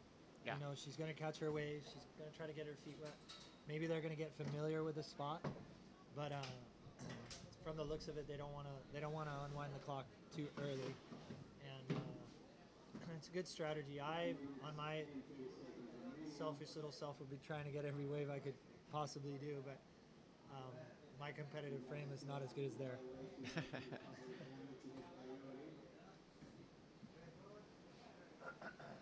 No, I'm counting every wave right now, you know. There she is on a replay. Big old snap off the top. Hits this incoming section. So 2 strong turns for her, gets her a 5-point score. So on that replay, we want to thank the production team for bringing all those crisp and beautiful pictures. They're doing a great job here down in El Salvador. A local crew helping us out here in the WSL events. Yeah, just bringing it play by play. Beautiful imagery of Punta Rocas here in El Salvador. Yeah, and like you said, there's some lulls, but the waves have not stopped. If they've been sitting out there off Mamaroca, they would have been in for a really good ride on this next set that's coming through. Like you said, they're both going to advance. They don't really have to do anything considerably out of the box. But you watch Holly Sue on that last land, that re-entry. It was so powerful. And that was a strong maneuver, and not off balance, not off her feet at all when she landed it. She could have gone for a couple more had the wave permitted. Wow, I'm seeing so many good waves just roll down the point. If they could go a little bit deeper, that would be awesome. They got nothing to lose, so I would try my luck. Yeah, Holly, that first turn, I really like how crisp it was, and she took her time to get that second re-entry. She got awarded a 5.0. Kind of small score. I think the wave was in the mid-range. You know, she got 2 maneuvers, but she got getting warmed up and trying to get familiar with a point break, as they're probably going to see themselves in the second round here in the next couple of days. Well, she got to the semifinal last year, so she knows. I think she's got the feeling that she's going to do well, and that's a good headspace to be in, because if you're confident, you can perform beyond your ability at some point, or at least maximize everything you've got. Oh, for sure. There she goes, trying again right there on the inside section. We see last year's semifinalist, Holly Coffey, trying to get the section bottom. It kind of slides out on that one, unfortunately. As you see out the back, Marie Moana Troja looking at this wave, but opting not to go on it. And wow, look at the wall on that one, guys. That was the one. Little zippers. I surfed this tide yesterday afternoon, and it's really quick. You got to get up really quick and then just run along it. I don't do much more than race. I'm not throwing any big maneuvers. If I make the wave, that's 100% for me. But you know, these are the kind of waves I like. They just kind of drain, and you're always got to keep racing that line. It's almost like you got to do your maneuvers, but touch them and go, Yeah. and go, kind of boom. So some great waves on par right here. We got a couple more heats to finish this round number 1. 3 heats on deck. Heat number 10, heat number 11, and heat number 12. And we'll see in heat number 10, Kasia Solo Iri from Great Britain. Wow. Okay. Lucy Calcier from Australia. Victoria Farmer from Australia. And Lucia Idurain from Argentina. So big international talent pool here. Argentina, Australia, and Great Britain. So that'll be the next heat on tap here. Heat number 10 of the first round of the 6,000 Prime qualifying series here in El Salvador. El Salvador Impresionante, brought to you by Body Glove. It was interesting the shot there had of all 4 girls trying to do the rock dance and get out to the break. These rocks are so tricky. They're slippery. They got moss on them. Some of them are sharp. Some of them are extremely sharp. But all of them propose a challenge, and you got to kind of do a cost benefits analysis when you before surfing here. If it's good enough to risk cutting myself, I guess I'm going to go out. If it's not quite worth the risk, then I probably better wait till it's better, because every time you got a tremendous risk of cutting yourself, bruising yourself, breaking something, going in and out of the waves here. The only drawback, but hey, it's Punta Roca, Rock Point. There's no rocks, there's no roca. There's no roca. And the rock dance is definitely prevalent. I did a little sliding yesterday myself. Luckily, I didn't get hurt, but plenty amount of point breaks. You know, we're fortunate enough to stay with Bob, and there's a point break right out front of his house that I wouldn't say is equally as good, but it's pretty damn good. So we're definitely getting our fair share of waves here too as well. As we see, here's some live action. We see Coffee going in for this insider. She stands up. Let's see how she sets up for this little turn. Nice bottom turn. Nice hit off the top. Another little bottom turn. Nice snap off the top as well. Capitalizing on this one, gets right up in there. Looks at the inside section, and this thing is just reeling down the point as we see another nice little wraparound for the Australian surfer, and she'll definitely get rid of that low point score that she has at 1.07, and I dare to say that's the best scoring wave of the heat thus far. Yeah, by miles. That was so many maneuvers. I mean, her other score was 2 maneuvers. That one had about 5 or 6. And you know, the thing about Holly Sue that is she's so deceptively powerful, and I don't know how to explain that anymore, but she makes it look easy and it makes it look smooth, but she's just throwing so much energy into those turns, and if you compare them to some of the other surfing that we've seen, you realize why she did advance to the semifinal last year. She's not as visually impressive when you first see her, but if you start racking up the total performance on that wave, it really comes into play. How are you going to deny It seems like she definitely wound up. She started really mellow, Yeah. you know, eyed out what was happening in front of her. And as she hit the wave, she just kept on going harder and harder and Yeah. harder. Had a couple of good turns on the pocket, nice little cutback and finish it off. So that's going to be a great score. 6.50. Not an excellent score, but still a good score on the board there. And like I said before, I think she's getting her feet wet. She's just getting familiar to the spot. And probably a good thing that she gets to ride it low tide, windy. And she's going to be experienced if she gets a heat later on in the contest like that. Oh, for sure, she's gonna get at least one more heat. Yeah. This one's it's unavoidable that she's gonna get through. There's only 2 surfers in the heat, so she's just probably, putting on a little bit of a practice exhibition for us. And I think that she's not gonna show us everything she's got, because she's got a full bag of tricks, and she's gonna keep those hopefully all the way into the final. I know that's her game plan. Most definitely, as we see on your screen right now, surfer in white. She is Mary Moana Toaj. Nice hit off the top. Nice little tail drift right there. Comes in the pocket. Another nice, good snap off the top and finishes it off really nicely. So she's going to get a good score there. I like that first turn. She came straight off and kind of traveled with her tail a little bit. Got her knee locked in there and drifted a little bit. So that's going to be really impressive to the judges. And I think that first impression is always a very important one. And if you do a first maneuver and link up your wave, that's going to reflect on your score. That's when you get the score. I'm just glad she got away and we got a chance to see what she surfs like. But she was kind of just sitting back there and not getting anything. She's quite a good surfer, so this could turn out to be a bit of a heat if she gets another wave. She's quite a bit behind the game here, but it's really just one wave.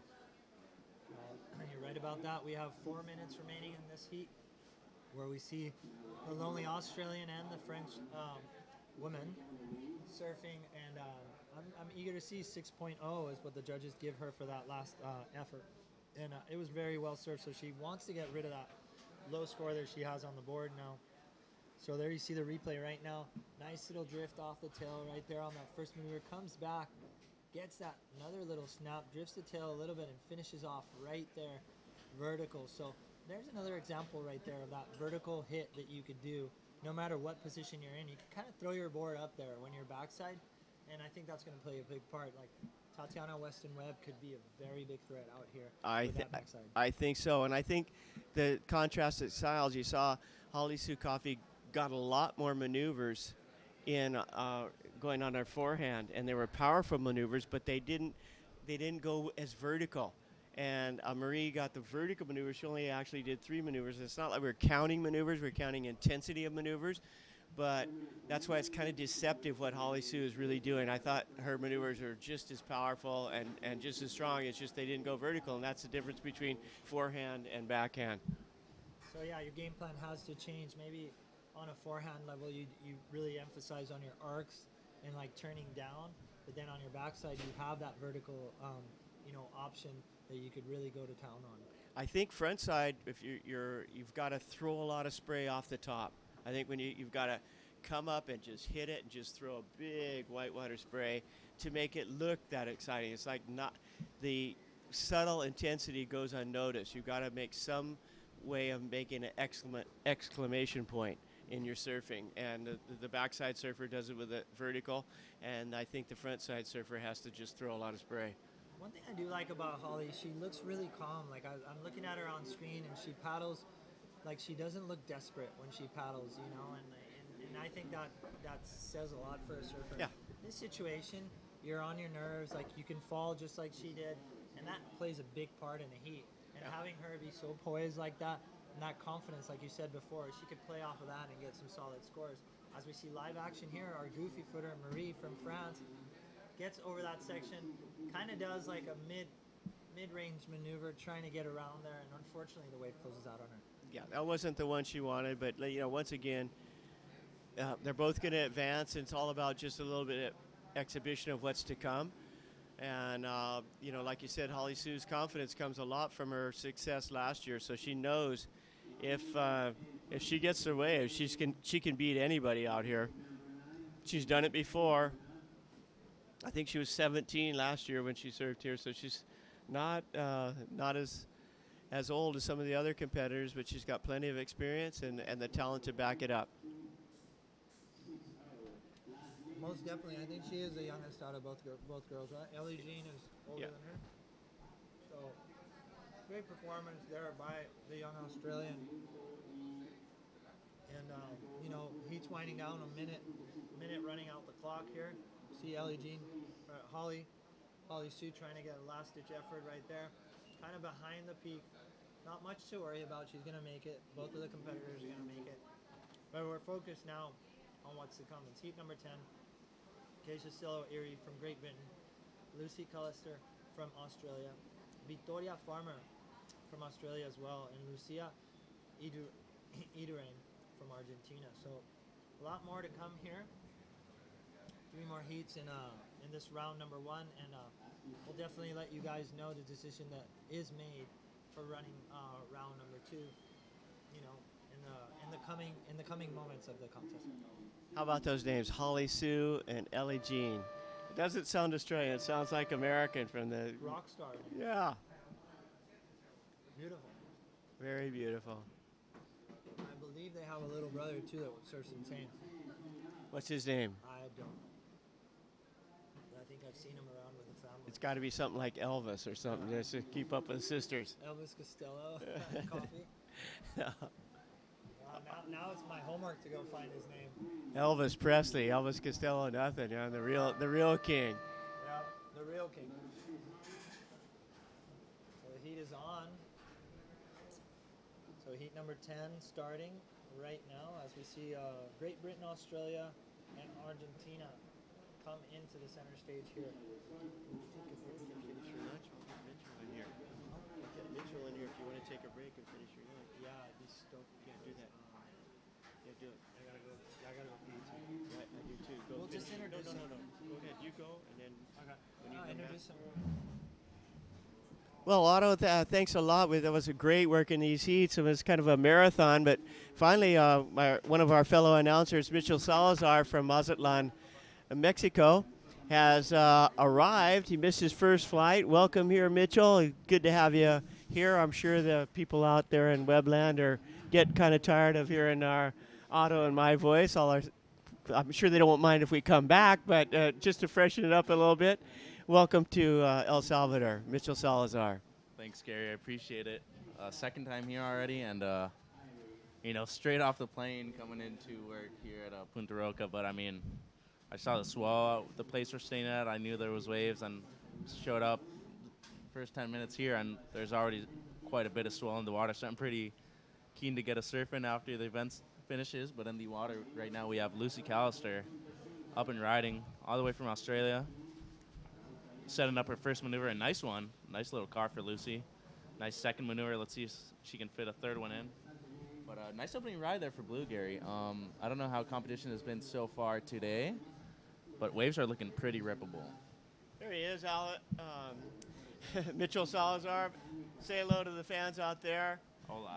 Nice fresh face. Another Latin here joining me. I feel privileged to be amongst such international celebrities.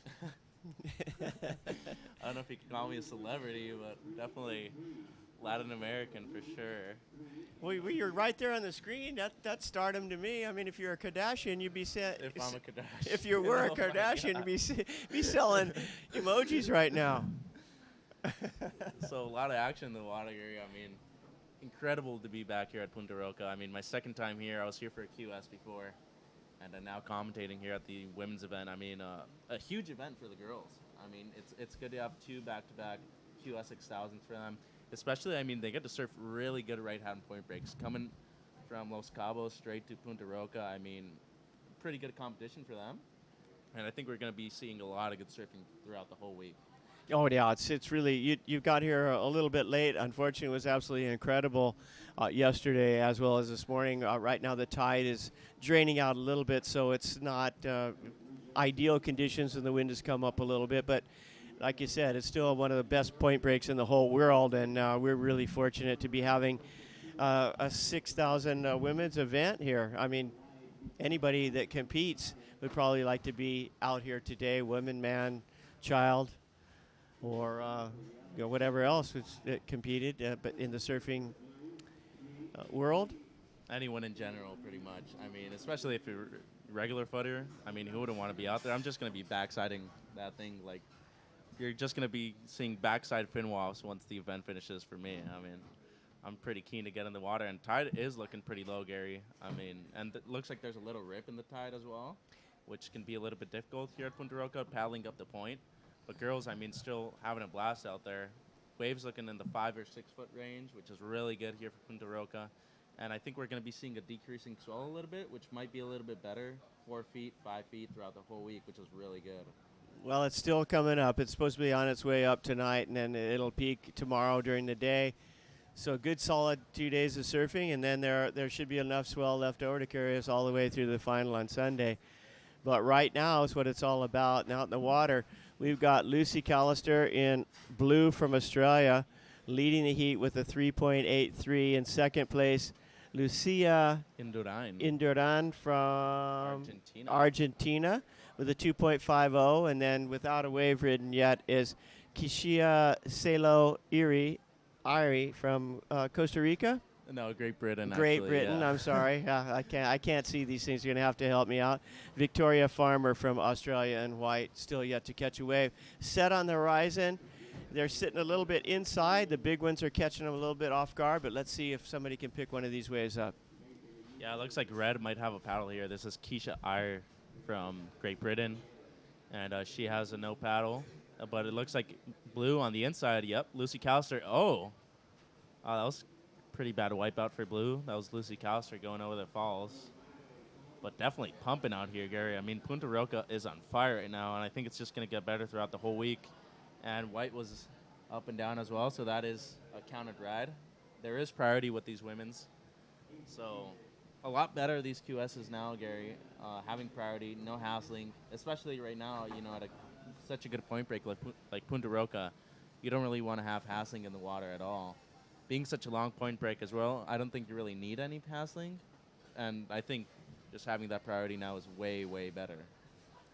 Well, earlier this morning, Otto Flores gave a good rundown on the priority, four-man priority system, because that's a new thing for me, and I'm pretty old school.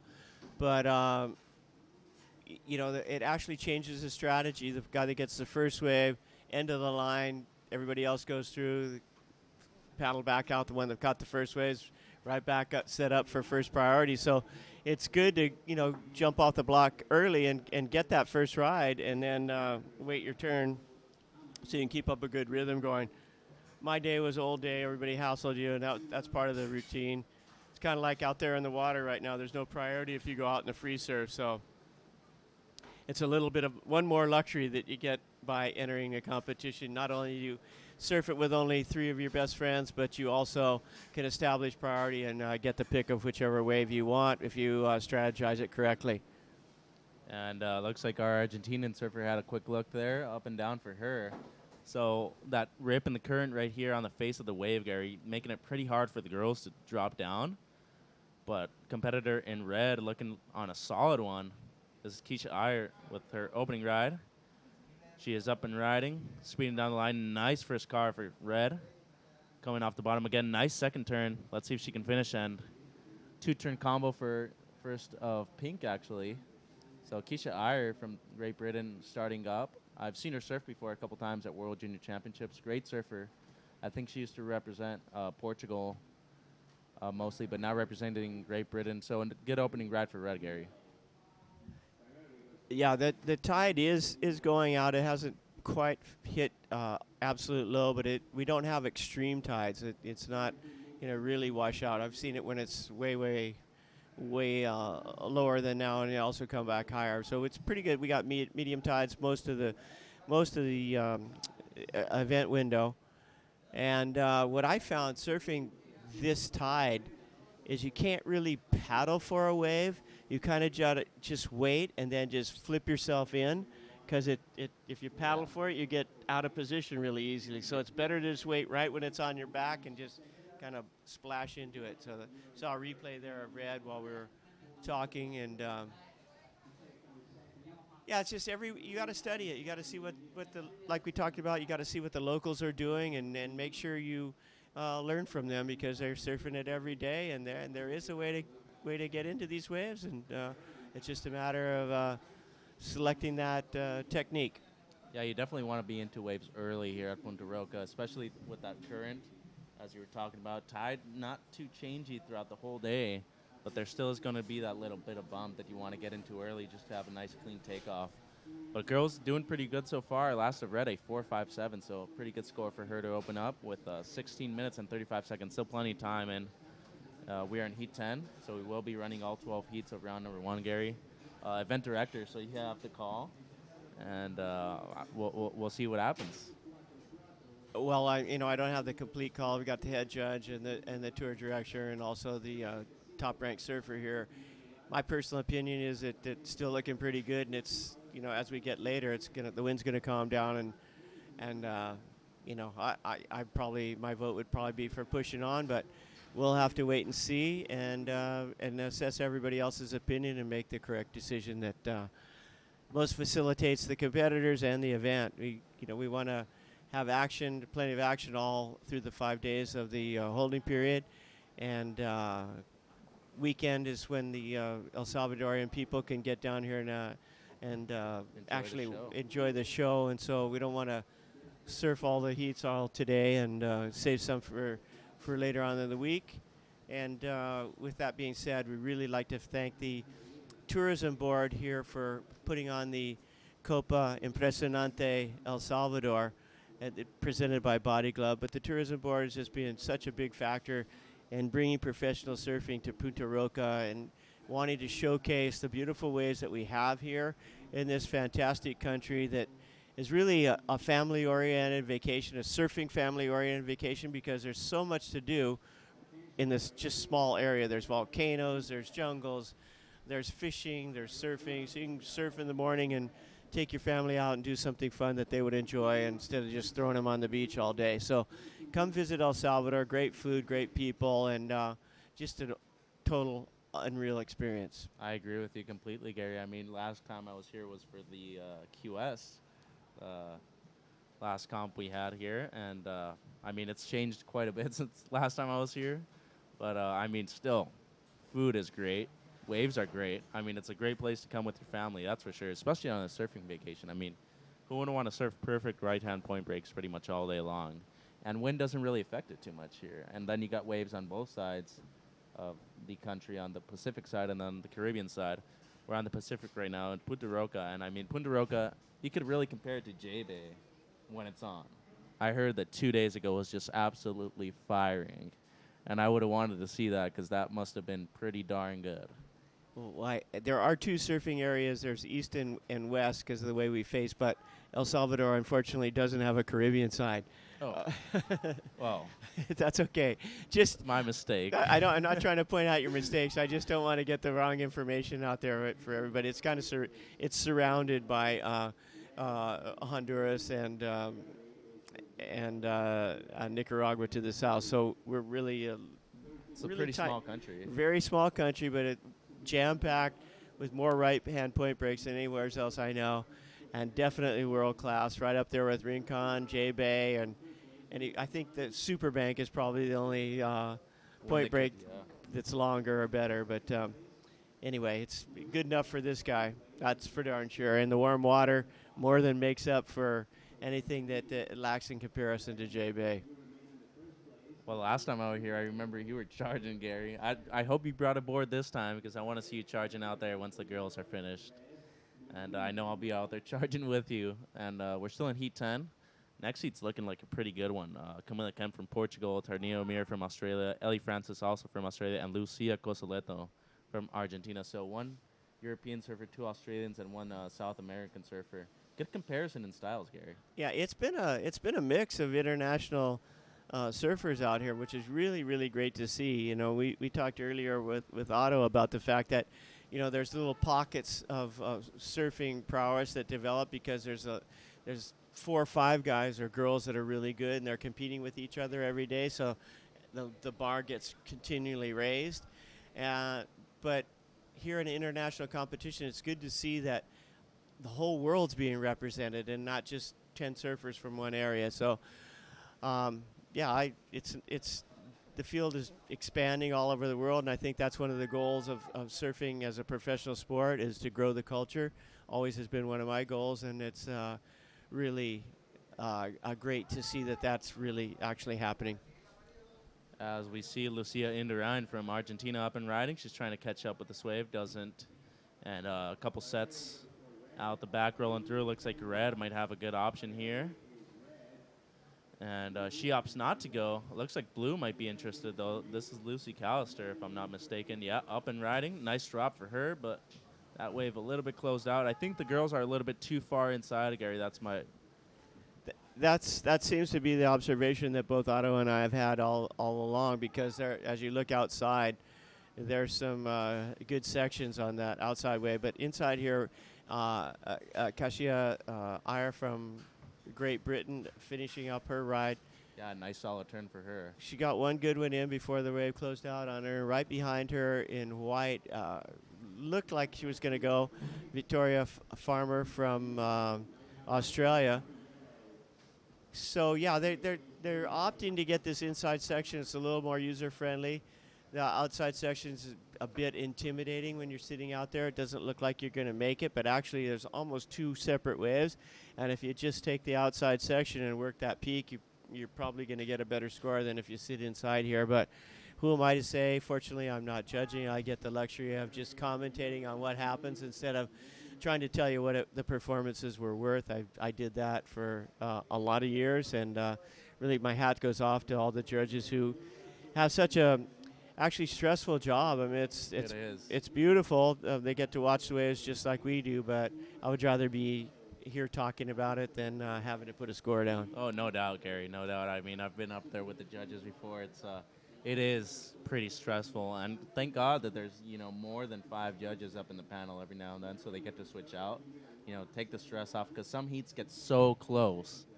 It's crazy how these judges deal with all that stress. But surfing waves like this afterwards kind of takes it off a little bit. When we do see white, this is Victoria Farmer from Australia, and she's trying to get a score on the board. She's currently in 4th, and a nice solid maneuver on the inside for her, but only 1, unfortunately.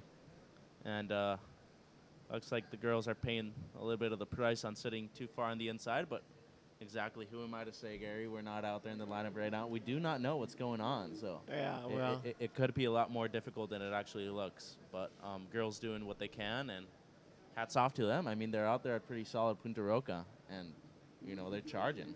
yeah, that's right. You bring up the thing of judging, now it's all, we got computers and using decimal points and everything. And I remember in the 60s when I started competing, it was like usually some of the top shapers would judge, and they wouldn't really, they just take like little notes, like who they thought were winning. There was no points or anything, and they all conference at the end and go, yeah, I think so-and-so won. And I've often wondered, that I've heard that in the Hawaiian times that the wars were decided at Sunset Beach, where 2 princes or 2 kings would go out and surf it off, and I actually wonder how they actually judge that. Well, I mean, it's kind of still going on right now, the South Shore against the North Shore of Oahu. And, I mean, talk about Sunset Beach. That's a wave where if you do dominate it, you could be called a prince of Oahu, because that truly is a wave of consequence when it gets big out there at Sunset Beach. And that's a place where girls have been, surfing out there as well. I've seen Stephanie Gilmore out there, Sofia Milanovic, who competed earlier today, just absolutely rip it. I've seen Malia Manuel rip, Carissa Moore, all these Hawaiian girls. I know Coco Ho likes to surf out there a lot. And coming up later in this event, we do have Malia Manuel as well in the event. Sage Erickson, all these women's CT competitors taking advantage of all the QS 6000s there are on tour right now. And I absolutely like the idea that they're doing. Not only just, kind of getting some points on the board on the QS as well, but just trying to surf and free surf as much as they can in different countries, and just exploring some new waves. Yeah, Sunset Beach is challenging. I once Margot Oberg was quite a champion in her own right. Asked me if I'd caddy for her, and so I'd surfed the Dawn Patrol. Came in, she asked me if I'd caddy for her. She went all the way to the final. I was in the water all day. A little tiring, Gary? Yeah, it was a little tiring. And then this one west set swung wide, and I was sitting in the channel with one of the Hawaiian lifeguards on an 11-foot board, and the set just cleaned us up. And Margot's backup board banged into the 11-foot board of the lifeguard, took a big chunk out of it, and I had to paddle the rest of the day with my hand over the ding so Margot wouldn't see it. Oh, Gary, cracking up with some jokes every day. I keep learning new things about you every single day, Gary. Yeah. I mean, a master shaper as well. I know you've been shaping a couple big wave boards for some big wave legends out there right now, and a couple big waves rolling through right now. It looks like blue might be in position. Nope. Red might be having a look here. This is Keisha Iron. Nope. And white, Victoria Farmer says yes. I am going on this one. Couple wide inside one. And she's up and riding. Nice first turn, but goes down. So it looks like that little chop on the face is taking the girls out, Gary. Yeah, really bad decision right there. There's absolutely no points you can get on that section. You got to get where that races along. That's the closeout section. Here we go in yellow. Lucia Indurain, our Argentinian surfer, with a nice, solid turn on the end section. And that would have been a huge score if she would have held on. I mean, luckily, we're not judges because that was a close call to see if she had made it or not. Yeah, it's a real low scoring heat, and I think that's due to the place where they're sitting. They're all sitting bunched up on the inside section. Like to see them go out to back and, just take a chance. Otto and I were speaking about it, and there was another heat where the girls just sat on the inside, all bunched up. And anytime in competition, if I was coaching, I would advise them to break it up. If there's 4 girls sitting there, go someplace on your own and give the judges a different look. Outside there's a nice wave breaking along. It's independent of the inside section and outside peak, and that's a good one. You can rack up a couple scores, and the judges are going to give you a little bit of advantage because it's a pretty, A little bit more thing to solid do, wave, yeah, as well.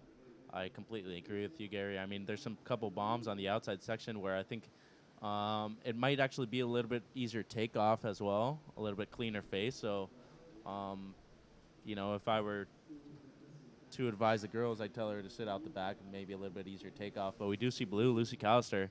This is looking like a nice wave on the inside. Nice drop for her. Couple step downs, a nice carve for Lucy. And she's got some room to work with, straight off the plane, so a little bit confused for words. But Lucy still doing some good work on the inside. Let's see if she finishes off. And yes, a nice finish turn for blue, Lucy Callister, all the way from Australia. And I was surfing with her brother, Nick, a couple months ago in Indonesia. A really good surfer Nick is as well. Nice solid style as well as Lucy. And up and riding there goes Lucia again from Argentina, and she's getting another wave. Well, what they've done to themselves by just sitting there on that one reef is really limited the scoring potential. All the waves are going to seem similar, and they're really going to have to break out to differentiate themselves from the rest of the pack. So that's kind of stacking the odds against you, but because outside we've got sets rolling through.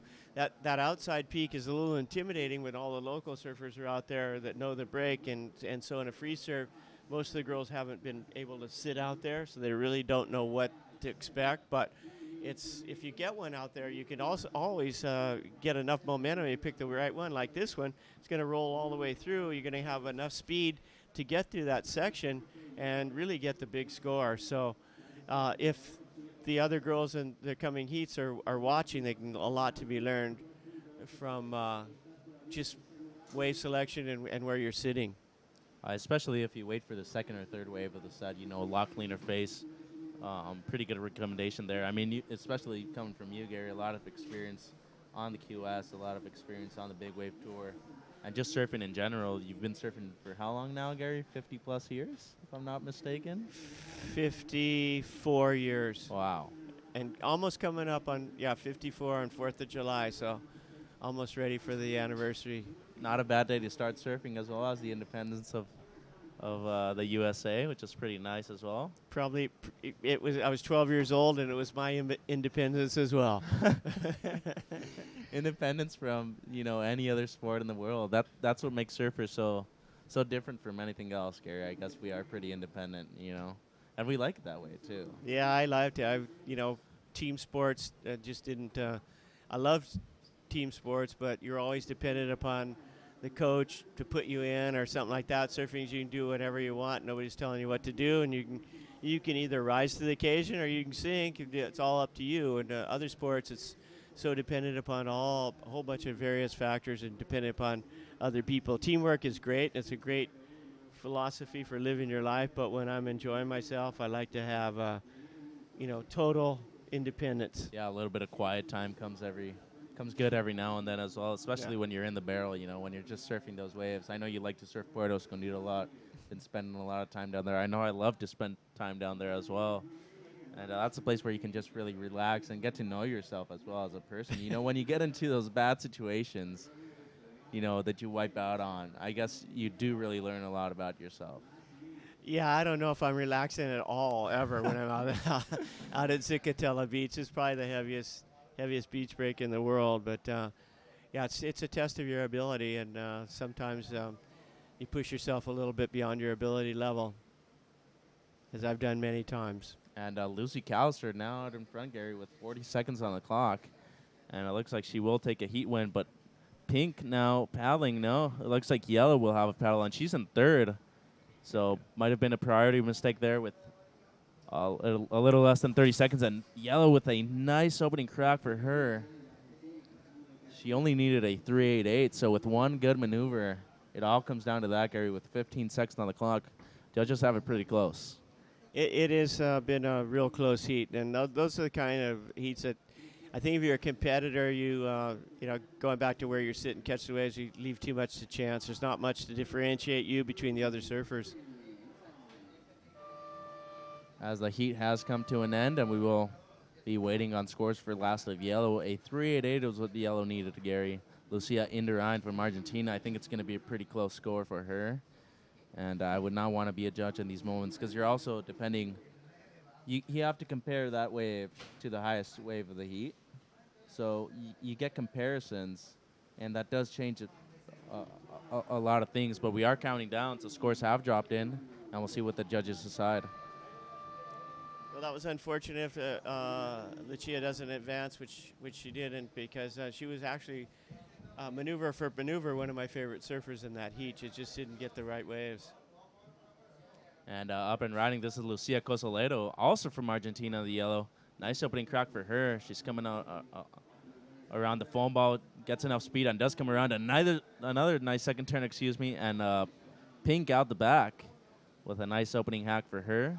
This is Camila Kemp from Portugal, and she's still up and riding. Taking a different strategy to the girls in this heat. I think they kind of understood what the judges are looking for, and Pink still maneuvering nicely all the way to the inside. Almost dry docking there, kind of a little bit lower tide, but Camila doing what she needed on that wave. Yeah, she ripped that thing up all the way to the last rock. It was like exciting thing to see. And in this heat, we do have Camila Kemp from Portugal, Tarnio O'Meara from Australia, Ellie Francis also from Australia, and Lucia Cosoleto from Argentina. So an all-international heat, one Portuguese surfer, two Australian surfers, and one Argentinian surfers. And now joining me back in the booth, my man from Puerto Rico, Otto Flores. Otto, I do know you were up in Sayulita in Puerto Vallarta surfing with Diego and Carla Carranza. How'd it go? I was in Pascuales yesterday, and it was all time. It's pretty hard to be here, but the love of the sport and what we're doing makes us be here and present. Yeah, it was beautiful to be with Diego and Kale. We were trying to film this little movie that we're doing, and it was super fun. I mean, I always love going to Mexico. I love Latin America, and I'll be back in Sayulita before you know it. I left all my boards there, and the waves were up to par with any of the waves that I've ever surfed in my life yesterday. So yeah, I'm coming back sooner than later.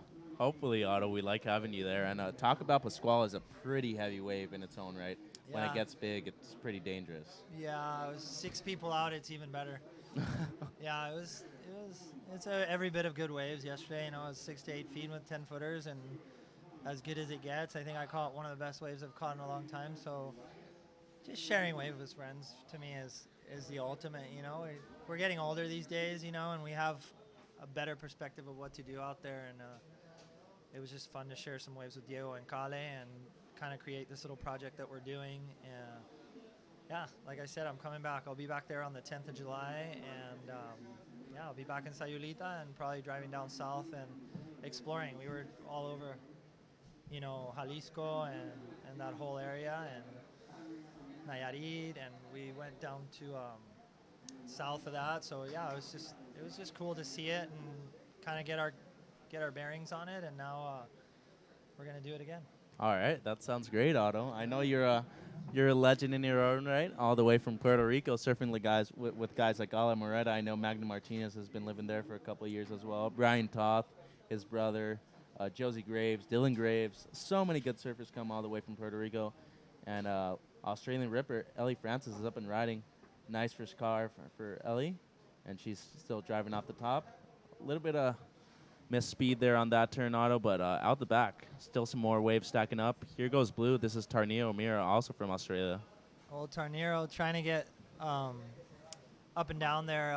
What I do see, what I've been noticing is that they were off the shoulder a little bit, and now they've actually gone into the peak. And I think the waves from deep, they're good. You have to use that little strategy. You got to highline that first section, not to stay behind, but you want to capitalize on that little, you know, shallow little section. I think there's a lot of speed and power through that, and if you actually get your waves from deep. I mean, I've seen Jimmy Rotherham surf here for years, and he's kind of the guru out here.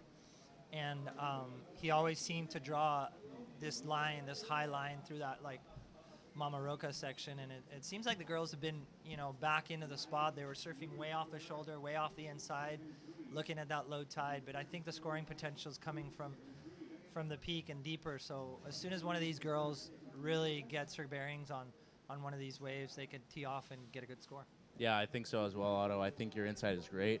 And I think that's what gave Camila Kemp a 4.17 on that opening ride, a smaller score and on a smaller wave, but she definitely was further up the point. And I like the strategy the girls are implementing in this heat now. I think the waves are a lot cleaner on the outside, and we do have Lucia Cosoleto from Argentina up and riding. Nice set wave for her. Nice opening turn for Lucia all the way from Argentina. Let's see if she can get a second one in, and that's the second time this heat already that Lucia's gone down on the second maneuver. She did though catch the wave from where you want to catch it. You want to get that, that hollower section. It gives you an opportunity to hit the wave right where you want it. And I think these girls on the prior heats were lacking that. Now we see up and riding. Here we see our heat leader from Portugal, Camila Kemp, and she's really capitalizing on the wave, getting a little bit hollower. She's building house. She looks like a strong competitor. It's the first time I've seen her, but she definitely knows what she's doing. She moves her board really well in the booth. Brian Robbins, tour manager, doing a great job on this first day. The forecast has been amazing. It's just shown non-stop waves up the point, and incredible talent for this first round. Dying to see what's going to happen tomorrow. A south swell pulsing tomorrow again. So we're going to see waves all throughout the event into the weekend, and it's just great to see this level of surfing and this level of a wave. Good to see girls bat it out here, go blow for blow in the perfect point break of La Libertad here in Punta Roca. Yeah, Punta Roca, an amazing wave, world-class wave. Mama Roca has taken out a couple fins, a couple boards, a couple people actually throughout her days. And, Punta Roca, a world-class wave. Glad to be here back in La Libertad. Glad to be back in El Salvador. I want to thank the Board of Tourism of El Salvador for putting this event back on. I also want to thank Body Glove for putting the event together, and very happy to be back in El Salvador, especially at Punta Roca. Yeah, back-to-back events for Body Glove. Last year we saw Sage Erickson win this event. She's here to defend her title. She's looking pretty hot in terms of her surfing, and she's holding a grudge. She didn't get a good result in Cabo, so she's coming back with a vengeance. The conditions are favorable for her. This really resembles Rincon, right point break that she's really familiar to. And we're going to go to the action. We're going to bring you a recap, the highlights of the day. We're going to do our best to call it pound for pound, play for play, but some great display of surfing as we see here. Argentinian surfers, Australians from all around the world just take it to a different level. But this one in particular, Sofia Milanovic, she put 3 excellent scores on the board and just showed some great wave knowledge and just showed her true colors why she's a world champ. And talking about a girl with experience, Sofia Milanovic, former world champ, was on tour for a super long time, and she's coming back with vengeance. She wants to requalify, and I really like her mentality. She's been helping out kids that haven't had the chance to go out of their country in Peru and surf internationally, and she's really been able to see both sides of the coin. Surfing professionally and being from Peru, seeing a lot of poverty there, and she's been able to see what these kids go through to become a professional surfer and helping out. I think her mentality's changed quite a bit, and I think she's a force to be reckoned with here at El Salvador Impresionante. Looking at the highlights right now, I see a lot of these young talents coming through this first round and some excellent surfing, excellent display of surfing, and we'll be back tomorrow with more action of this 6,000 Prime WQS event for the women's side. We're coming to you live from El Salvador Impresionante, and I hope you enjoy this, and please meet us tomorrow for more action of this great event. Thanks Body Glove, thanks El Salvador for putting in such a great competition, and can't wait to call the action and see what happens tomorrow. That's right. Thank you, Otto, and I hope everyone has a great day, and we'll see you guys tomorrow. 7:30 a.m. call, for an 8 o'clock start, and we'll be back at Punta Roca tomorrow morning. My name is Mitchell Salazar alongside Otto Flores. Thank you for joining us. Thanks, Mitchell, and we'll leave you with some images of what happened today.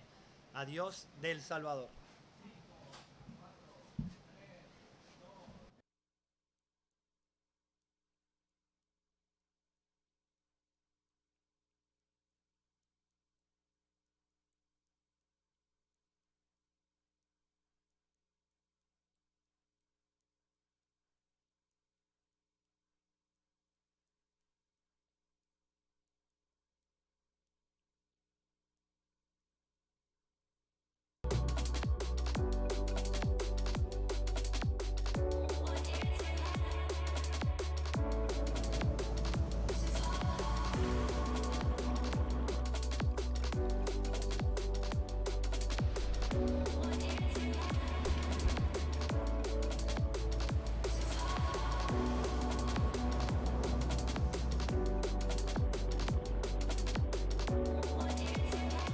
Mezclas olas épicas, comida increíble, sol, arena y 80 surfers profesionales.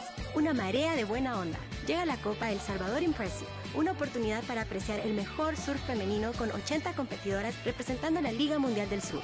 Ven este 16, 17, 18 y 19 de junio y disfruta de un festival lleno de música, actividades, playa y surf pro. Y cuando baje el sol, empieza la fiesta junto con muchas bandas musicales, zona lounge y un line-up cargadísimo de energía. Las olas y las surferitas te esperan.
Mezclas olas épicas, comida increíble, sol, arena y 80 surfers profesionales.